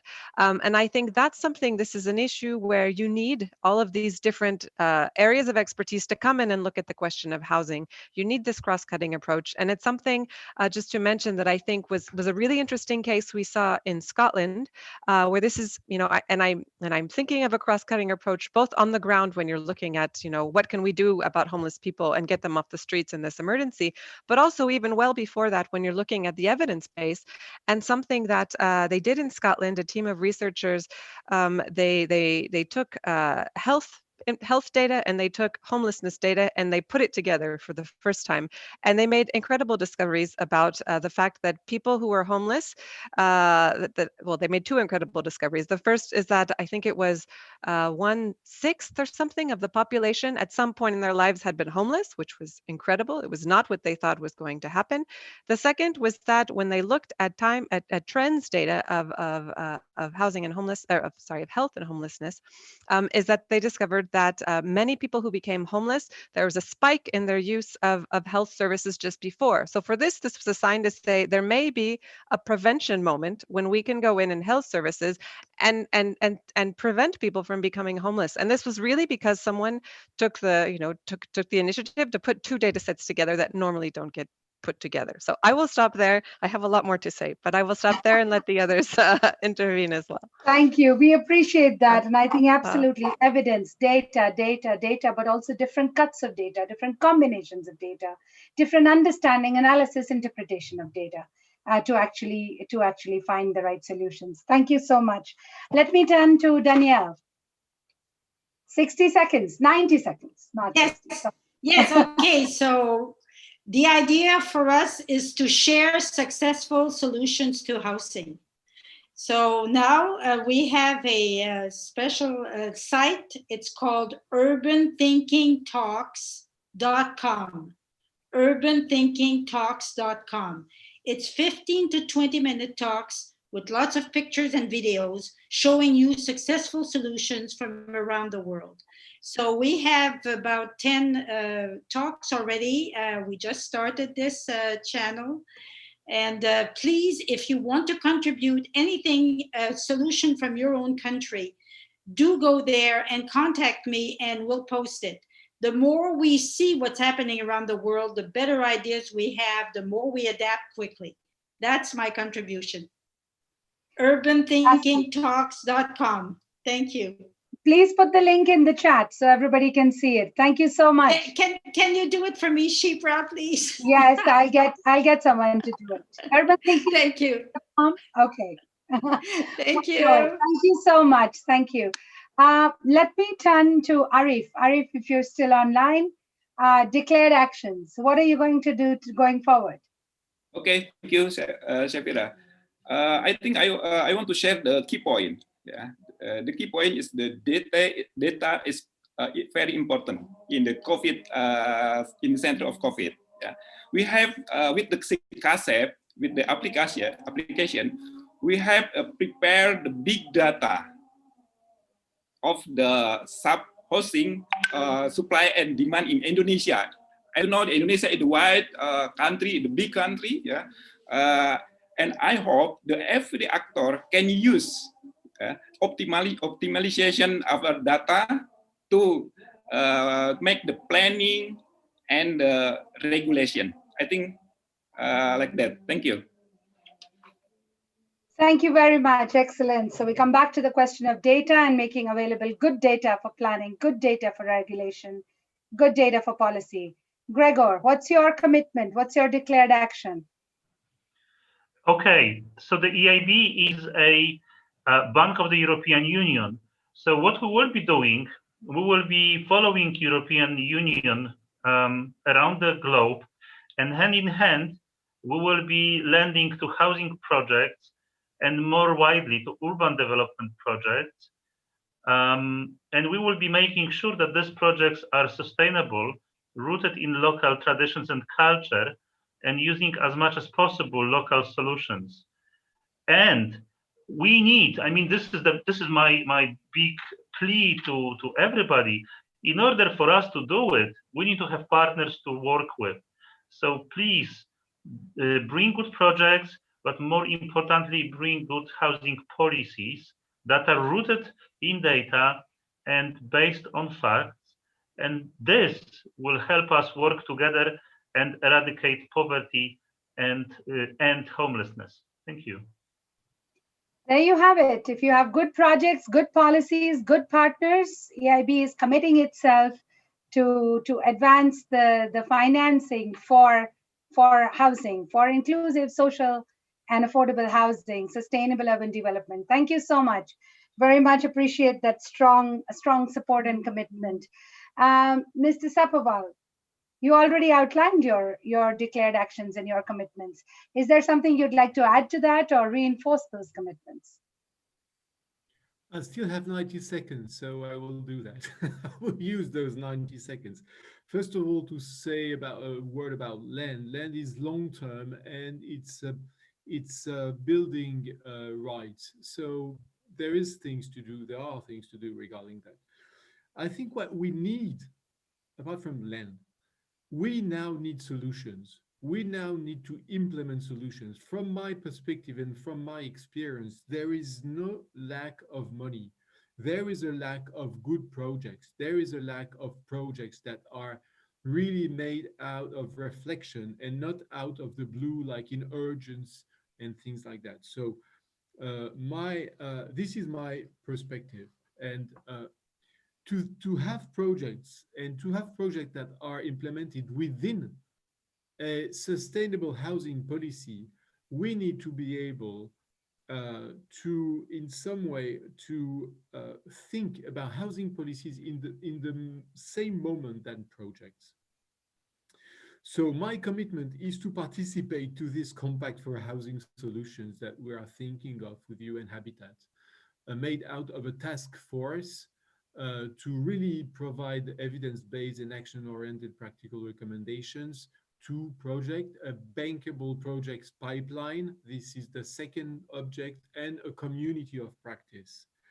I think we have a very good opportunity with Zoom and video and things like that to really assess and to work properly, to have workshops on local housing policies and to see how it works. All the experts that we are here, I mean, we have spent time exchanging views, but these are mostly the same views or complementary views. I mean, we are talking to people who are understanding each other. I think we should have had, if we could organize, or you could organize some workshops about Indonesia, to go deep dive into housing policy in Indonesia, and then about, I don't know, France, any other European country, and other countries in the world, African country, to see exactly, to go deep dive, all the specialists that are around the table here, to go deep dive into within what is the housing policy. We would definitely participate to this.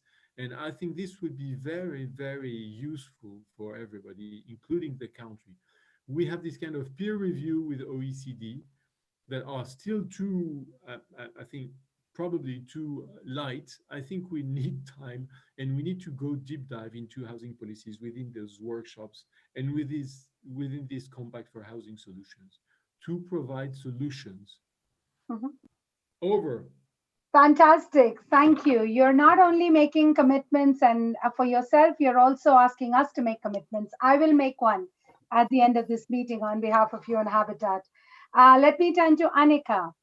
Annika, what, in addition to what you said before, 90 seconds. Yeah. Okay, our main objective was and is to ensure that the COVID-19 pandemic does not become a homelessness crisis. So we will continue to work for moratorium on evictions, direct financial assistance to affected groups, rental payment funds, rental stabilization and reduction measures, suspend utility disconnections, and ensure that internet infrastructure is available and stable so that we can continue to have meetings like this. We must also ensure that renovation costs are not unfairly passed on to tenants or lead to gentrification.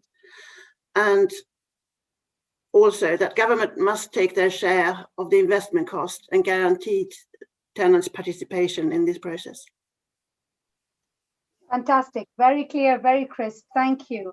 Last but certainly not the least, I'll turn to Ana Claudia. Your 90 seconds, declared action. The floor is yours. Thank you. Thank you, Shipra.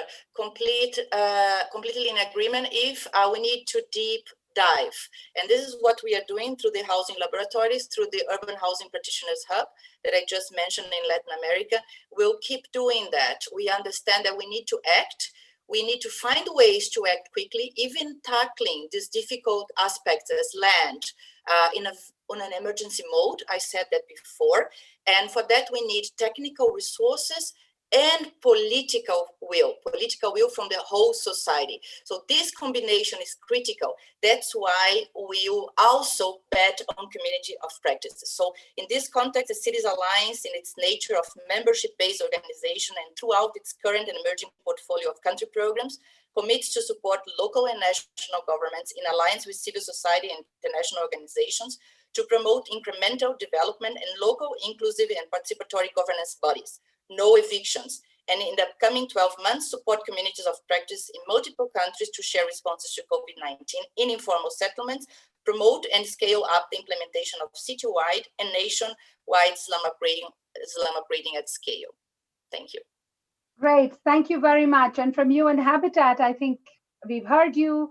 We've heard the call for deep dives. We have a housing rights program. We have our housing team. They're not on your screen, but they're very much behind the screens, and I'm committing them to drive these deep dives in several countries in the next in the next year, to work with you, Cities Alliance, to work with the Union of Tenants, to work with the banks, to work with various member states, countries, national governments, local governments, policy actors, to actually bring all of these together in unusual coalitions, to do really deep, strong dives and find innovative out-of-the-box policy solutions. So that's our commitment to you and on this World Habitat Day. Let me now move to the closing. We're just 2 minutes over.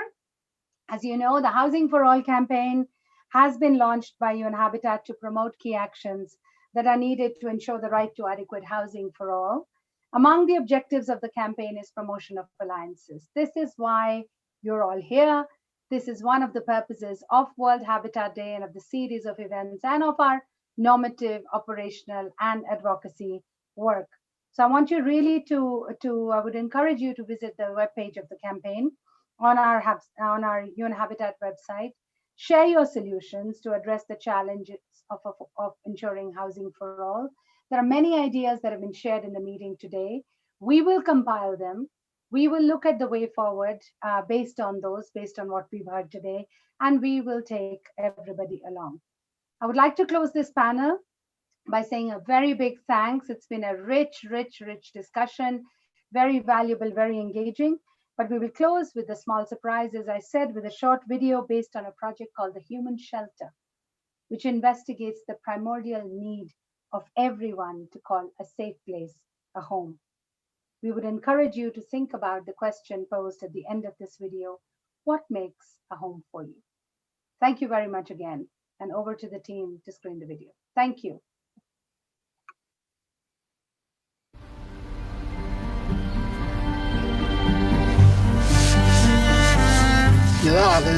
Täällä muus ruokkutulla. Tää kun mun elämä.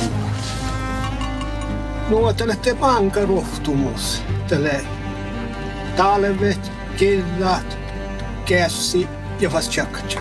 で12人から13人ぐらいがまあそれぞれ友達同士で集まってでみんなでそのなんていうかまあ気持ちよく楽しく暮らせる家を作ろうっていうことで。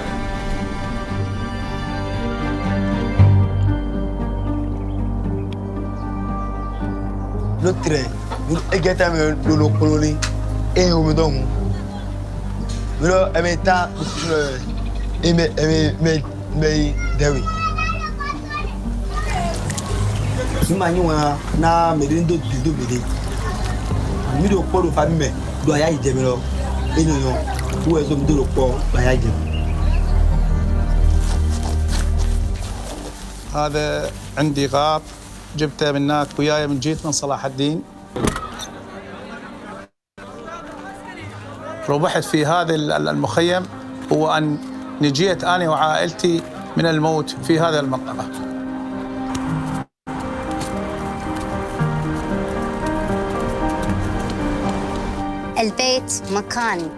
البيت مكان الذي أعيش فيه. ساعدوني إلى أن أصل إلى مجتمع. Thank you.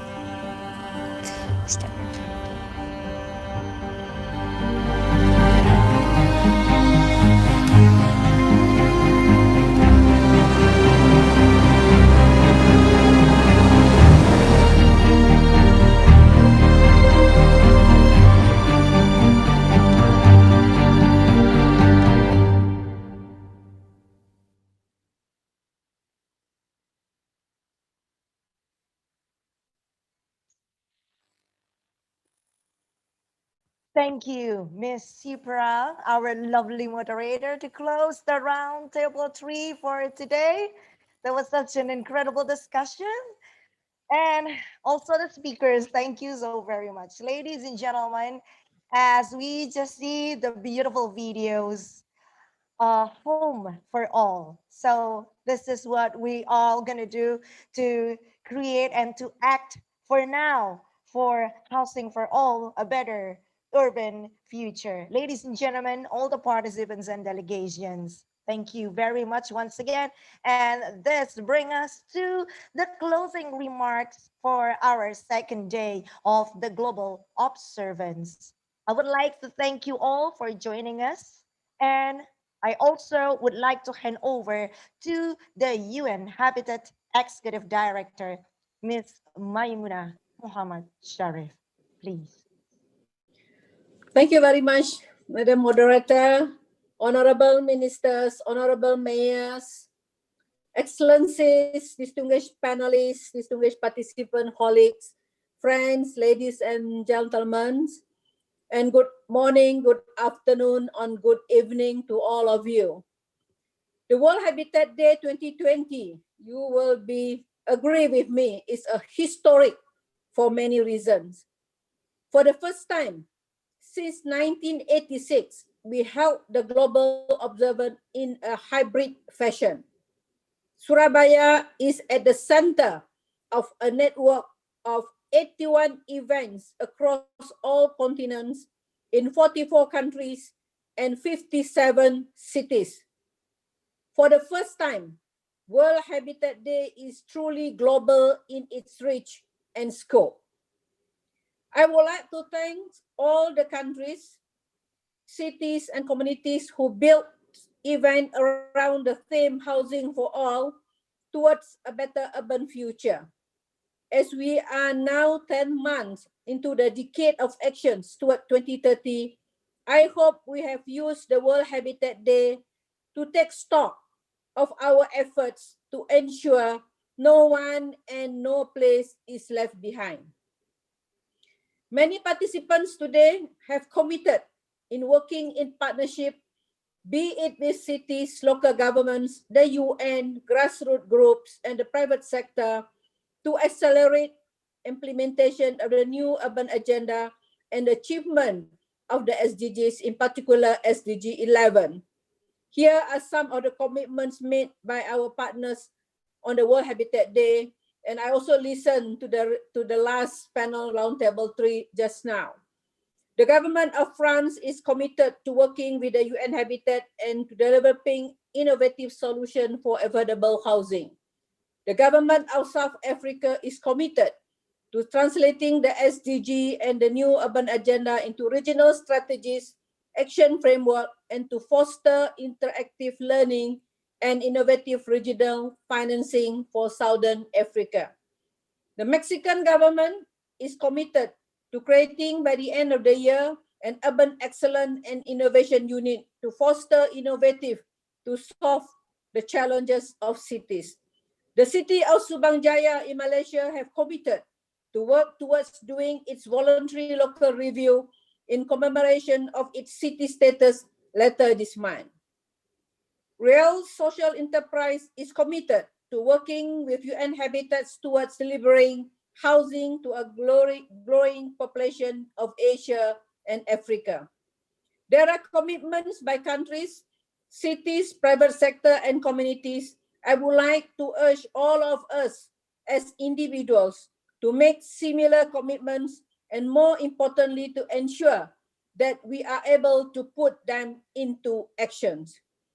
I have asked my team, I think you already heard from Shipra just now, I've asked my team to follow up with all the organizers of Urban October events, now more than 1,000 of them worldwide, to catalog these commitments and to report back in 2021 on the 4th of October in 2021 and on the 3rd of October in 2022, and also in the World Urban Forum in 2022, the action undertaken by all our partners. Ladies and gentlemen, the World Habitat Day is an opportunity to exchange ideas, share experience, and also work together to find ways to scale up urban solutions. The housing challenge is never more urgent than this year, 2020, dominated by COVID-19, is all about ensuring everyone has adequate housing to protect our families from the disease. I would like to share with you several key findings that emerged from the roundtable discussion. Number one, accelerating achievement of SDG and implementation of the new urban agenda requires partnership and coordination at all levels and sharing experiences from the local level. Number two, the Urban Agenda platform is a great opportunity to accelerate action toward the achievement of the new urban agenda and SDG 11. As our distinguished guests have rightfully highlighted today, we truly believe that it will be a place to share and learn, an opportunity to engage in dialogue and exchange, and a powerful tool for us all to track, monitor, and evaluate our work. It is our hope that it will be a powerful catalyst to support policy making and evidence-based action, but also to show the benefits of urbanization. Third, ensuring recovery from COVID-19 requires an inclusive, participatory approach and all of community action. We need to raise awareness of the situation in informal settlements, and equally we need to create incentive for the stakeholders, including donors and the private sectors, to finance plans and strategies to transform and improve life in slum. And for the recovery, to be resilient, people-centered approach that empowers the poor is needed to make sure not only infrastructure, but also livelihood are improved. Ladies and gentlemen, we only have 10 years left to achieve the ambitious Sustainable Development Goals, and World Habitat Day marks the completion of 3/4 of the first year of consolidated actions. COVID-19 has certainly made it easier to work together as champions of urban settlements. We must keep our eye fixed on the prize. SDG 11, the urban SDG, is a docking station for all the other SDGs. Housing for all is not just about built environment, but fulfills a need more fundamental, the need to build homes and communities. And I hope you see now why we regard housing for all as a human right. For the rest of this month, which we are calling Urban October, I hope you will continue to join webinars and events in your own countries to renew ties and commitments towards a better urban future. Finally, let's thank the government of the Republic of Indonesia and the city of Surabaya. Terima kasih Ibu Risma for hosting the global observance of World Habitat Day. Let me also extend my thanks to honorable ministers, mayors, and the committee leaders, the private sector, the academician, the youth, and also the women groups who have made the virtual gathering possible. Your contributions are very much appreciated. I now officially close the World Habitat Day 2020, and I look forward to seeing all of you again at the end of the month when we celebrate World Cities Day on 31st of October 2020 in Nairobi, Kenya. Thank you. Sese, shukran, merci, spasiba, gracias, terima kasih. Over to you. Thank you, Executive Director, Ms. Maimuna Muhammad Sharif. Ladies and gentlemen, participants and delegations from the City Hall, and finally, I will call the Mayor of Surabaya, Honorable Tri Risma Harini, to close the World Habitat Day Global Observance 2020. Please. Thank you. Her Excellency Madam Maimuna Musarif, UN Habitat Executive Director, Honorable Minister, United Nations Representative, Mayors, Experts, all participants, ladies and gentlemen. With a sincere gratitude, we are now at the closing session of the global observance of the World Habitat Day 2020.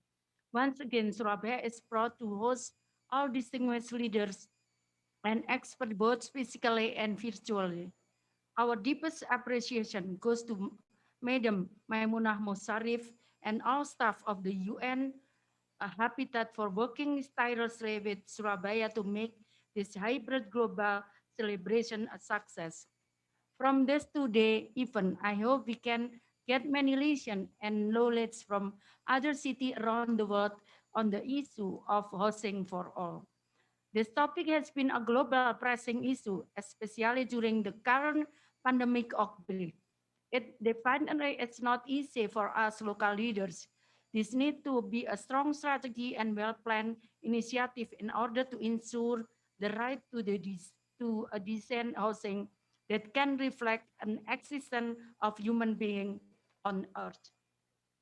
There are still people who cannot afford a decent housing, and those who have to lose their house due to a war, and they do not have any shelter to protect them from the heat, rain, or cold weather. It has for many times been emphasized that the existence of a decent housing even becomes more prominent than ever due to the COVID-19 pandemic.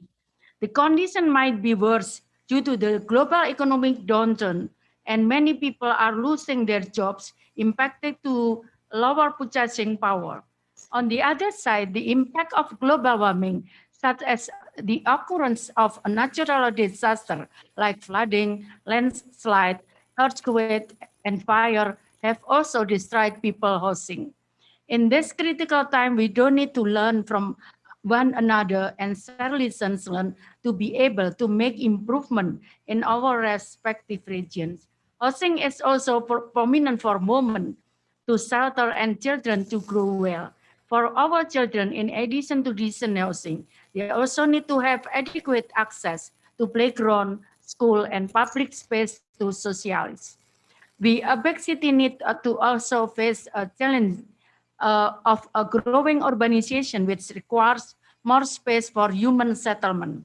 I hope today's workshop have been able to give us many inputs and insight in dealing with those critical issues. At last, I would like to thank everyone involved in the organizing of this event: UN Habitat, Ministry of Public Works and Housing Indonesia, Indonesian Embassy in Nairobi, moderators, panelists, and all parties that I cannot mention one by one. To all participants, thank you very much for participating to this first ever hybrid global celebration of the World Happy Birthday. And I hope when the pandemic ends and traveling is no longer restricted, you can all come to visit Surabaya. I'm looking forward to seeing you physically here in Surabaya next time. Goodbye, adios, au revoir, Sejen, Davis, Danie, Ma'assalamah, sampai jumpa. Thank you. Thank you. The Mayor of Surabaya, Honorable P. Mahari, to close the World Habitat Day Global Observance 2020. Ladies and gentlemen, the whole meeting, discussions, and agenda, along with other videos, will be on the UN Habitat YouTube channel. All the speeches, the PPDs, will be uploaded on the urbanoctober.unhabitat.org. And also, once again, ministers, mayors, excellencies, ladies and gentlemen, on behalf of the Mayor of Surabaya and Surabaya as the host, would like to send our gratitude for your participation. Also, we're sending you our apology for any delay or any inconvenience during the agenda. Let's act for a better urban future, housing for all. My name is Tira Pramata as your master of ceremonies today. Surely we will see you on the next year agenda. Stay healthy, stay safe. Good day and good night. Thank you. Bye-bye. Bye.